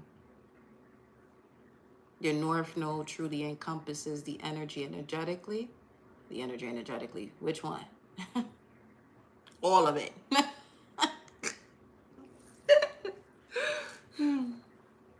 Yeah, first deacon is Two of Pentacles. And you can be extremely abundant. You just gotta handle your own emotions. They'll allow someone's perception and experience to misguide the way you move with your emotions and what you have the capability of doing or handling what's on your table.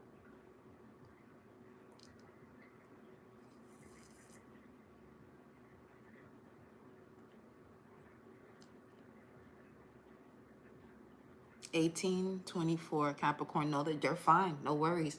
So with 18, that's going to be the Three of Pentacles, which is equivalent to Mars and Capricorn energy. You just got to be mindful of what it is you're ambitious about. Now, 18 is a Virgo degree.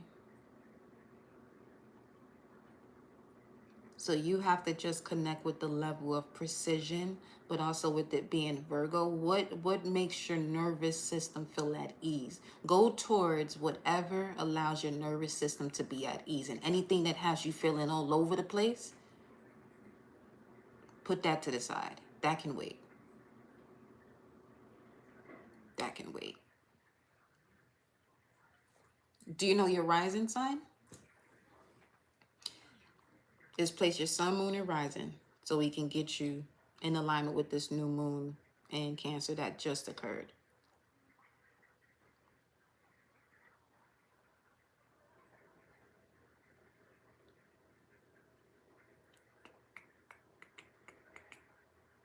Okay, let me continue here with this.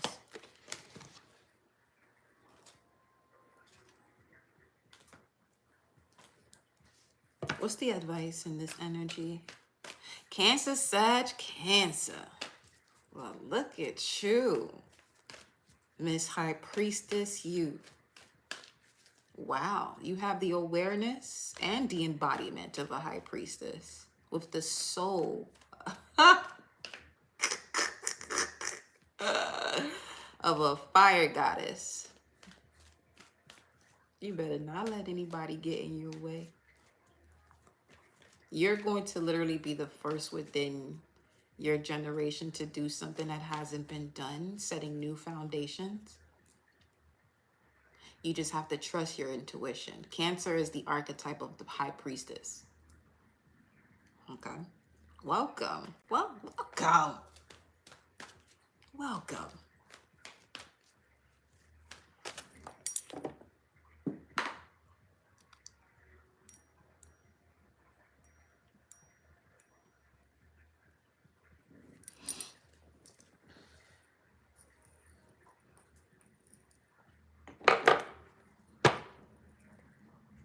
Oh.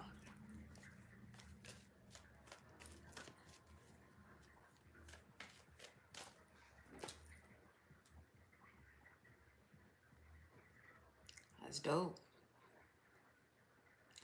I love what I'm seeing, so hold up.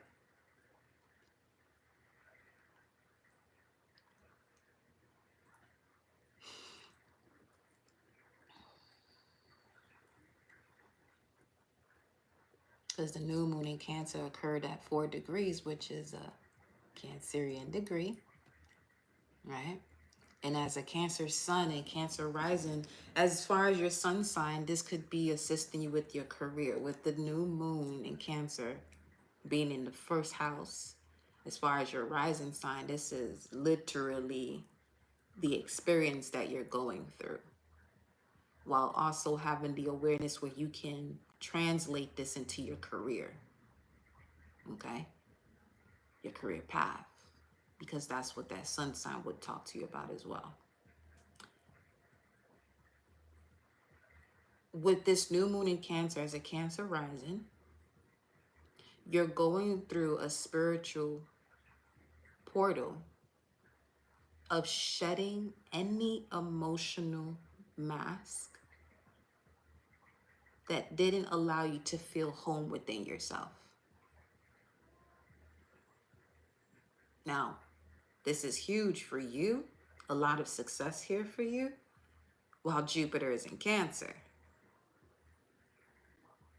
Jupiter loves to be in Cancer. You are seriously in a moment of your life of some serious prosperity. But you just have to align with, just align with your solar plexus and your heart chakra, because that's also what's being activated here for you with this new moon in Cancer as a Cancer sun and rising, where it's allowing you to become the temple. You're literally going through a rebirth where the essence of who you are and the way you feel as a sacred armor, the way I connect the energy of sacred is because something because of, but as far as sacred armor, this armor is more so where you now have the activation of basic trust, feeling rooted and grounded, your root chakra, red, and your sacral, where you're able to create and flow, and you have this beautiful connection to your sexuality, where you have an overstanding of it as far as what sexuality is. It's something you use to create and bring forth life.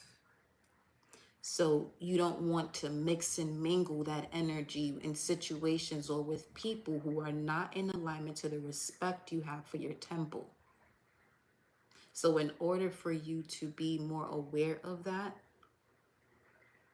and clear cognizant, where you just know, okay, the way to move, this new moon in Cancer is allowing you to walk through a spiritual portal that allows you to shed any emotional mask. And this mask, what the fuck, girl?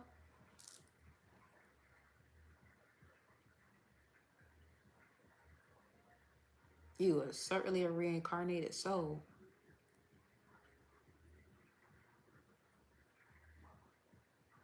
Yeah, South Node in Cancer. Cancer rising, Cancer sun.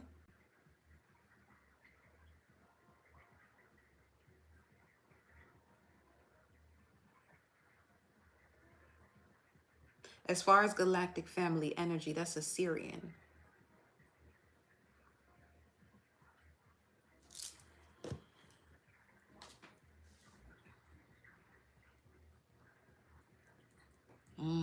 Hmm. I love this for you. With having a Sagittarius moon, the new moon in Cancer would land in the 8th house.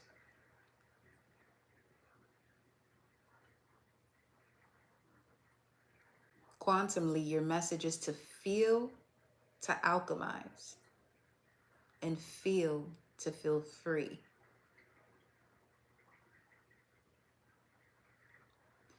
This is giving you access as a Sagittarius moon, is giving your soul access to a spiritual portal to release any inherited emotional trauma that places you in a position to wear a mask over the way you feel. You may be the type of person where you don't look the way life has been for you.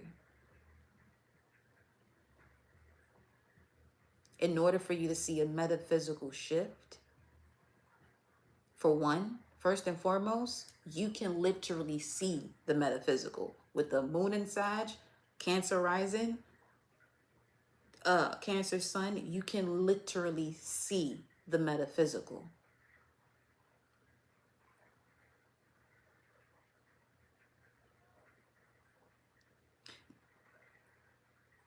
In order to access that, you're going to have to transmute pain into your passion and see your shadows as holy.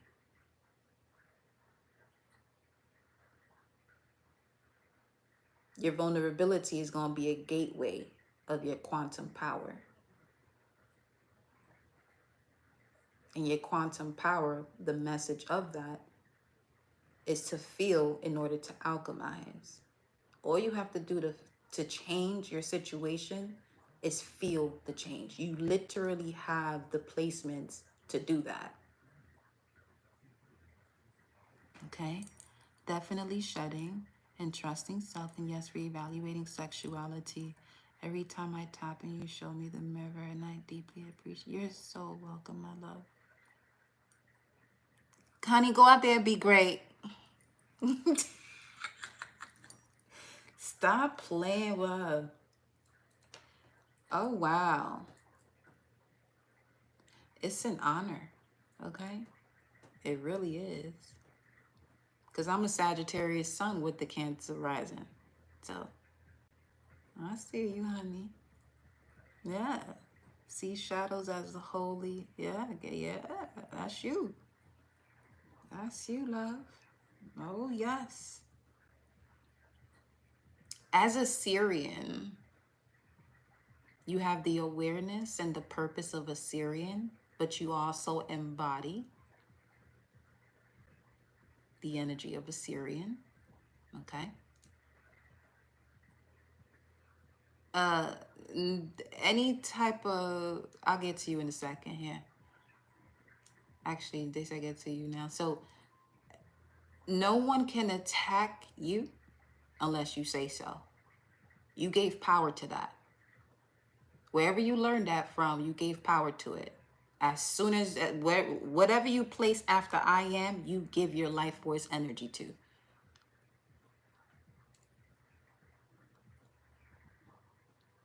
I am spiritually protected. I am spiritually cleansed. I am cut away from any energy that is not of unconditional love. As long as you keep playing out that narrative while Saturn is in Aries and Neptune is in Aries, that's exactly what you're going to continuously create. And you better not have Aquarius energy in your chart because your words are life-bending. Back to you, Melissa.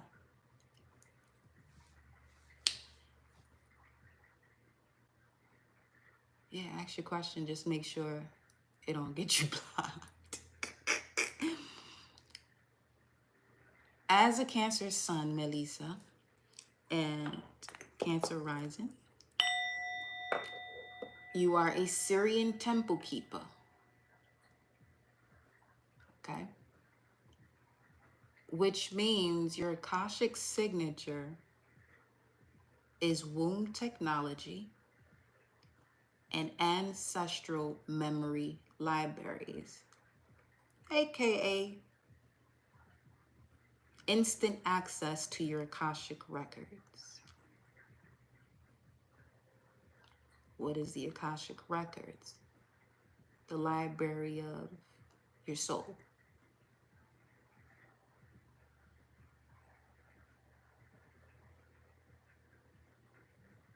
Naturally, as a Syrian,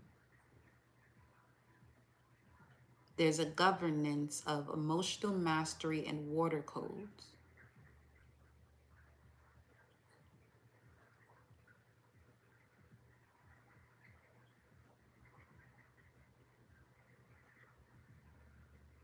And your purpose is to restore Lemurian memory, which means to bring heaven on earth.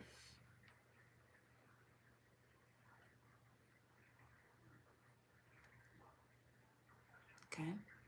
Oh, gratitude for the energy exchange, my love, via CASHAPP.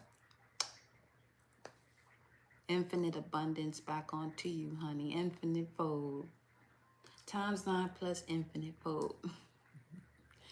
Your Akashic purpose as a Syrian is to restore Lemurian memory. What you're restoring is the magnetic properties as a Syrian, Cancerian energy, which is the mother. You're restoring the magnetic properties. So that's the milk. When we're speaking of the land of milk and honey, the milk is Cancerian, is the feminine energy. Okay? And Cancer is connected to the primordial mother anyway. And just continue to use your emotion as a sacred tool of alchemical power.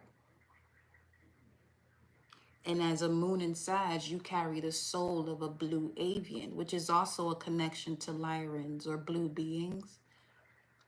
Lyrans and blue avians have a very strong connection in terms of the releasing of karma and bringing forth new philosophies and things of that nature, being seed starters. Leo, y'all already know, y'all are that Lyran royal flame lineage, so y'all better get your life. Before I have to be on your ass. Now, Sagittarius energy, blue avian way shower. So your soul, okay, carries the Akashic signature of a keeper of cosmic law and prophecy. That's Sagittarius energy. That's your soul. Your soul is a keeper, Melissa, of cosmic law and prophecy.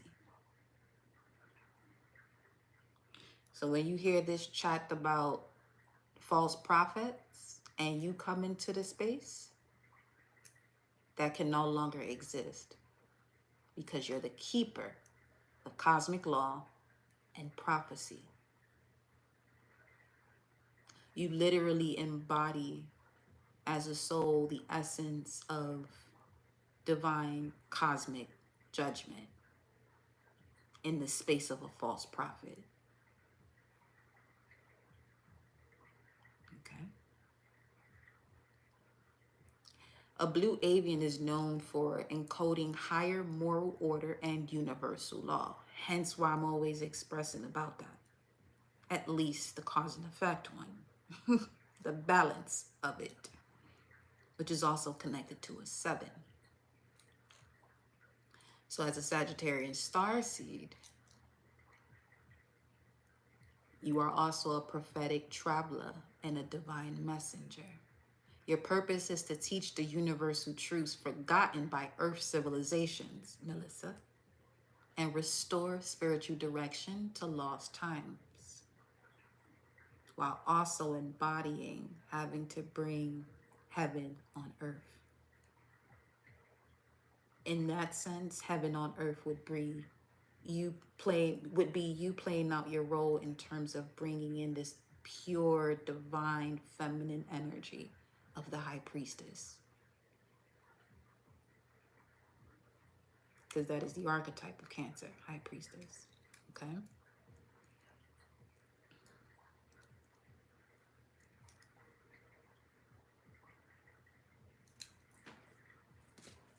Before I move on with this here, grab you some angels and ancestors message, Melissa.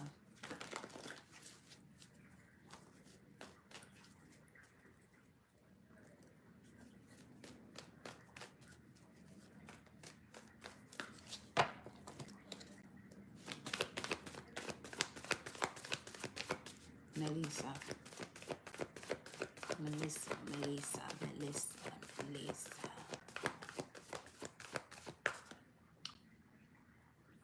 Now, Capricorn is also connected to Syrian energy. Elohim builders and Syrian law keepers. The Akashic signature is divine blueprint engineers.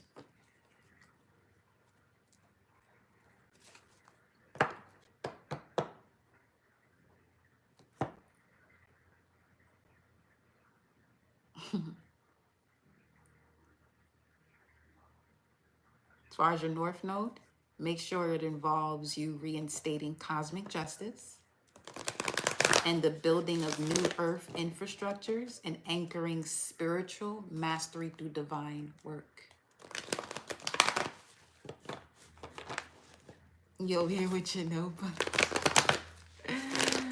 That's what I was talking about, honey. Get you at, right? Oh, those down. Because as I said before, you reincarnated. You are part of the crew who built original divine architecture. And you came to restore lost systems of sacred structure.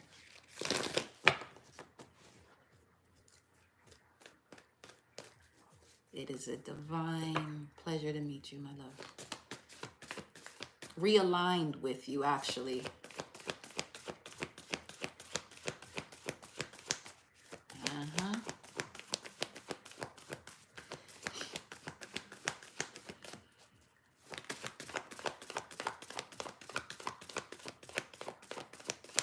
Listen, you are not alone. You better know.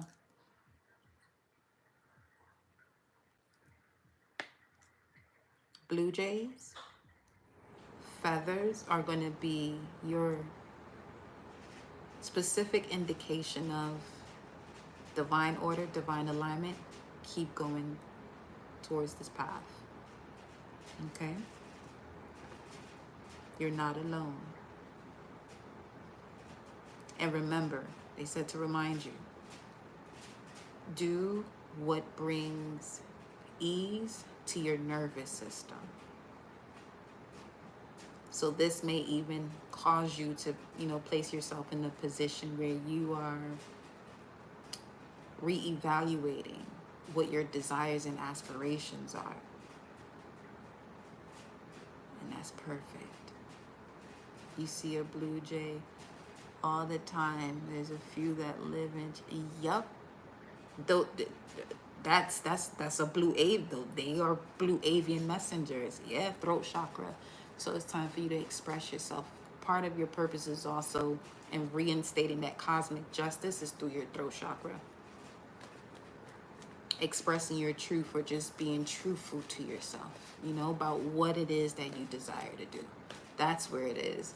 Being truthful to yourself about what you desire to do. And the truth, the feeling, it puts your nervous system at ease. Now, to someone who is unaware of this, they're going to say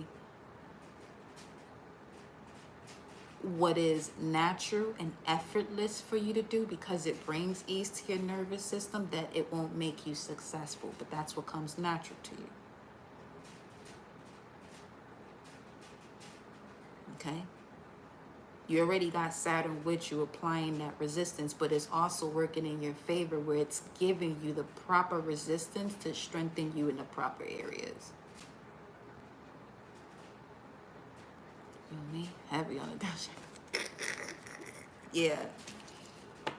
Even when you express yourself, you're not alone. The divine loves to utilize you as a vessel to express, or would love to. The energy of, again, Cancer, the feminine, is about being receptive. You're not alone. Receive, receptive. What message you want to give her here? We're going to receive, receptive.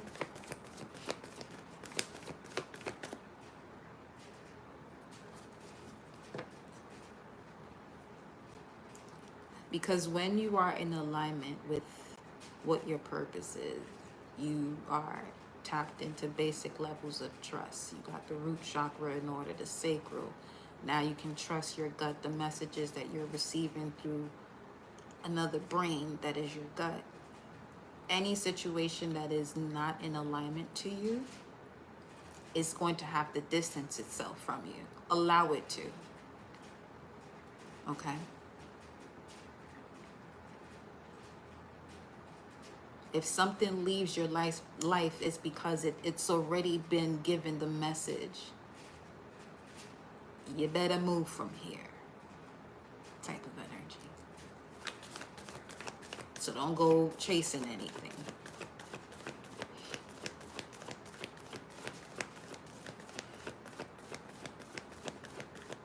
Don't go chasing anything for the fear of being alone. Get used to the solitude the stillness and the clarity that comes through the solitude and the stillness. Yeah, rejection is protection. Absolutely.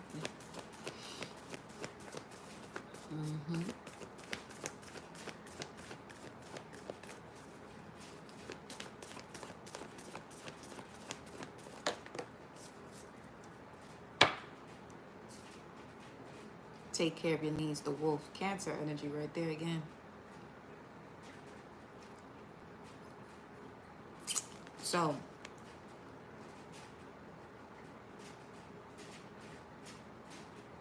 before the winter solstice, it's important for you to get in alignment.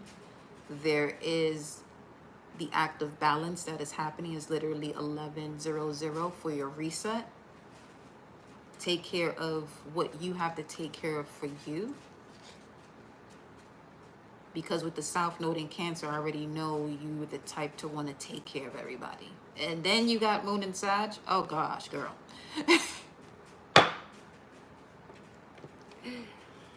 You just as sweet as you want to be until you're not. This is an energy where you're patient with people until that Cancerian energy now becomes Kali Ma.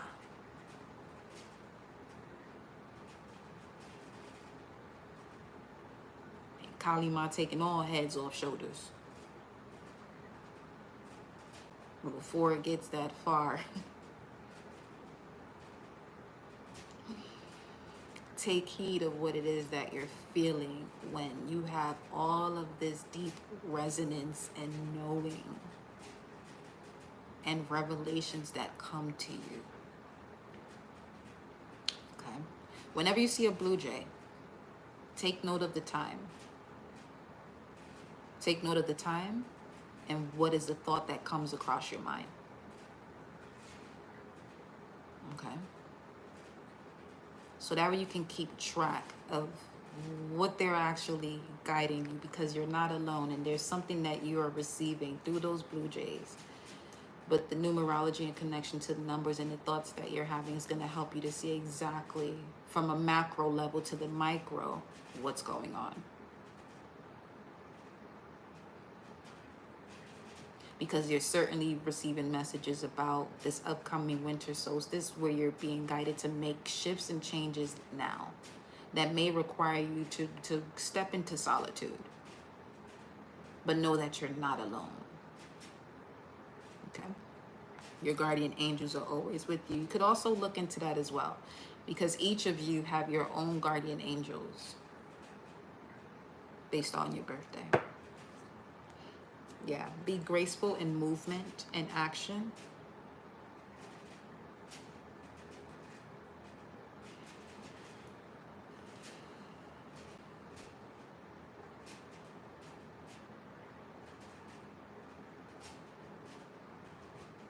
Be kinder to yourself. Be kinder to yourself and stop being so nice. Nice and kind are not the same. You know? Yes, it will help you to stay consistent with, absolutely, with your daily journaling. Yes. One more, honey. Yeah. Yeah. Whoa. Archangel Michael. Female energy. The moon cycles are protecting you. Okay. So you understand the language that I express through these lives. Drop your shields. This is in this deck, this is a feminine energy of Archangel Michael. So this would be the moon, in a sense, Venus, Saturn. Okay. Where your subconscious, your sacred values, and your wisdom are playing a major role, especially when it comes to you shedding any type of emotional mask that you wear, especially in moments where it's hard for you to just say no. without explaining yourself to people.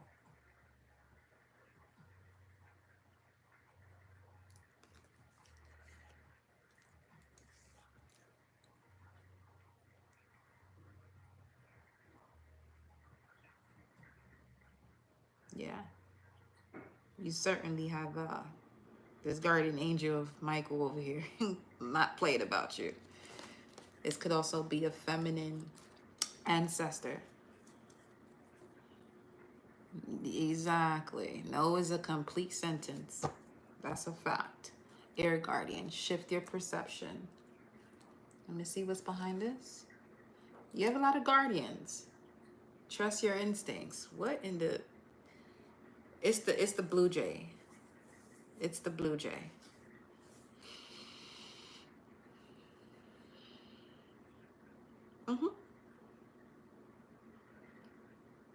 That's gonna be your assignment. What you decode. It'll make sense to you.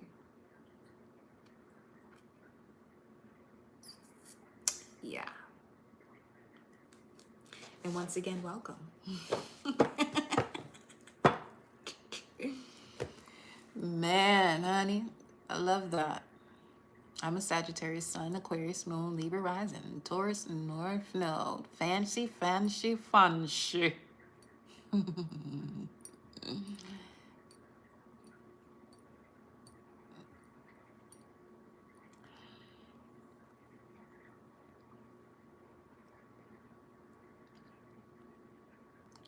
The 7th Sun, you got a few more lives with me before. But I'll tell you this. As someone who is a Leo, 727, that's this card right here. Saturn and Leo. You got to stop giving your power away. You have to stop giving your power away. Especially a 27 with that 9 frequency. You have to be very mindful of your words because you give birth to that in an instant.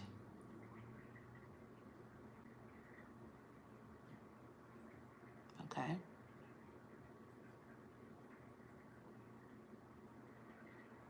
So you're going to have to exercise a new language. It's literally 727 on the screen right now too. You're going to have to exercise a new language that speaks to you being in the frequency of royalty and effortlessly being able to exude your divine radiance.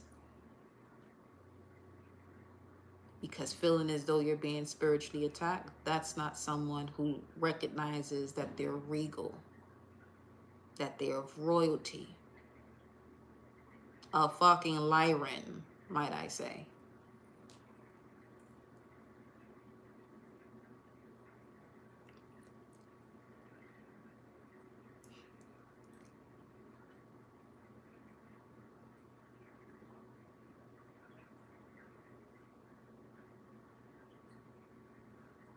But I get it. As a Leo, and carrying that Lyran energy, there is this sense of you came back here to reclaim your soul nobility.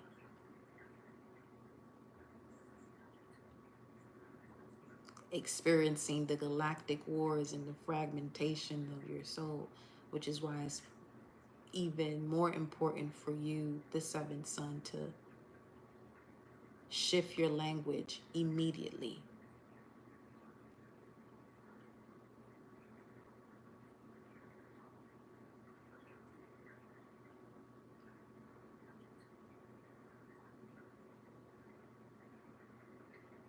About yourself.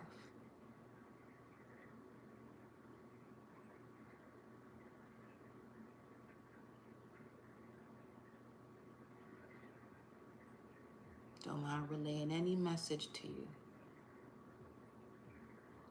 But that energy you carrying about spiritual attack,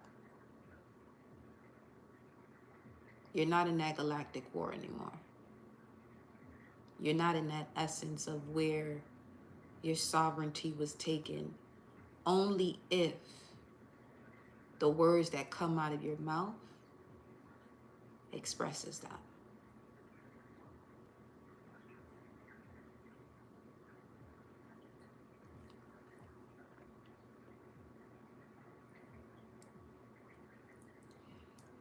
Should I report back?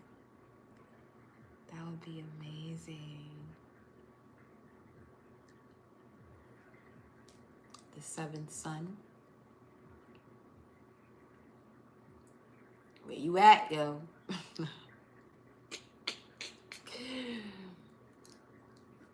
Because for Leo, sun, moon, or rising, the new moon is in your 12th house, which is giving you access to a portal to heal from any karmic emotional entanglements. But you're gonna have to surrender so this old pain can be freed and released from you.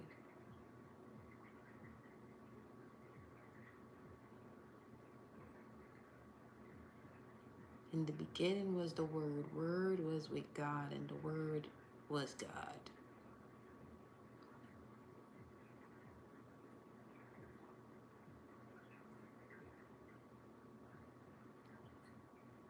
Literally carrying the frequency of the generator, operator, destroyer, but all it seems that you're doing is destroying. Not even ready to go forward with retrieving parts of your soul that are fragmented throughout the galaxies, that has you feeling and expressing the language of being attacked.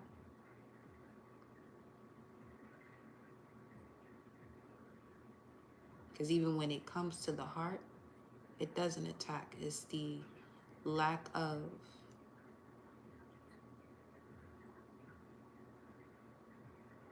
connection and alignment to it. What it feels as though, well, nothing to do here.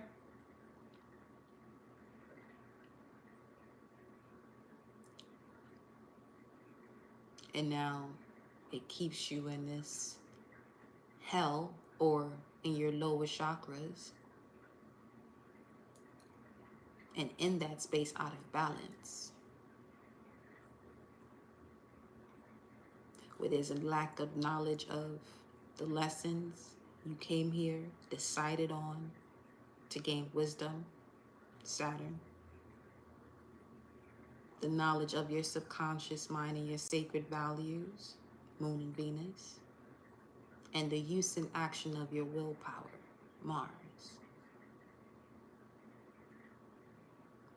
See, the way I go about assisting you to know yourself and reconnect with the reactivation of your soul is letting you know about astrology, human design, and galactic signature. So you can stop playing the blame game.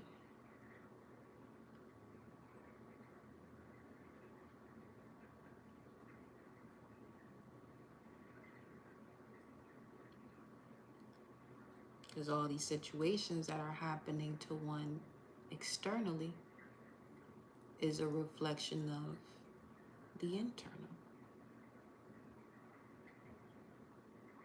And your astrology gives you the blueprint of the internal to respond accordingly to the external.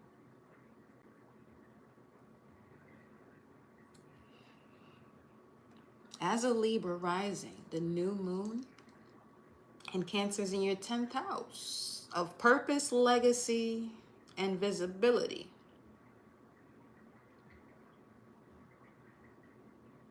Giving you access of walking through a spiritual portal of reclaiming emotional safety and visibility. Now, in order for you to be in a space of leadership, Lindsay, as a Libra rising, vulnerability is going to be key for you. So the question is,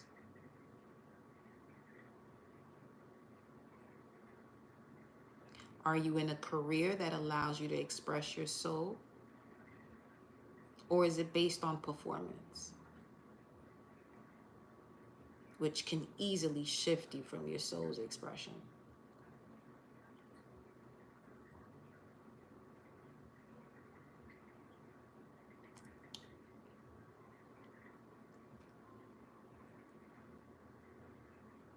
Lindsay?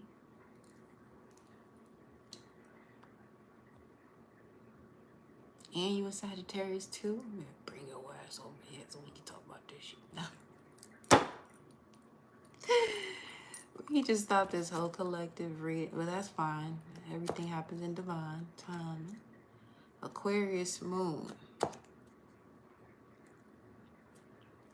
First of all, with Saturn and Aries, when it comes to your emotions and the way you express to yourself what you're feeling, only express the truth to yourself, because you're going to bend your reality based on what you tell yourself. Because as a moon in Aquarius, that's soul energy. So this is more so about you having an internal conversation. But at least be aware that it is your soul talking to you when it comes to Saturn and Aries as an Aquarius moon, that you need to be mindful of. You can't be telling yourself lies at all, because you are going to reap the consequences of that immediately. Because the advice for Aquarius, Sun, Moon, or Rising with Saturn and Aries, if it ain't true, don't say anything at all. If it's not truth, don't say it at all. Don't even process that shit as a thought. So you're going to have to slow down. You got a lot of air and fire anyway. You're going to have to slow down.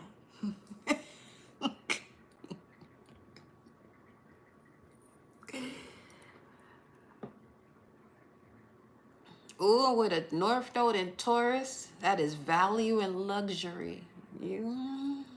Your purpose is surrounded by value, but you got to know your value. You got to know your worth first. So people don't have you around here as a puppet and shit, you know?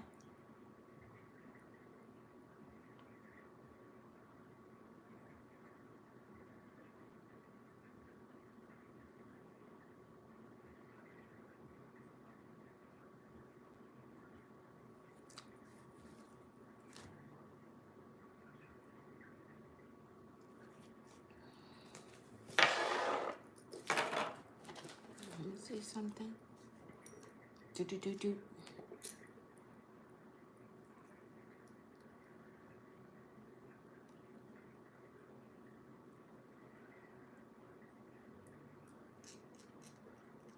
Why'd you ask about a Leo?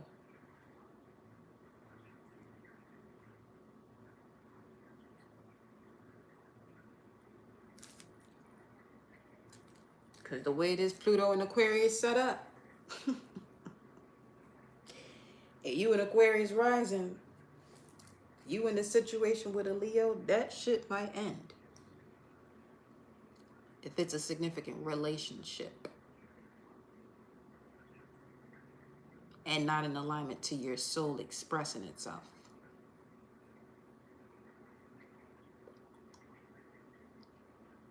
Especially if it prevents you from reclaiming emotional safety.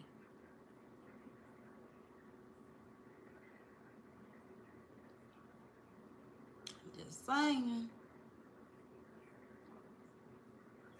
Your purpose and legacy is at the forefront right now with this new moon in Cancer as a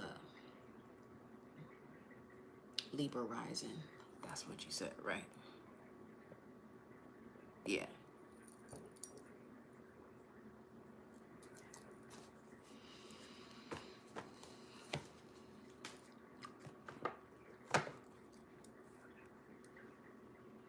That's what it is, baby.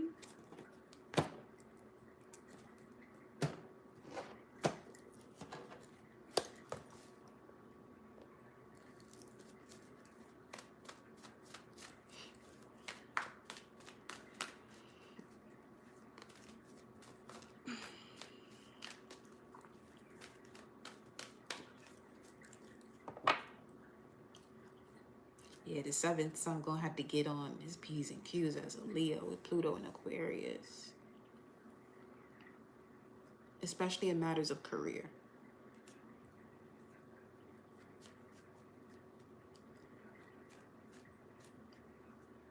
Because that speaks to an energy in terms of an opposition where things would be against you.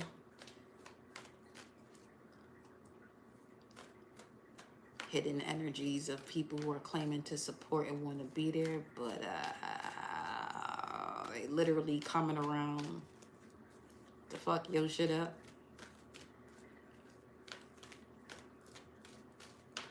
Your whole circle of environment, people you connect with, should be changing.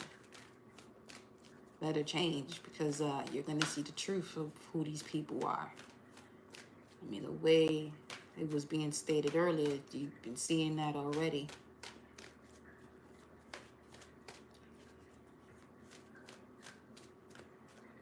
You're going to have to get back into your body, get back into who you are, get back into your divinity.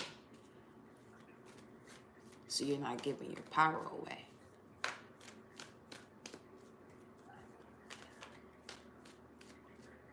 As a Cancer sun, moon, rising, there's a clear knowing of what that energy is while Pluto was in Capricorn between 2008 and 2023.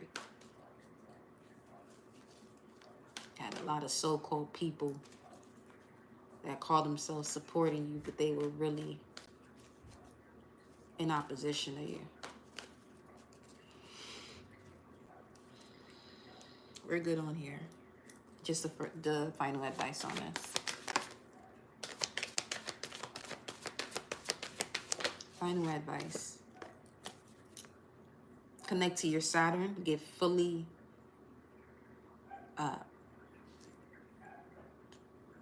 become more knowledgeable of your Saturn placement here.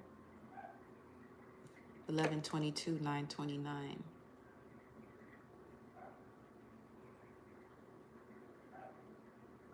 Anything that may have been blocking your vision as far as you building new structures, sacred structures. Base chakra, 9/29. That's the day that they celebrate Archangel Michael. Archangel Michael said, I got it. Michael Michaela said, I got it.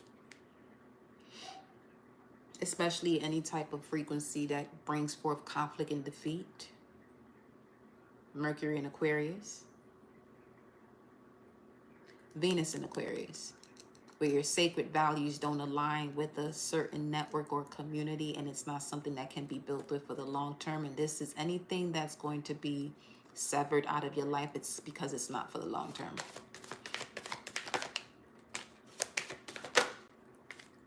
$11. Wow. Passion ignited. Stay true to what you came here to do. Stand in your authority. Because there's a reawakening of your authority. A new cycle. The Emperor with this passion ignited. Yeah, for some of you, you're going to be aligning with actual people who are in this position of power where they're not stepping on your toes and wanting to overpower you, where there is an equal exchange of power and control, where no one is controlling another. Each one knows the role that they have to play based the same way. You got the 4 archangels of the 4 corners, the royal stars, okay? Uriel, Michael, Raphael. Is it Gabriel? Why am I? Okay. Omohot. Child.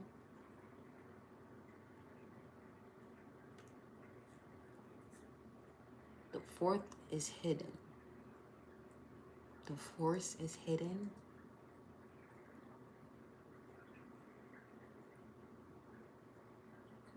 Yeah, Gabriel, Raphael, Uriel, and Michael. But what the fuck was that about?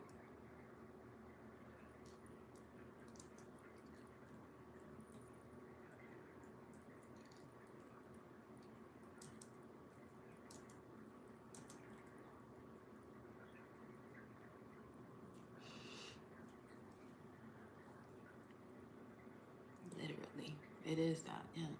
Just have to be sure. But what was that?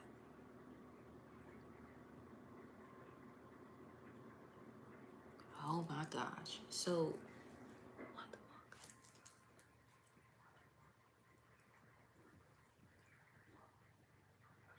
The force is hidden.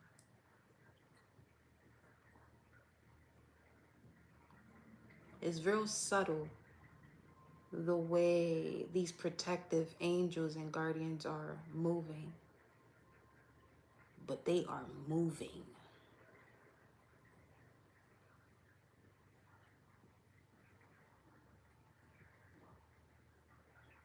Let me tap into my portal before I leave y'all here. Antares, literally representation of Archangel Uriel. And that's also one's energy as well. If you have Sagittarius between 8 and 9 degrees, that's a royal star energy, okay? Which gives you another purpose of reactivating soul memory. So when it comes to that,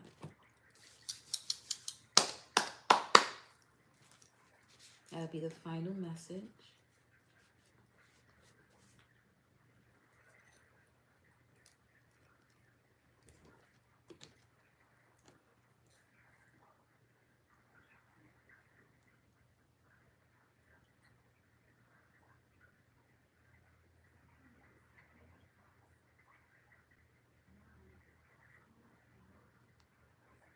What assistance we want to give the collective Antares Uriel, Archangel Uriel, to assist the collective in this final message with knowledge and wisdom.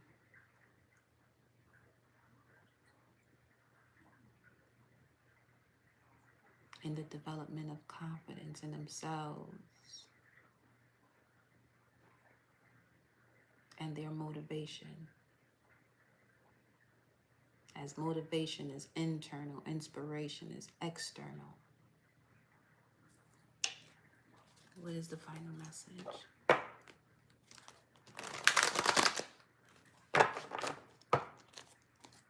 Let your light outshine, as it's about to be 11:29. Trust the rhythm and flow. Sappho. That's an asteroid that has to do with the way you express yourself in a poetic fashion. What is the energy connected to that? Is the sign it's in. That's an asteroid. The asteroid belt is consisted of the planet that used to be between Mars and Jupiter, Maldek, that imploded because of the misuse of power and control, and it became the asteroid belt.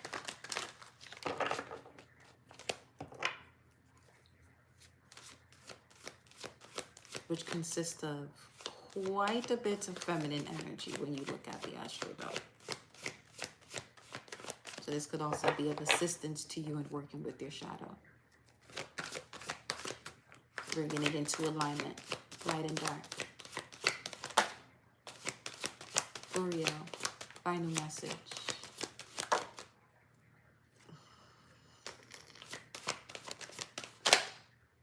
Clear and activate.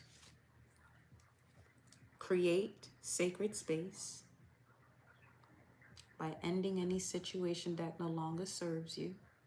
And that is any situation that has you not feeling at ease within your nervous system, which is indicating an alert to you of don't go that way, don't go that way, don't go that way. Clear yourself from all of that.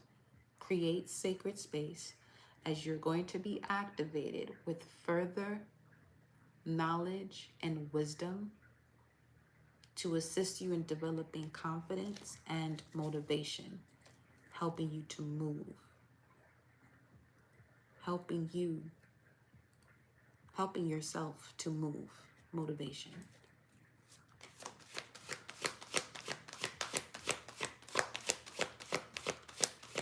far as a motivational speaker, they ignite the access or open up that portal within you of you motivating yourself to take action.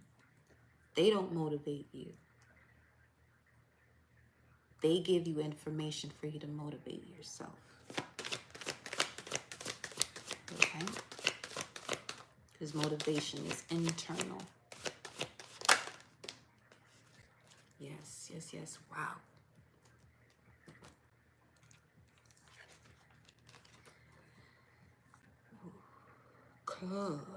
Clear and activate, because the ascended masters want to create open communication with you directly to your crown.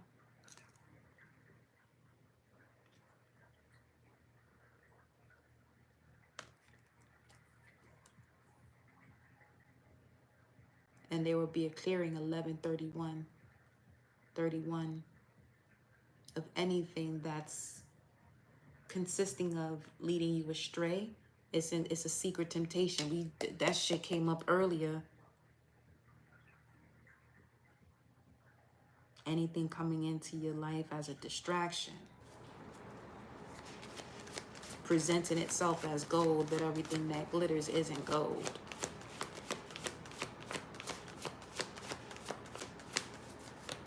One more.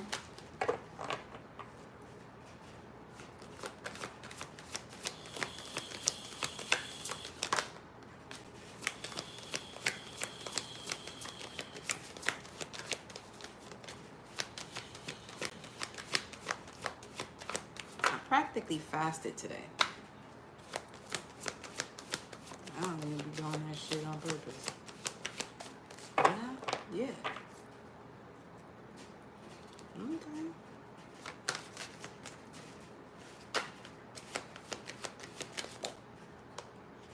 Wow. Mirrored souls create sacred space for open communication from an ascended master that is your mirrored soul. That is the final message here, my dear.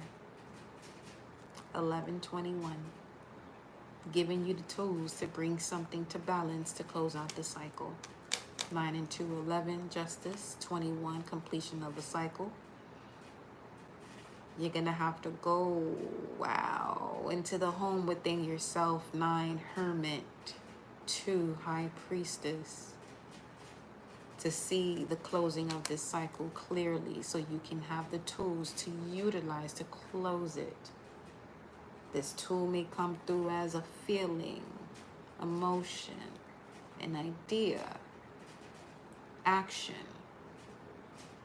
For each and every one of you is going to be different, but for all, it's heart-centered. If it is not heart-centered, it's not the action or guidance you're being guided to take, and it fuck sure ain't the ascended master.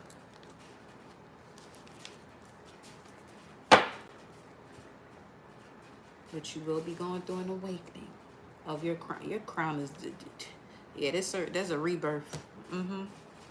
The way a baby's head has that opening, that's literally collective. I love y'all. I'll see you on the next live. Peace.